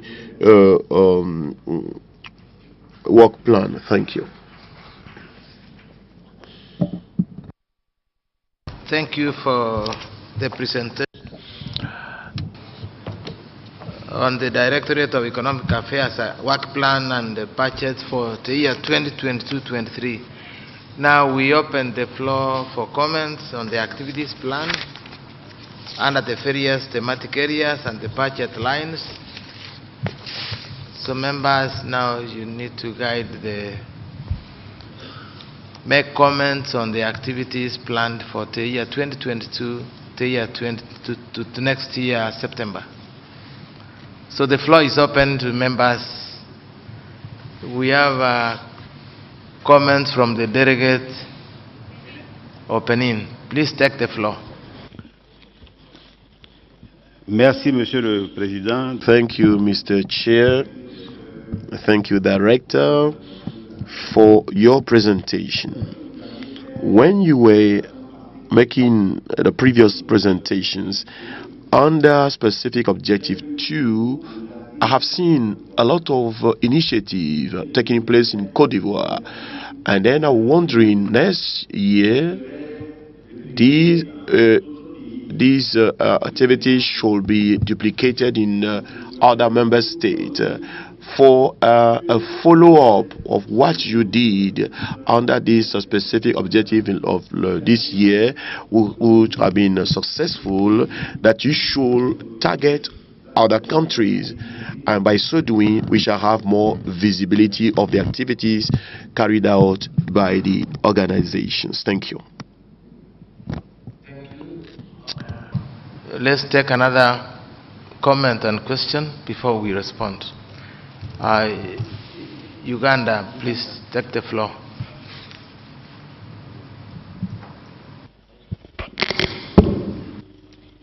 Thank you very much for the presentation and preparation for the report. I have a few observations, basically for the improvement of the report. When you go to strategic objective number 1, you're talking about 19 focal points, focal people, and we are wondering why not 25? Why are we leaving out some of the member states to be part of this initiative?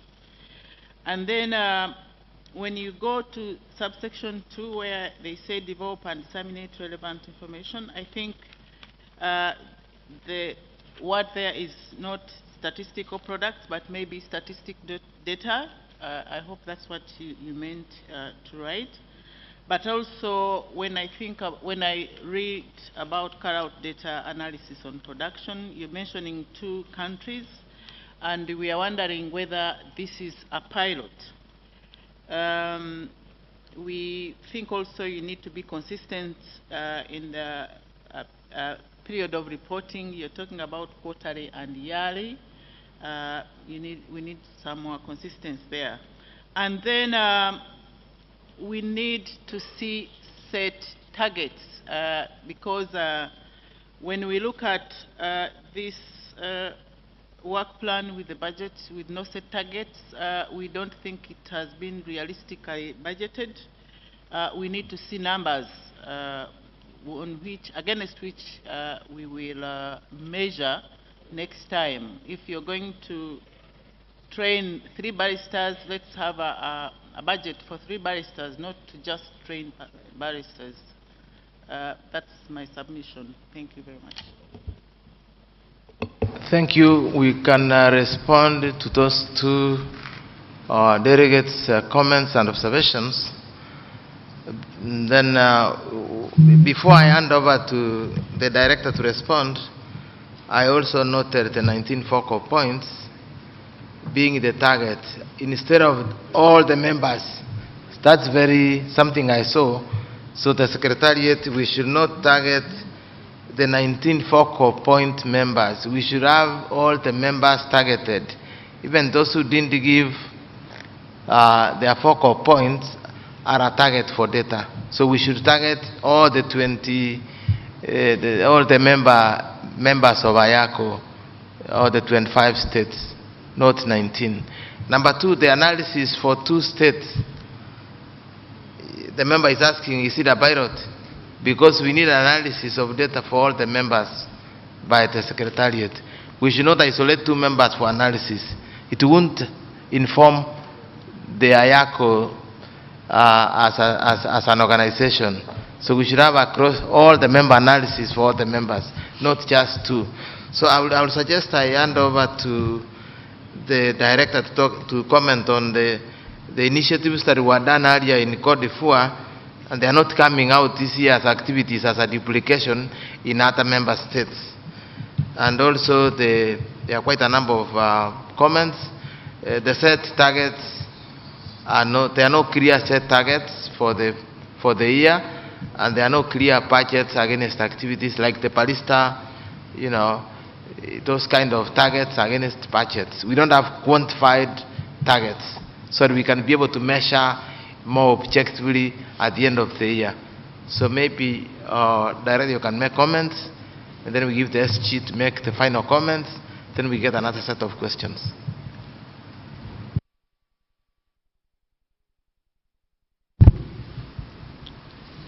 Merci beaucoup, Monsieur le Président du Comité. Je souhaiterais commencer par répondre aux préoccupations. I wish to start with the challenges of our honorable delegate from Uganda and then come back to the proposal of honorable delegate of Benin. Why not 25, the 25 countries? We ought to know that at the end of November 2021, we wrote to the 25 member states, and some officers replied after 1 week, others replied after 2 weeks, and others replied after the 10th reminder. So it means we continue to remind the member states that they will appoint a focal point, but we also ought to understand that in a historic manner, everybody will not always be present. So we hope the 6 member states who have not yet appointed member states, their focal points will do that. But I believe you shouldn't be too rigorous on the fact that the member state did not appoint the focal points, because we can only ask from them. We can't do more than that. The target objectives, the need for data figures, we are of course sure we are going to do wonderful things. We want to do many things. But when we look at the activities, we need resources as well. And the resources, you and I are aware that the General Secretariat of IACO needs the resources.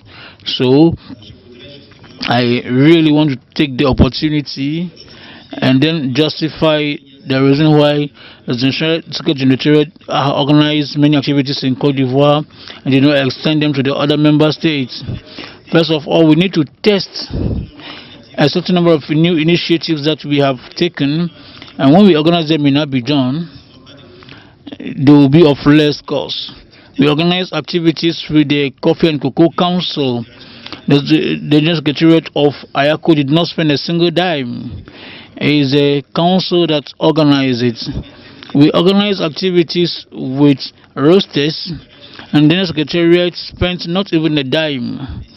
But if we have to go to Benin and go to Central Africa, we need resources to be there.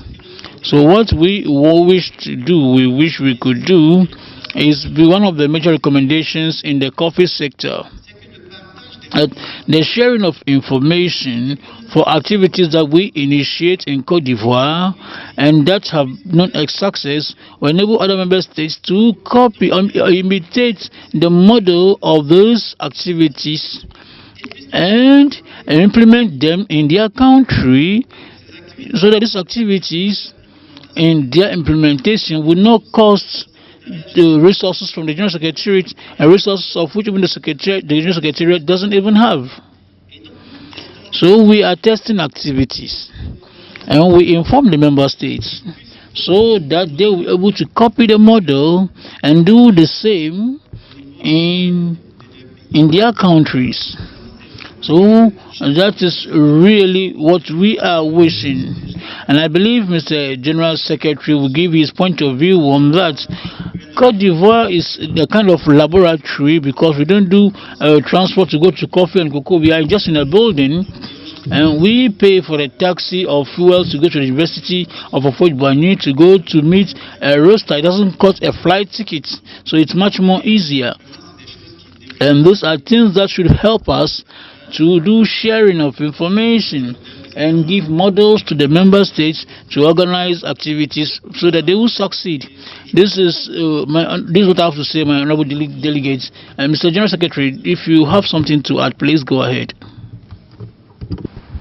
Yes, thank you. I'll start with the delegate. I think from Benin, I want to first of all thank Benin for coming back, renewing their membership with IACO. And we are working really hard to see that we spread this out with time. It is true what the Director of Economic Affairs has highlighted, that this is more of a pilot approach during the first phase of these initiatives. And then we plan to roll them out with time. And part of the idea is when the members see some of these tangible initiatives, then that's when they pay the subscription. So we are happy I was very happy to hear from the delegate from Zimbabwe. Zimbabwe has been absent for some time. They are planning to come back and renew their membership. Benin is back, Angola, Madagascar, and I think, yes, those are the few that have come back. And the plan is, with these pilot initiatives, we plan to roll them out as we continue to get the membership of IACO back to normal. We're now at 50% membership. In the past, IACO had only 8 active members who are paying out of 25. So we're making some progress. The target is 25 plus more once we ratify the new agreement to bring in new consuming countries like Senegal, Morocco, Algeria, South Africa, and others. Yeah, so I just wanted to add on that, Mr. Chairman. Thank you. Thank you, SG and Director Economic Affairs. I think the SG and the Director made efforts to convey responses to members' questions, but above all, members, is that the intensifying of collection of data should be targeting 25 countries, including those who have no focal points. That is what the members said, and I think that is what we carried forward. So that even the members who have no focal points, the Secretariat should continue beseeching those members to convey their focal points and convey their data. Now the second point is, when projects are carried out in some countries, members, without replication to other members, then the project where a project is carried out, if it is Cote d'Ivoire or if it is Kenya, then there should be a presentation here to share the experiences of that project where it is carried out, so that we have an opportunity as other members of this IACO to learn from the lessons learned, and we want to duplicate in our countries. That, I think, will assist us learn from each other. So when we implement a project, say in Kenya, Kenya should come here and give a presentation on that IACO project to the members and the lessons learned. Then the other members can learn and may use their own resources to replicate or copy the projects and implement in their countries. So I would want, if there are any comments again, if there are none, then we can move. There is a question from that delegate. Please take the floor. From which country? C'est le Togo. That is Togo. Please take the floor. It's Togo. Thank you very much. I want to react with regard to the improvements of data, stock processing, and statistics sharing of statistic information. I can see you are making a lot of efforts, but if you want to analyze, there is only 2/19 or 2/25 who have provided the data.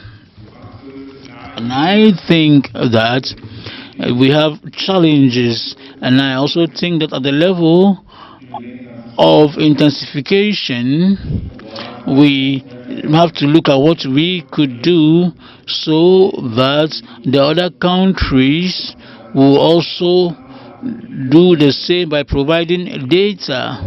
They need to be followed up, and I think that will be most welcome, because information is something that many projects will need. So thank you very much. I want us members to agree with the Togo delegate that if you are doing analysis of data from 2 member states out of 25, you are not going to make any meaning out of that data. It is data from 25 countries you are analyzing, that can inform a decision by a bank, an investor, or any other party. So 2 members analysis out of 25. I don't know, members you want, I will imagine that that's not an effort worth reporting. So can we agree that member states put your data collection infrastructure and put together your data, however accurate or inaccurate it is, let's give some data to the IACO Secretariat to begin with. But when the Secretariat reports that they got data from very few member states, then is it the Secretariat to blame or is it the members?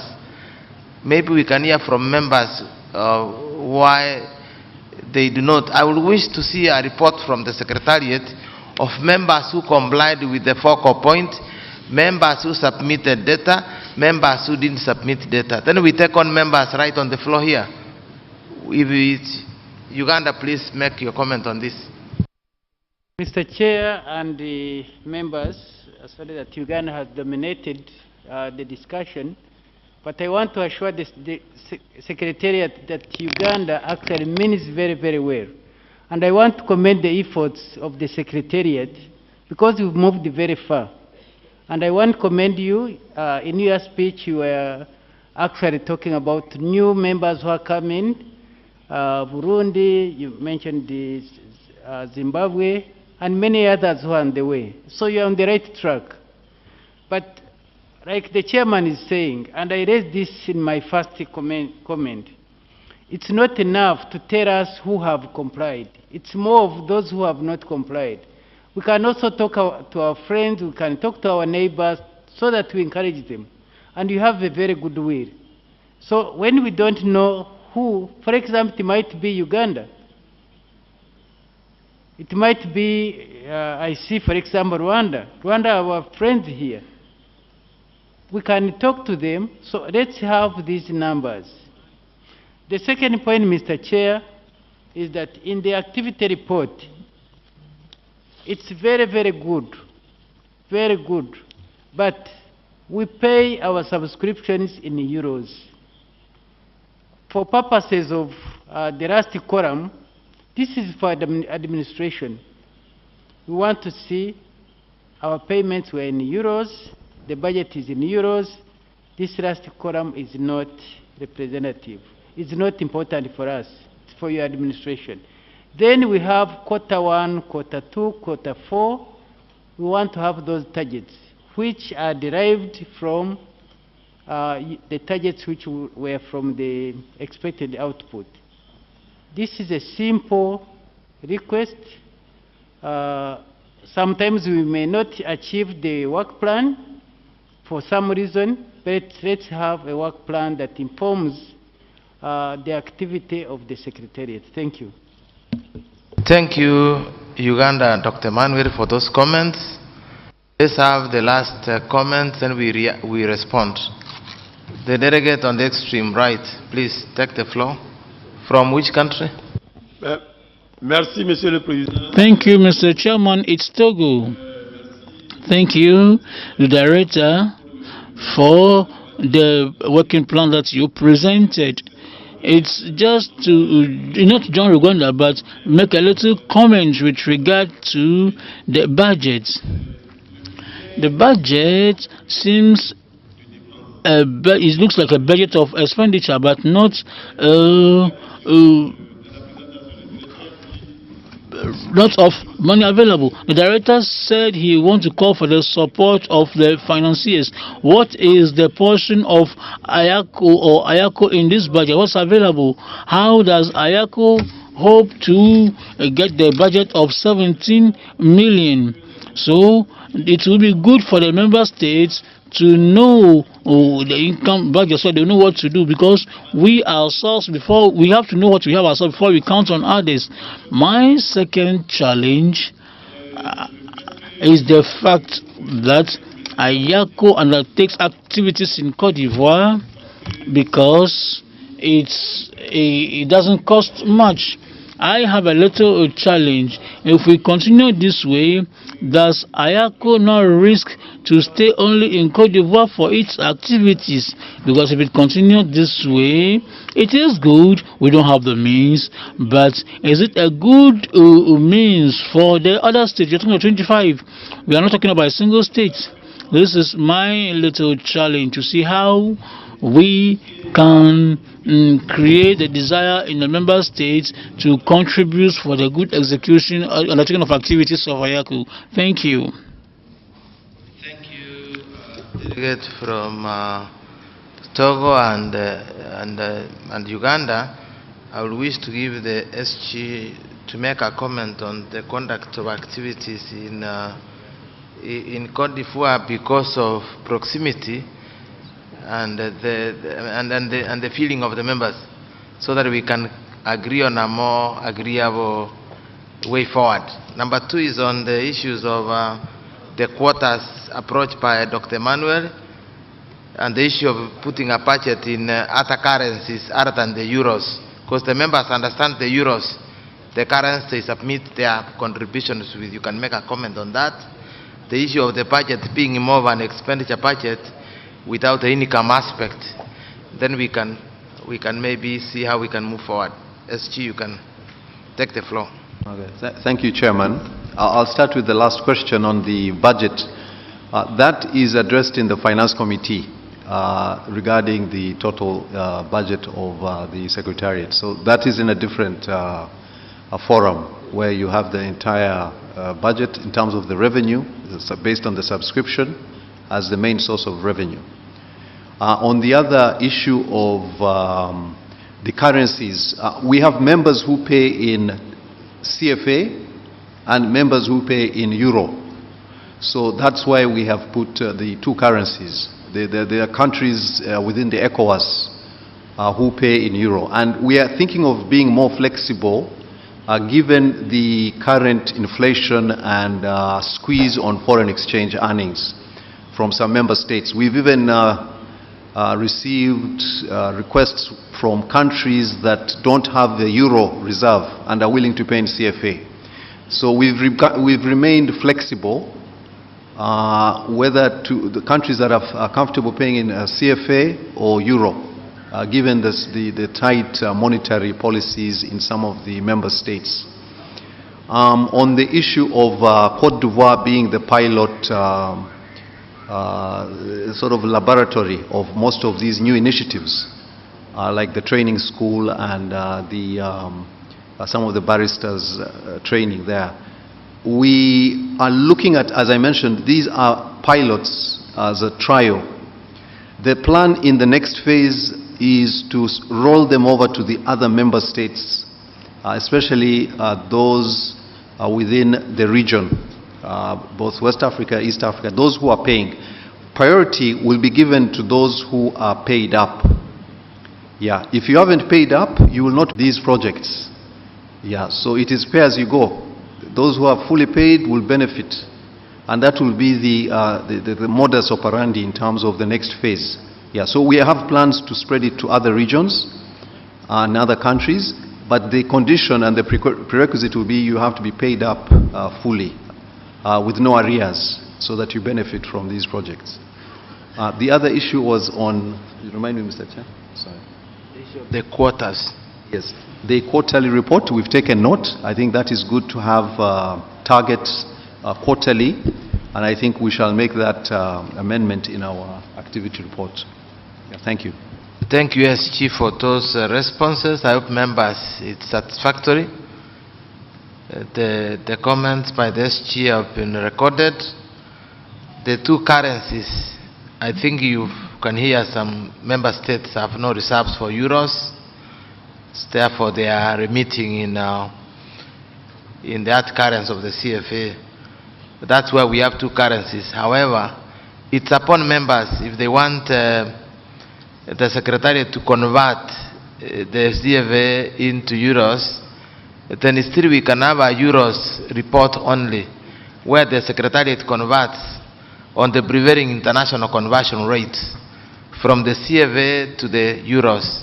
Then we can have a strictly report with the euros columns only. It's upon the members to decide. I think you can convert one currency to another very easily.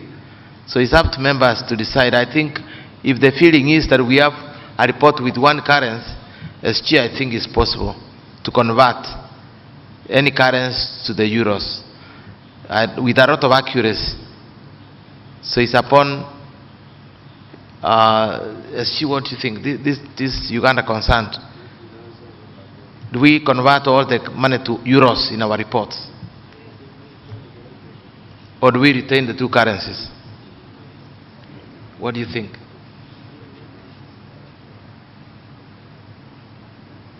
Any comments from the floor, Uganda? The issue of currency, two currencies in this report, what will carry the day? After we can leave to the Secretariat. They know how to manage. This is really purely administrative. But if you, in the agreement, in your documents, you report to us that the currency will be in this currency, then whether the money is converted or not, I believe you probably have two bank accounts for the local currency and the euro currency. Now, if you have that, then you can decide what is your running conversion rate as you do the budget.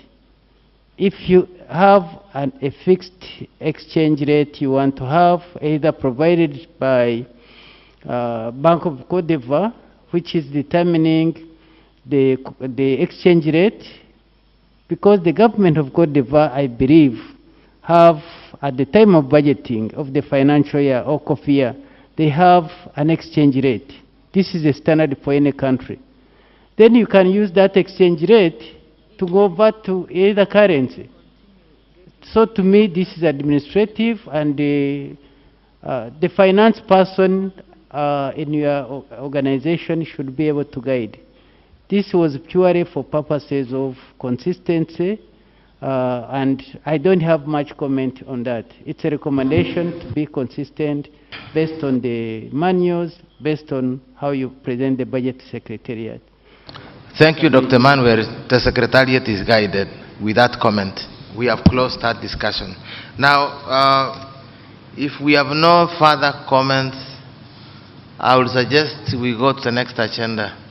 The next agenda is on presentation of the review of the coffee market, document number EC 04/22/E.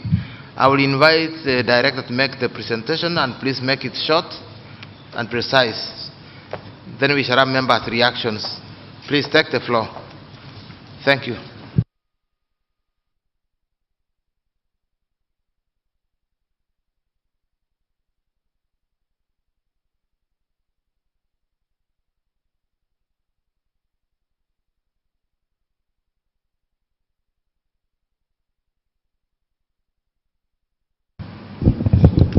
Monsieur le Président, honorable délégué, je voudrais... Mr. Chairman, honorable delegate, I want to present the report on the review of the coffee market for the year 2021-2022.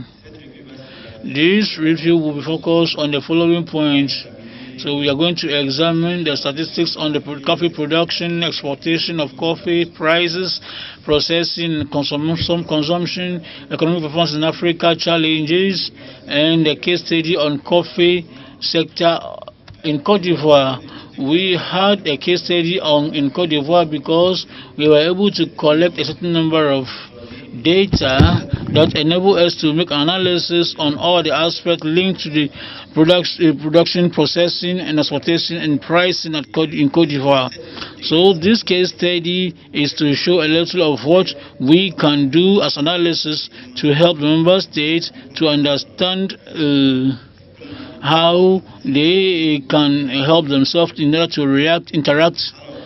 So when it comes to the production, We say this coffee year, Madam Executive Director of International Commerce Center is up to 167.2 millions of bags, and it's a reduction of 2.1 compared to last year.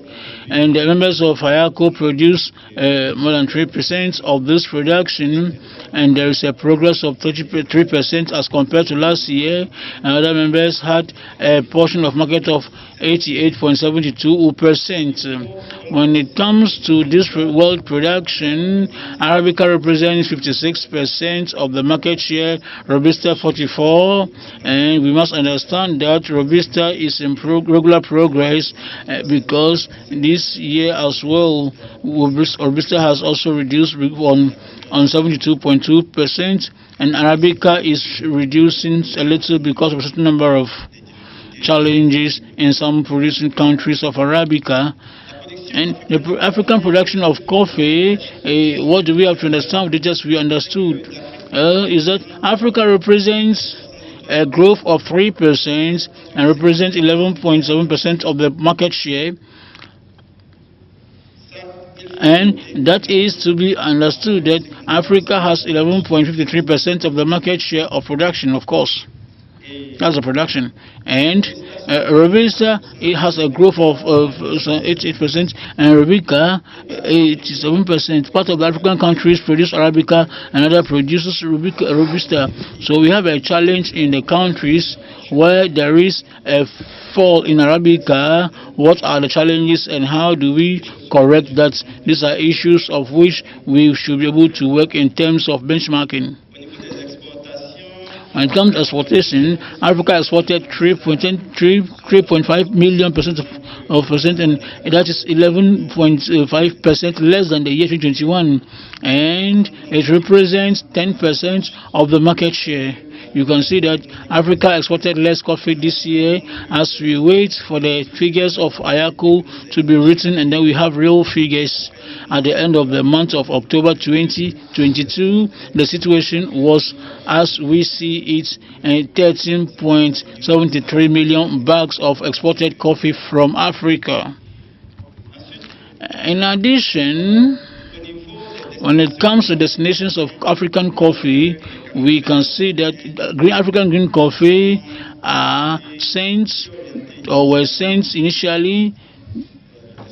Sorry, I have to move a little. Can I have the roving mic?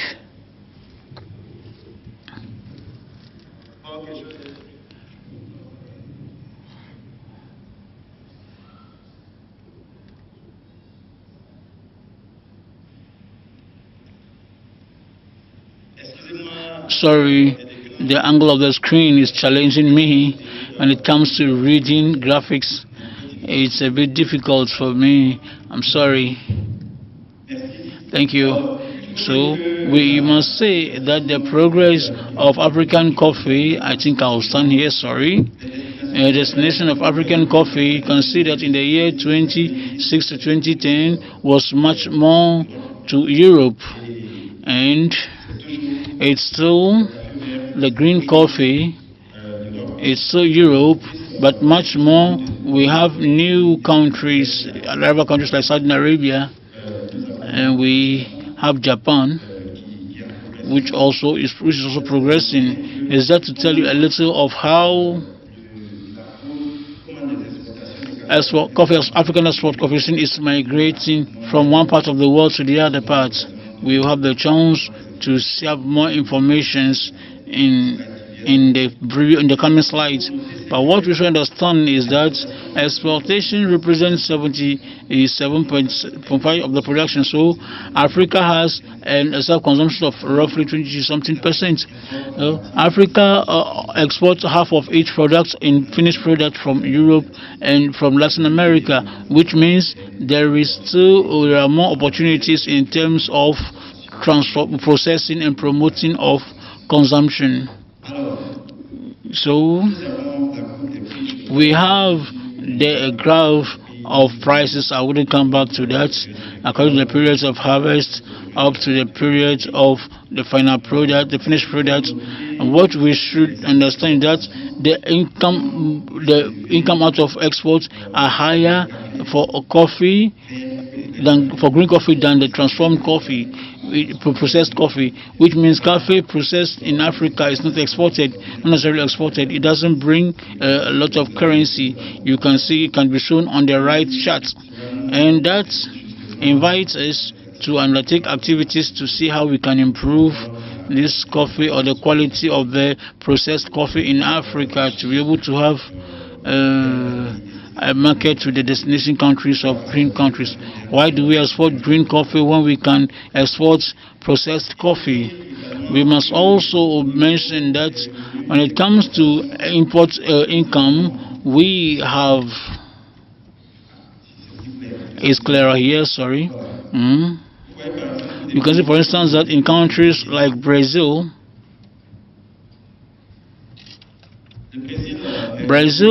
is one of the countries that makes more money in exportation of coffee, but when you look at the untransformed coffee, we only have Ethiopia in Africa that is really making good market in this coffee, in this green coffee. In the semi-transformed coffee, there is no African country, and in the entirely processed coffee, there is also no African country.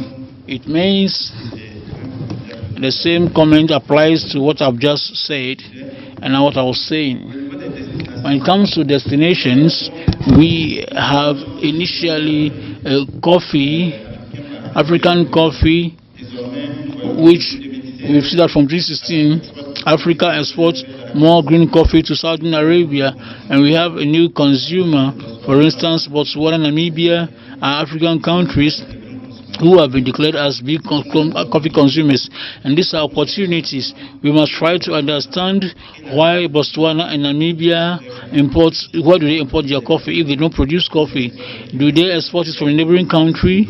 Does Kenya or Uganda or Rwanda can export coffee to Botswana or Namibia? Otherwise, these are the opportunities to develop initiatives of coffee exchange with other neighboring countries. African transformed coffee goes to which countries? We can see that it's much more destinations that are migrated from Europe to Africa. Burkina Faso, Nigeria, Senegal, Algeria, Tunisia. But what is the coffee exported to these countries? In which form and who exports the coffee to these countries? These are informations that we need. We need this data for an evaluation of African trade that was done in the framework of evaluating activities of the Free Continental Trade Zone. So what we need to understand here is that Africa has opportunities, so it must be able to exploit, to use them. Economic performance of Africa. You can see in this chart that we are talking about the African trade evaluation reports, like untransformed coffee, for instance, to countries of Europe and OECD are well valorized. And let's mention the DRC, Kenya, Ethiopia, Mozambique, Tanzania, and Zambia are countries that export coffee to Europe and OCDI, and this coffee has a good reputation. Countries that do not export coffee import coffee from some countries and they re-export it, and this because this coffee is not given good value.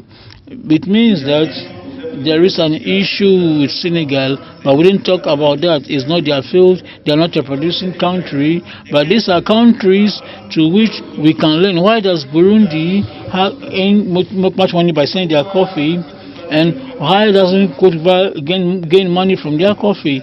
The need of learning and sharing.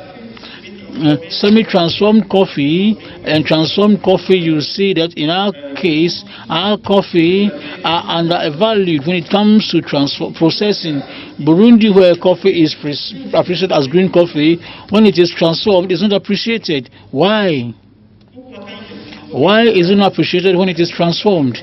Is it because in Burundi we are not able to to roaster coffee, to roast coffee. What's the problem? In Cote d'Ivoire, processed coffee under commercialized. In Ethiopia, processed coffee is not well processed. So these are things or figures that could guide us to enable us to see how we can improve. And as we recapitulate, we need to understand that we need a certain number of challenges. We have a certain number of challenges that are not linked to the quality of coffee, but to the tariff, the export and tariff, and then non-tariff barriers. And the tariff barriers, when it comes to Europe, you have African countries too, where we have duty for entry of coffee, green coffee, as well as processed coffee. So why is it that between African countries we give ourselves tariffs from 5 and 7.5% for the entry of coffee in these countries, while we can easily facilitate trade? Importation of coffee, you can see in this graph just below the left, at the down left, we have the custom duties of coffee in Africa, where we have importation rates on coffee that goes up to 11 to 20%.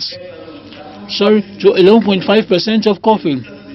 And this the same applies to coffee and tea. That's a comparison. 10%, 11% for imported coffee between African countries. So, in the literatures, the challenges linked to sub-trade in sub-African care issues, these are norms of the Western, the health security of food, environmental norms, equitable fair trade norms, and the minimum limits of waste in countries of OCDE, and the requirements, and the requirement as high for green coffee just as for the processed coffee. But the difference is that these countries prefer to import green countries from Africa than importing processed coffee from Africa. So, for Cote d'Ivoire, what is happening? We have an AUA project that changed for the past 12 years, and we are trying to climb when it comes to production. The period of harvest being October, November, we have products on the field between December and April. And from April, we have no availability of producing. So the local roasters don't have coffee from May to October, when they don't have the capacity to buy in January and February, when they have the availability in abundance. So the local roasters don't have the capacity of having a stock. They work for 6 or 7 months without raw material. If you have a factory where 6 or 7 months you don't have something to roast, for instance, you will not be able to pay your staff. You cannot continue with your permanent employees, and you cannot have bank credit or bank loans because you don't have an income-making activity.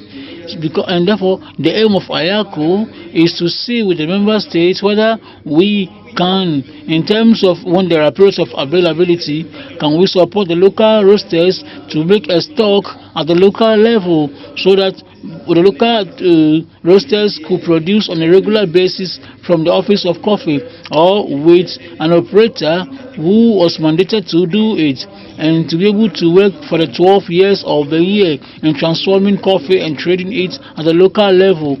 And so we think the rate of transformation and consumption will then increase. Coffee exportation for Cote d'Ivoire, I nearly forget. You can see the graphic of price fluctuation. When we took the product, that's when the price is high. And where is the coffee? It's in the stocks of other multinational companies. And our countries can change this trend of availability of the product by making a stock for themselves. Africa, exportation of coffee per container, we move on because it's getting late. Comments, the graphic that will come in are more of interest. We have, for instance, the surface area of coffee farms that are reducing in Cote d'Ivoire for the past 12 years.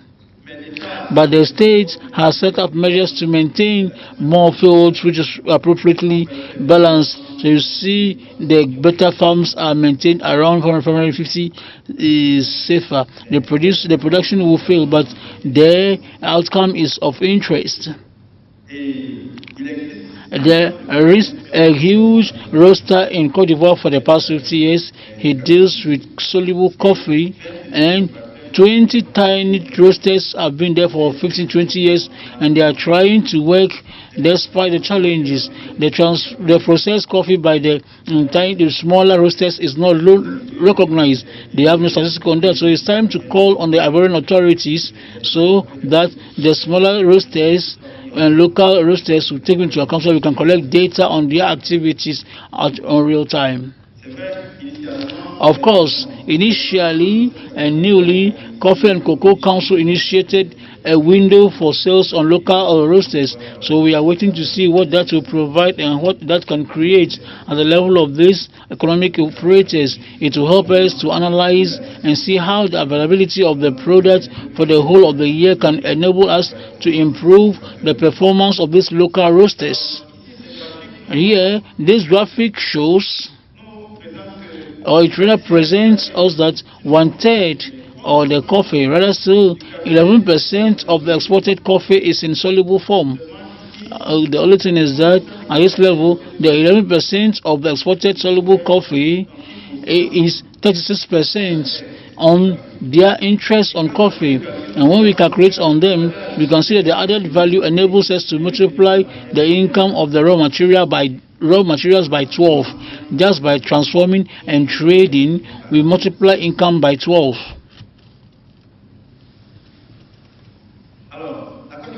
Cote d'Ivoire export coffee everywhere throughout the world, but 80% of their green coffee is exported to Africa, to Algeria, and the other countries are in other countries it's in a smaller quantity.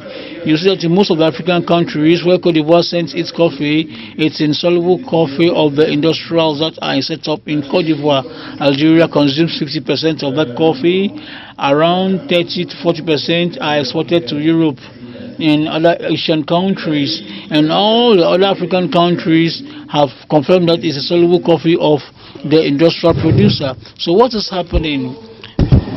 When it comes to coffee of Cote d'Ivoire, we have the green coffee and the soluble coffee. In terms of firms or multinationals who are involved, Nestle who are involved, you also see that we have other firms who are there with a quite important quantity for 2 or 3 firms, and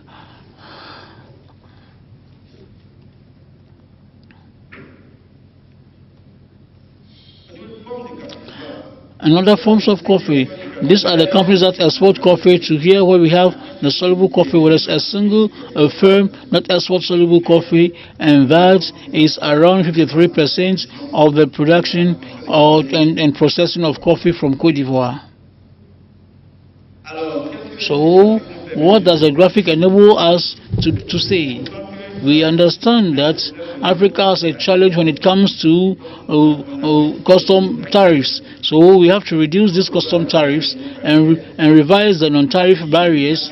And if Africa cannot change the non-tariff barriers of importing countries, we have to work in adopting or conforming the products with that of the requirements of the importing countries.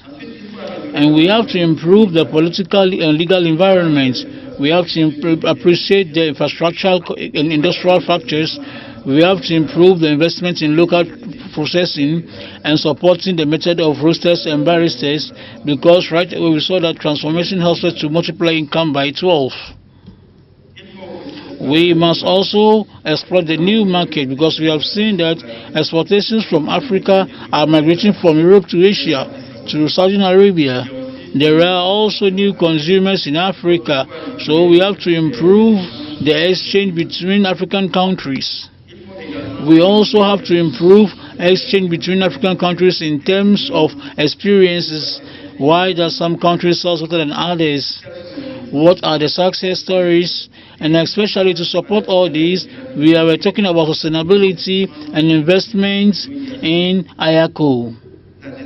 The last recommendation is to be able to create a network for the development of African coffee markets, a network that will be financed by the contribution of the member states and the private sector and through the personal and financial supporters. This is very important because the budget, the working capital of IACO and member states to IACO cannot enable them to undertake activities in other countries as we desire. We have to create income, and this income will help the General Secretary, for instance, to lead the project of construction, building a head office of IACO that will enable to generate resources, but it is an average and a long-term project.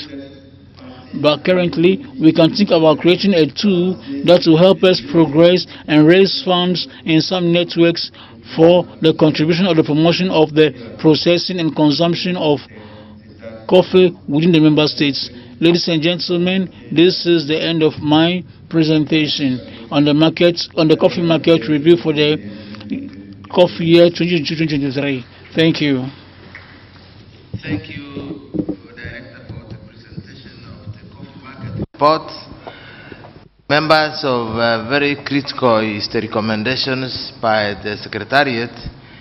You've heard the recommendations on what we ought to do to improve our coffee marketing strategies, both in the external markets out of Africa, within the member states, and within the what we call the domestic markets. We have domestic markets, African markets, and the out of Africa markets. So the Secretariat report has highlighted what we need to do and has capped the report with recommendations. We don't have time, so we give the floor 5 minutes mainly to focus the report on what we ought to do, not what we have not done, but what we ought to do as member states and IACO to gain greater mileages in our marketing strategies, both domestically and internationally. Please, the floor is open. 5 minutes, and we can be able to close the agenda.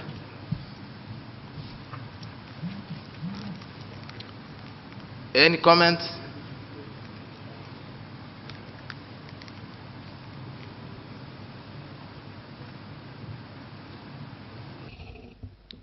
Bonjour tout le monde.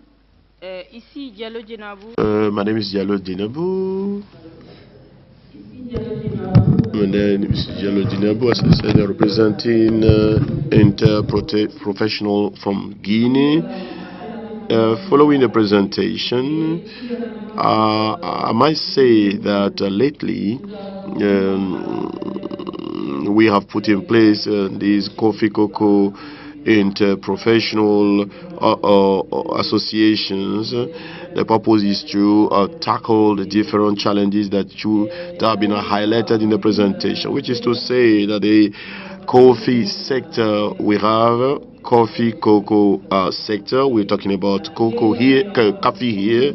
As you all know, coffee, Guinea is a developing countries with all the challenges, the instability of the prices, the consumptions, as well as processing at the local level. So with respect to recommendations made by the Secretariat, it is therefore conspicuous that we encourage local consumptions, which is to say we need to emphasize sensitizations measures.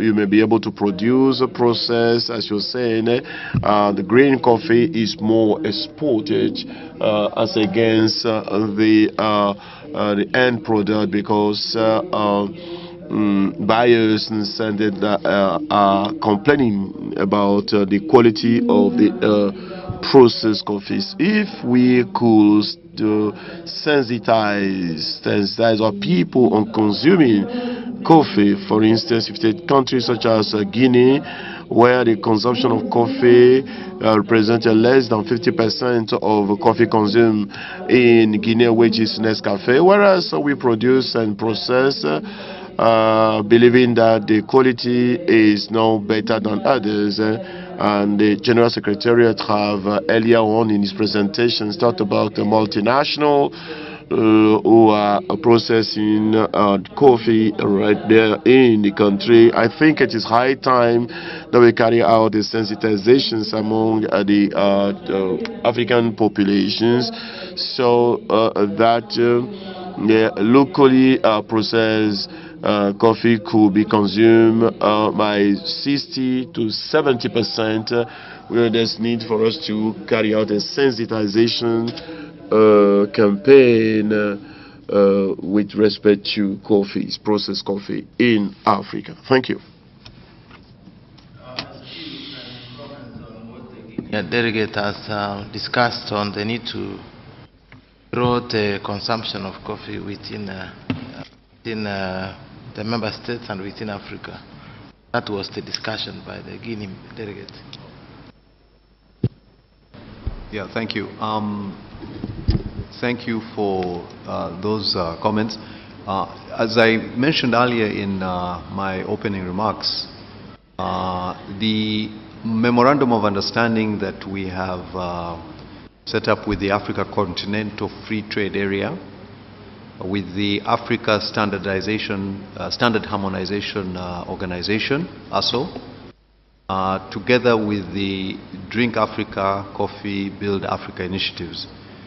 The strategy is, once we adopt coffee as a strategic commodity under the African Union, it would then be very easy to mobilize even financing under some of the banks like Africa Exim Bank, Africa Development Bank, to be able to support the private sector, small medium enterprises, in setting up, investing in some of the value addition infrastructure. So we'll need to invest in that value addition infrastructure so that we start promoting domestic consumption within the region. There are still challenges, logistical infrastructure challenges. For example, the tariff and non-tariff barriers, especially on the roads, poor infrastructure, both rail, road, and also air. The challenge of standards. We don't have a standard. We'll need to establish standards for inter-regional trade if we're going to start increasing domestic consumption on the continent. So that is the strategy that we want to first have this adopted under the AU framework, together with the AFCFTA, ASO, and then start dealing with the banks like ADB, Africa Exim Bank, to see how we can invest in the infrastructure for value addition. Yeah, so again, those are some of the initiatives. The small ones like training schools, setting up a training school in all African member states, I think is important. We can start with the universities and other vocational institutes, and also look at setting up a curriculum in our education system, from the high school, primary school, even, make sure that people get to know what coffee is about. We were very surprised when we undertook the activity at the University of Houphouët-Boigny. Some students had never seen coffee, and they've all grown up in Côte d'Ivoire all their life. So there's a lot of education that we must invest in, right from primary, secondary, and university level. So those are some of the initiatives that will help us on increasing the domestic consumption on the continent. Yeah. Thank you. Thank you, SG, for your comments. Price instability is likely to persist into the future. Besides the recommendations by the Director and SG,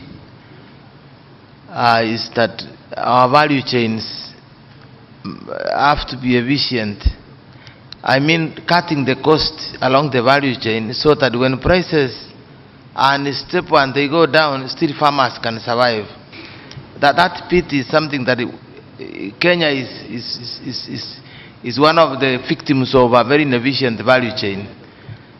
But if we can work as a team, as IACO, we can see how we can improve the efficiency of our value chains so that when prices go down, we can still make something. as we explore the various strategies by the reporter from the market report, I think the efficiency of our value chains is also a key aspect. As we engage our buyers, as we value add, as we trade within Africa, the most inefficient value chains will be the first ones to exceed the production arena. I'm not casting, I'm not saying anything alarming here, but how inefficient you are means how costly your coffee is. So when prices go down, then you are the most hit.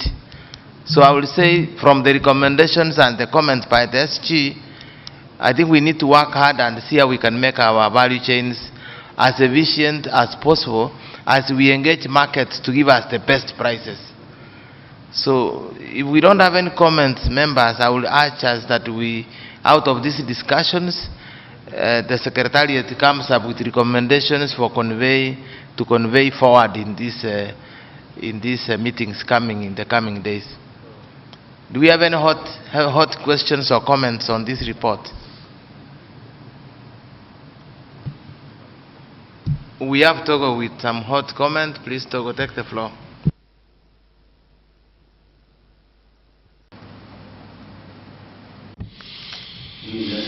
Thank you.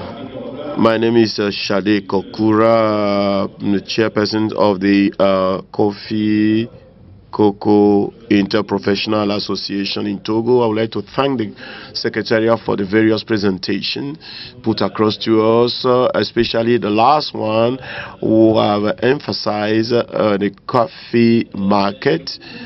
We all know and we think that thanks to processing and local consumptions, we shall be able to meet the challenges with respect to the prices.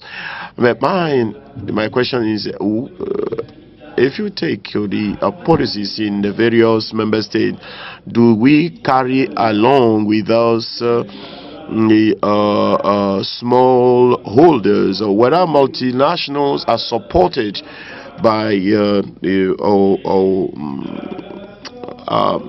our government? In the presentations, Namibia and Botswana are the primary consumers.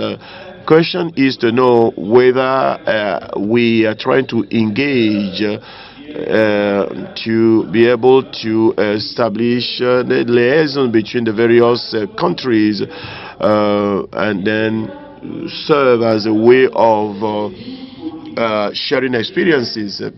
Countries who decide to support various processing stakeholders. You attend seminars and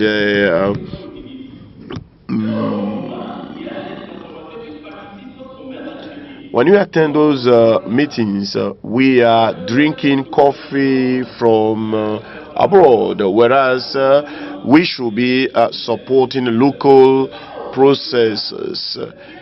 Beyond that, we also have to tackle the issue of individuals and the small roasters who like to export, whereas he doesn't have the means, instead of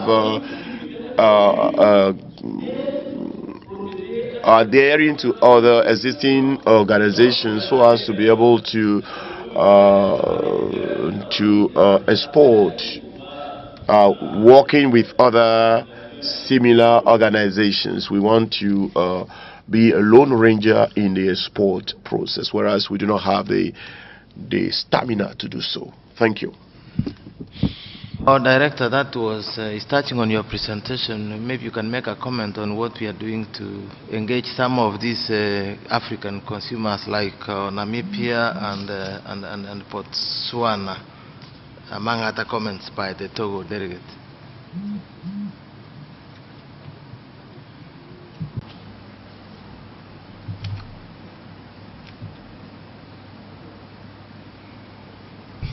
Ok, merci, Monsieur le Président. Thank you, Mr. Chair. The information are collected from some platform and have informed the General Secretariat to kick off the discussions with the General Secretary of the African Trade Area with other African countries to see how to facilitate conversations among African countries. Put across a question to you, and we're expecting answers to that question. Will it not be good that the statistical data that we provide from this data collection shall be able to know what are the destinations of coffee exported from the member state? If you tell us the neighboring country where you are exporting your coffee to, then we can now be able to know where do Namibia and Botswana are importing coffee from. This could be done if we share information even here right on the spot. There's need to make effort. We are suggesting that from the coffee offices and the directorate should now help us being more flexible as we engage in a focal point, having a direct conversations with them without any foreseeable constraint. From the statistical data that we received from some institutions, we were saved with an issue with validations and communications constraint. So there's need for the management of coffee institutions to make it flexible for us to discuss with the focal point. If General Secretariat were given a go-ahead to collect data and to make available the aforementioned information, then the staff of these offices who serves as a focal point should be given the go-ahead to interact with the IACO. By so doing, we will now have room to discuss with the focal point. Some focal point cannot receive a direct mail from us that we cannot come, because prior to do that, you have to discuss with their directorate in the first place, and then we show that this mail shall never get to the focal point. So it is important to make the interactions between the Secretariat with the focal point easier and flexible. You have put your confidence in us. Therefore, we like to trust you, that you are giving us your confidence. Make it easier for us to do so. Thank you, Mr. Chair. Had the response by the Secretariat that there is need for data sharing on the exports of your coffees to the consumer members of Africa, to enable them to do analysis, and even we can crystallize the market destinations for our coffees in Africa. Number two, we discussed the African free trade area, which we are seeking also to anchor coffee as a strategic crop on the AU framework, which will unlock now engagement among East African states on addressing the non-tariff barriers, as well as putting infrastructure in place in Africa to enable us to exchange our coffees in Africa. The member states are also, we call upon the member states to establish value addition strategies to package coffee, and then using the information from the member states, we can be able to now target other consuming member states to grow the amount of coffee we exchange from producer to consumer. So it's quite a complex engagement, and it needs sustainability and support by member states, and the African Union under the African Free Trade Area framework. So I think we are on course in that regard, and I want to commend the Secretariat for that report, and unless there are comments from the floor, we already have the recommendations from your engagements for presentation for resolutions from these annual general meetings of this year. So I would want to, without any hand up from the delegates, I would wish that we have another agenda coming up after this, and we don't have time. So I think with the comments from the floor, the presentation by the Secretariat, the agenda forward is guided on the marketing of African coffee. So I want to take this opportunity to thank the delegates for their very candid, variable, and focused discussions, and I will wish to now proceed to the AOP agenda, which I want to give 1 minute or two. If there are any members who have any AOPs, we can have them, then we can close the meeting. So we are now on the last item, any other business.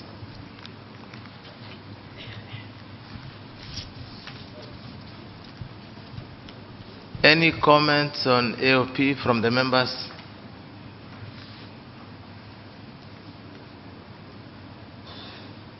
There are no AOPs, I would presume.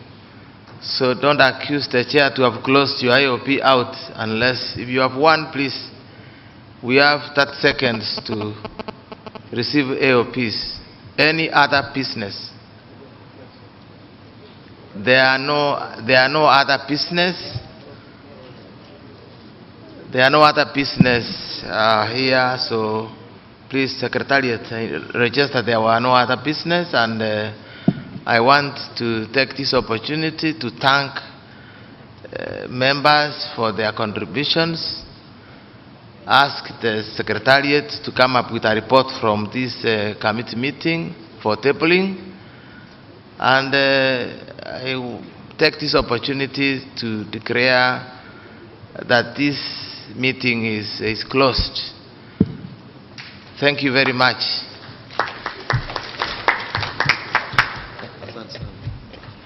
I hope it was okay. Yes.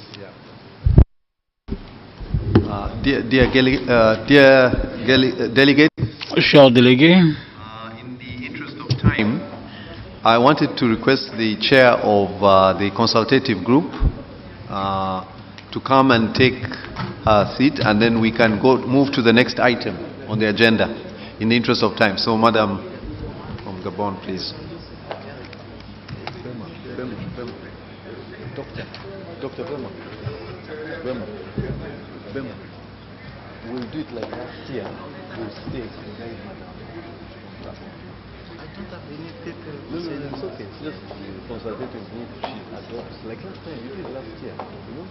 Let's finish it because of time. So, receive her. She's coming. She's coming. Ask the secretary to bring Auti. Auti can bring the report. Okay, so let me go. Yeah, bring the report so that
Pays membre de l'OIAC, je vous souhaite la bienvenue au nom du Gabon.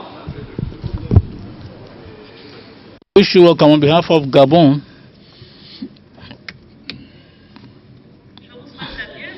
Wish you welcome on behalf of Gabon to our consultative meeting, and that I will be presiding with honor. From last year, I've been presiding this meeting.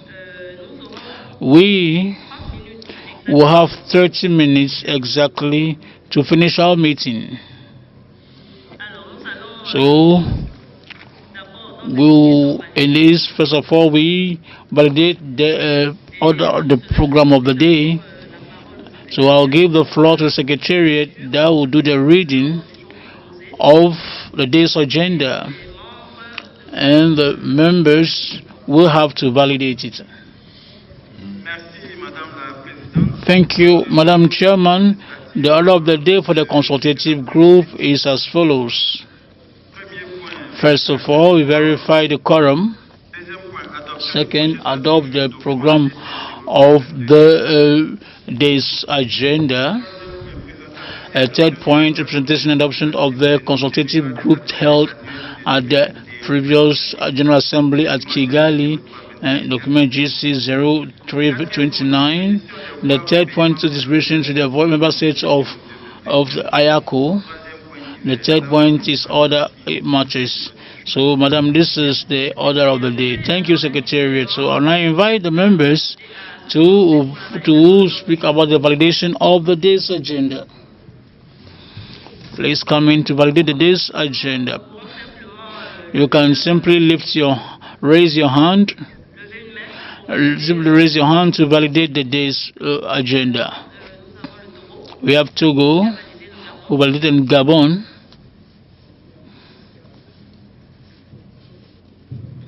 Good.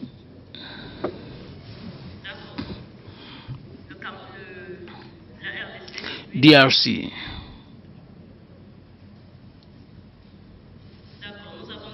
So we have already 4 members who has validated this agenda.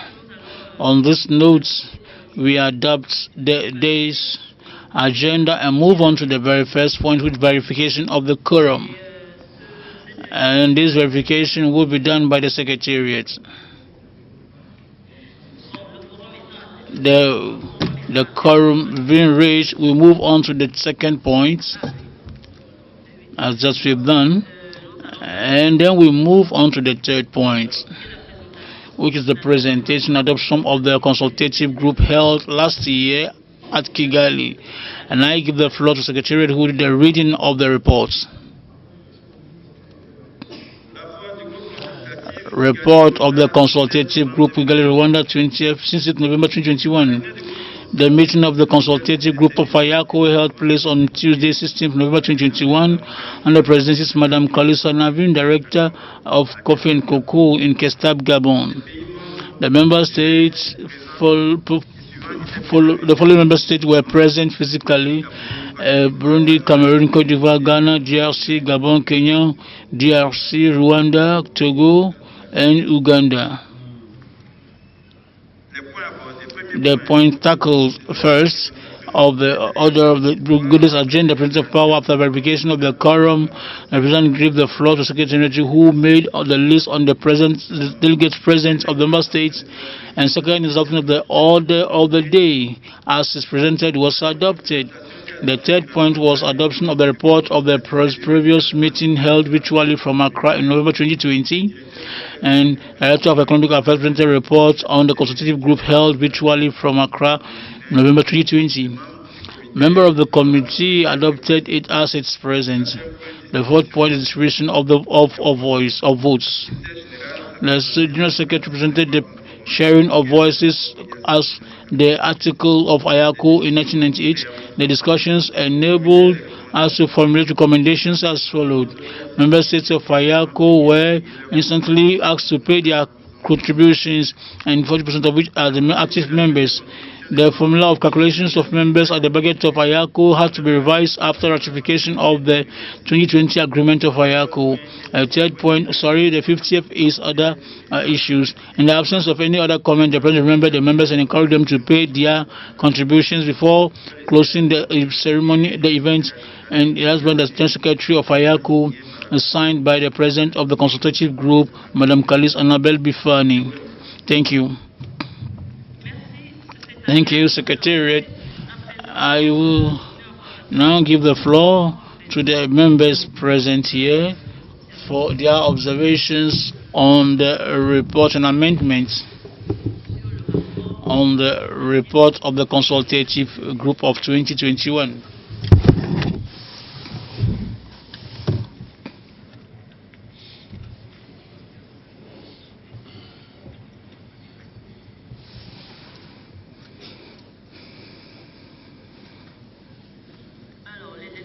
So, the delegates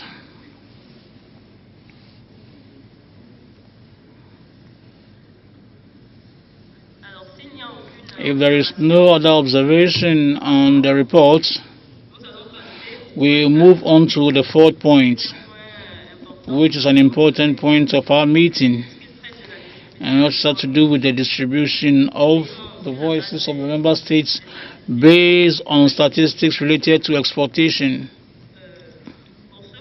On this issue,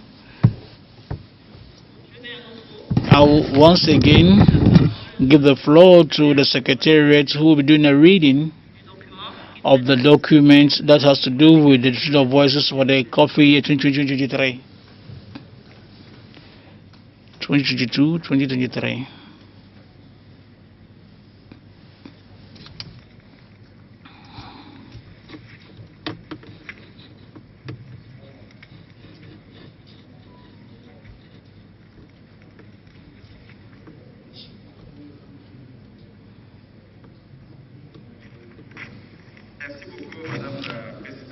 Thank you, Madam Chair.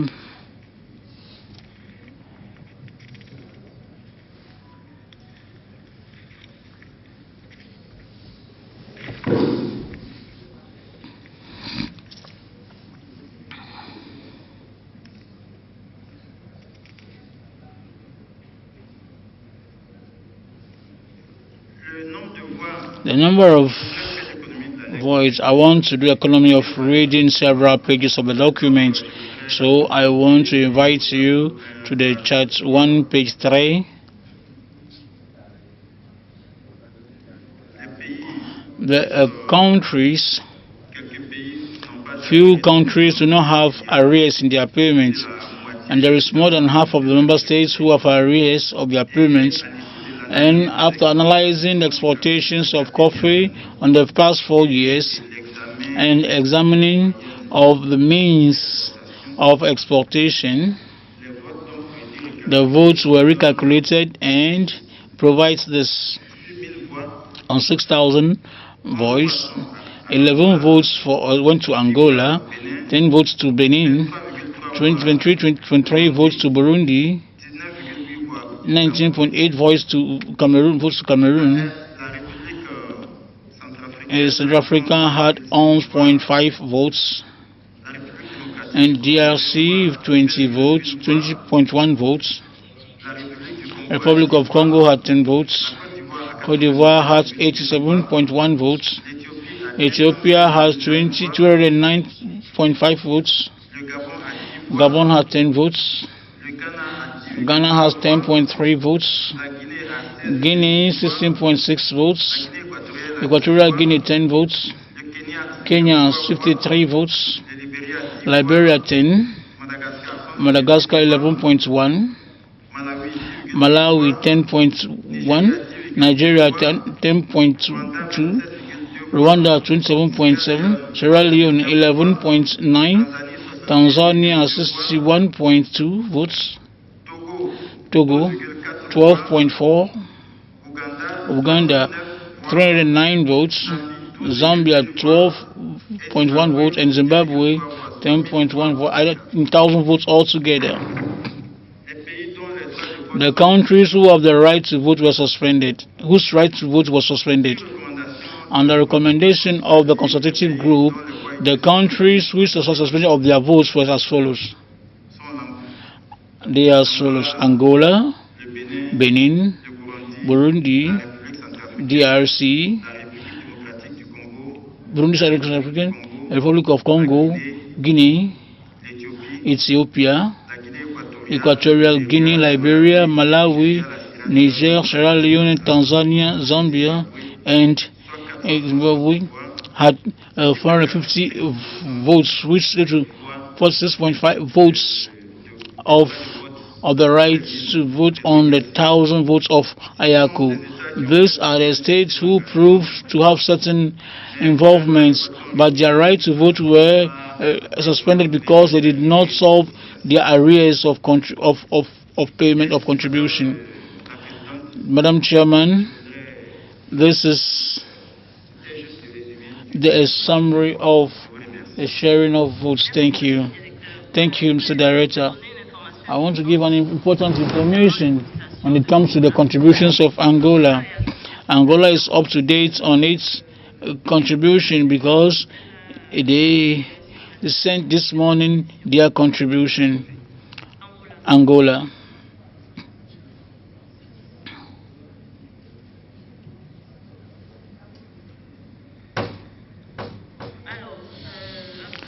And after the distribution of votes, I will now invite the delegates to react with regard to the contributions and the countries who are not up to date, since they have, if they have something to say or contributions to add with regard to what we've just said.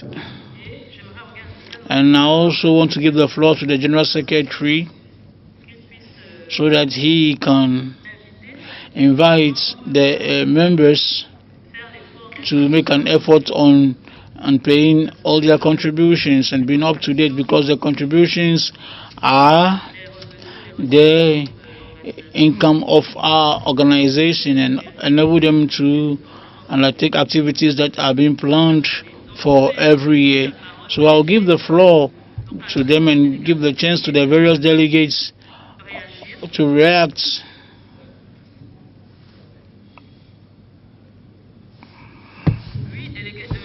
Delegates of Côte d'Ivoire, any reaction? Madam Chairman, I want to make an observation on the general level. I spoke about it during the previous meetings. A meeting but was held in 2021, meaning the statutory organs of the organization met in the week, and at the end of the week, the General Assembly validates the works of this committee. And today, I can see in the day's program that there was presentation and adoption of the report.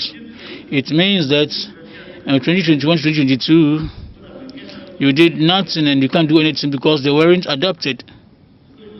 What I would suggest and what I wish is that we should agree on the method. When we have a statutory meeting of the organization, on the Friday we adopt the works of all the entities, and the year that follows up, we can take good note of the report that was done. Therefore, the General Secretary will have the time to 2021 to 2022 for a whole year to work. But if you write presentation adoption of the report, it means from 2021 to 2022 nothing has been done because you don't adopt the report. It's just an observation. I think we will talk about it at the General Assembly meeting. Thank you, Mr. Delegate from Côte d'Ivoire. The Secretariat should take into account your observation and it will be involved in the reports.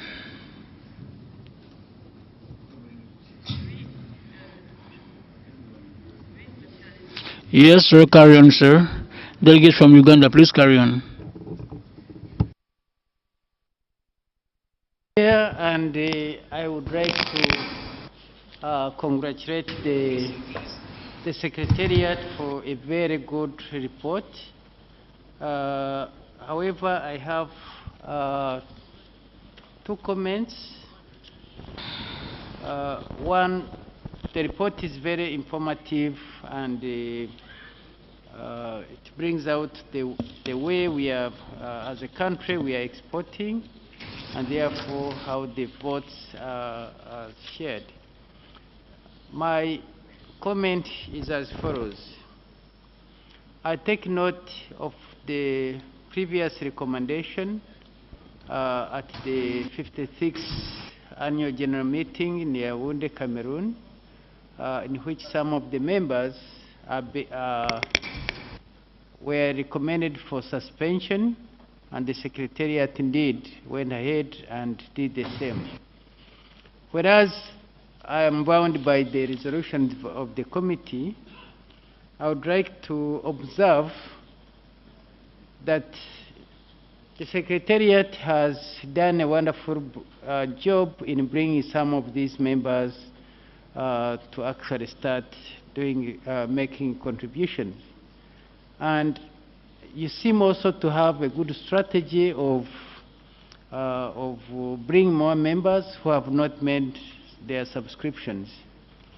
And therefore, my appeal to you, as you suspend the rice, is that actually you target the same organizations who are not paying and who are not attending. By suspending them in voting rights and we do nothing, indeed they will remain there. And more so that now you've been extending out the domestic coffee consumption through supporting the universities. My recommendation, subject to the other delegates, is that you go ahead and actually support these organizations and show a goodwill. Because if I look down on page number 3, to look at the outstanding areas, almost 3 million euros is outstanding. And although I take note that one of the 2 countries who have outstanding areas, they've been paying, when I look at page, table number 2, there are still more who are not paying. Out of the 25 countries, there are others who are not paying. Why am I making that proposition? You have a new agreement, and this agreement you want to have all the 25 countries. If we suspend all these people in their voting rights, how do we expect these people to ratify the new agreement? It's giving a silver reef to welcome them, to engage them, but also to show value of what IACO is. We are one family, and Mr. Chair, this is where I would actually recommend that when we give these kind of incentives, but also where we are now moving to the G25, we target these countries who are not members. And one condition is, can you pay some of these areas? We come to your country. So my strong recommendation is, sir, is that we would like to hear this, what the Secretariat want to have in terms of getting these members on board. Mr. Chair, I end my recommendation. The other one was an observation, and I realize that my predecessor has mentioned about it. Merci au délégué de l'Ouganda. Thank you, delegate from Uganda. You have just presented a challenge that I think is of general opinion. It means that the organization will adopt more flexible measures for countries who have arrears and not enable them at least to pay their debts in a more flexible manner, in, how do I call it, easier, that will not discourage them.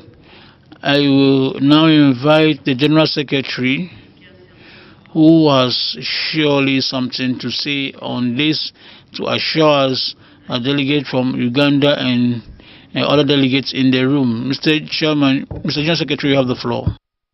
Thank you, Madam Chair.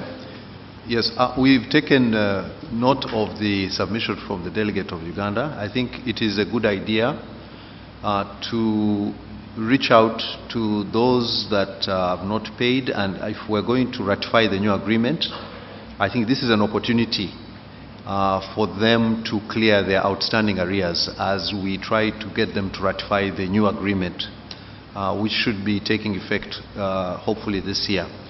The other strategy, in line with the initiatives we are trying that are tangible, things like the domestic consumption, the university partnerships, training, these are initiatives aimed at encouraging some of these countries that have arrears to come back.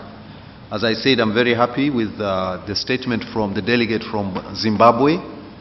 This is a country that has been absent for some time, so we're looking forward to receiving Zimbabwe. We have just received information Angola has cleared all the outstanding, so we're just going to update this. So I'm reaching out and appealing to all member states to help us in this effort, and also to come up with recommendations on initiatives we can undertake to make IACO attractive. As I mentioned earlier, nobody is going to build this organization. We need the support from all African member states. It's time that we should find a solution, African solution to African problem, African challenges. So we need to sit and find a way to help bring in all our other member states.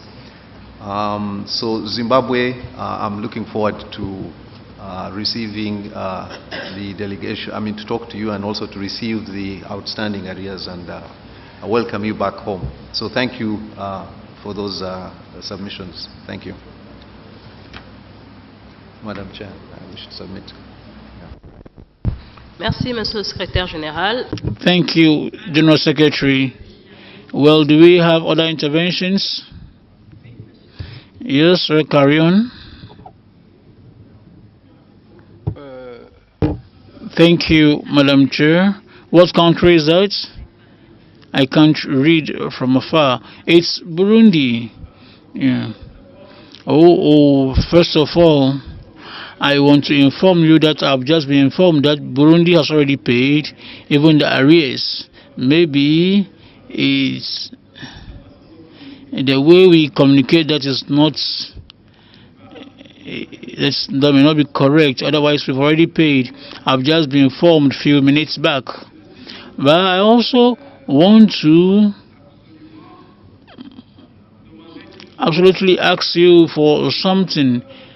You absolutely need to improve the way we communicate, because if, for instance, we should have communicated regularly with the focal points if there were, and if there aren't, maybe communicate through another form, such a way that before the suspension we communicate to the country involved so that you see whether it will react or not react, or give reasons for which it's not doing it so regularly.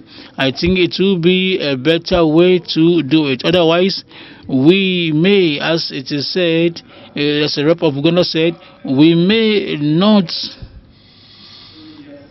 make IACO an organization, an inclusive organization. I think that maybe there should be another means of communicating regularly and improving the way we do our communication. Thank you. Thank you, Delegate from Burundi. Mr. Director of Economic Affairs, do you have something to say? General Secretaries, please carry on. Thank you, Madam Chair. I'd like to thank the delegate of Burundi. If you've just received the information that the payment has been made, we want to thank you very much for fulfilling that obligation. So I just want us to give a hand of applause to Burundi for just paying. I think, thank you. And I also agree we'll continue to engage through the focal points and also through other channels. The delegate from Uganda mentioned the other platform, the political platform that we're using under the new G25 Coffee Summit. I think this is another platform at the political level that will help in getting some of the members back into IACO. So thank you. Merci, Monsieur le Secrétaire Général. D'autres réactions?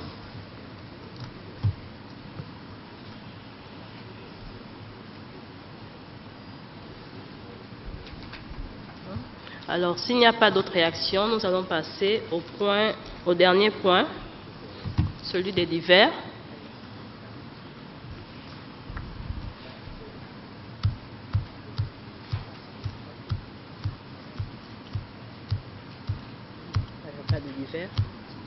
Il n'y a pas d'intervention pour les divers, concernant les divers.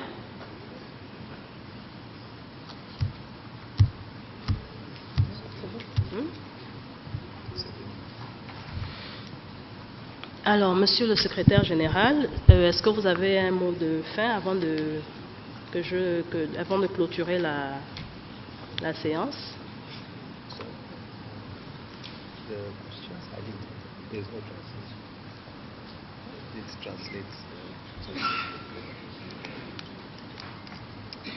Do you have anything to say before I close the meeting, Mr. General Secretary? No, just to once again thank the member states for all the support in trying to build this organization. Also to thank the member states that have come back, Burundi, Madagascar, Benin, Angola. Those are the countries that are making an effort to renew their membership. So I just want to thank them once again for coming back to renew their membership. So once again, thank you. Thank you, Madam Chair. Merci, Monsieur le Secrétaire Général. Alors, avant de nous... Thank you, GS. I wish to thank the participants and members of this consultative group meeting. Thank you.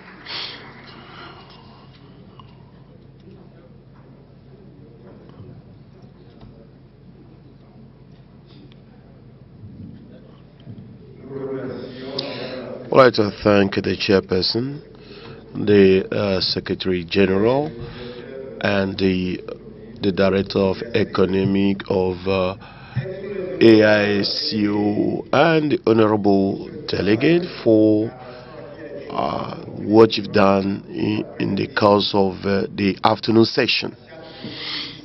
And as we face the challenges of each day, we've come to the end of today's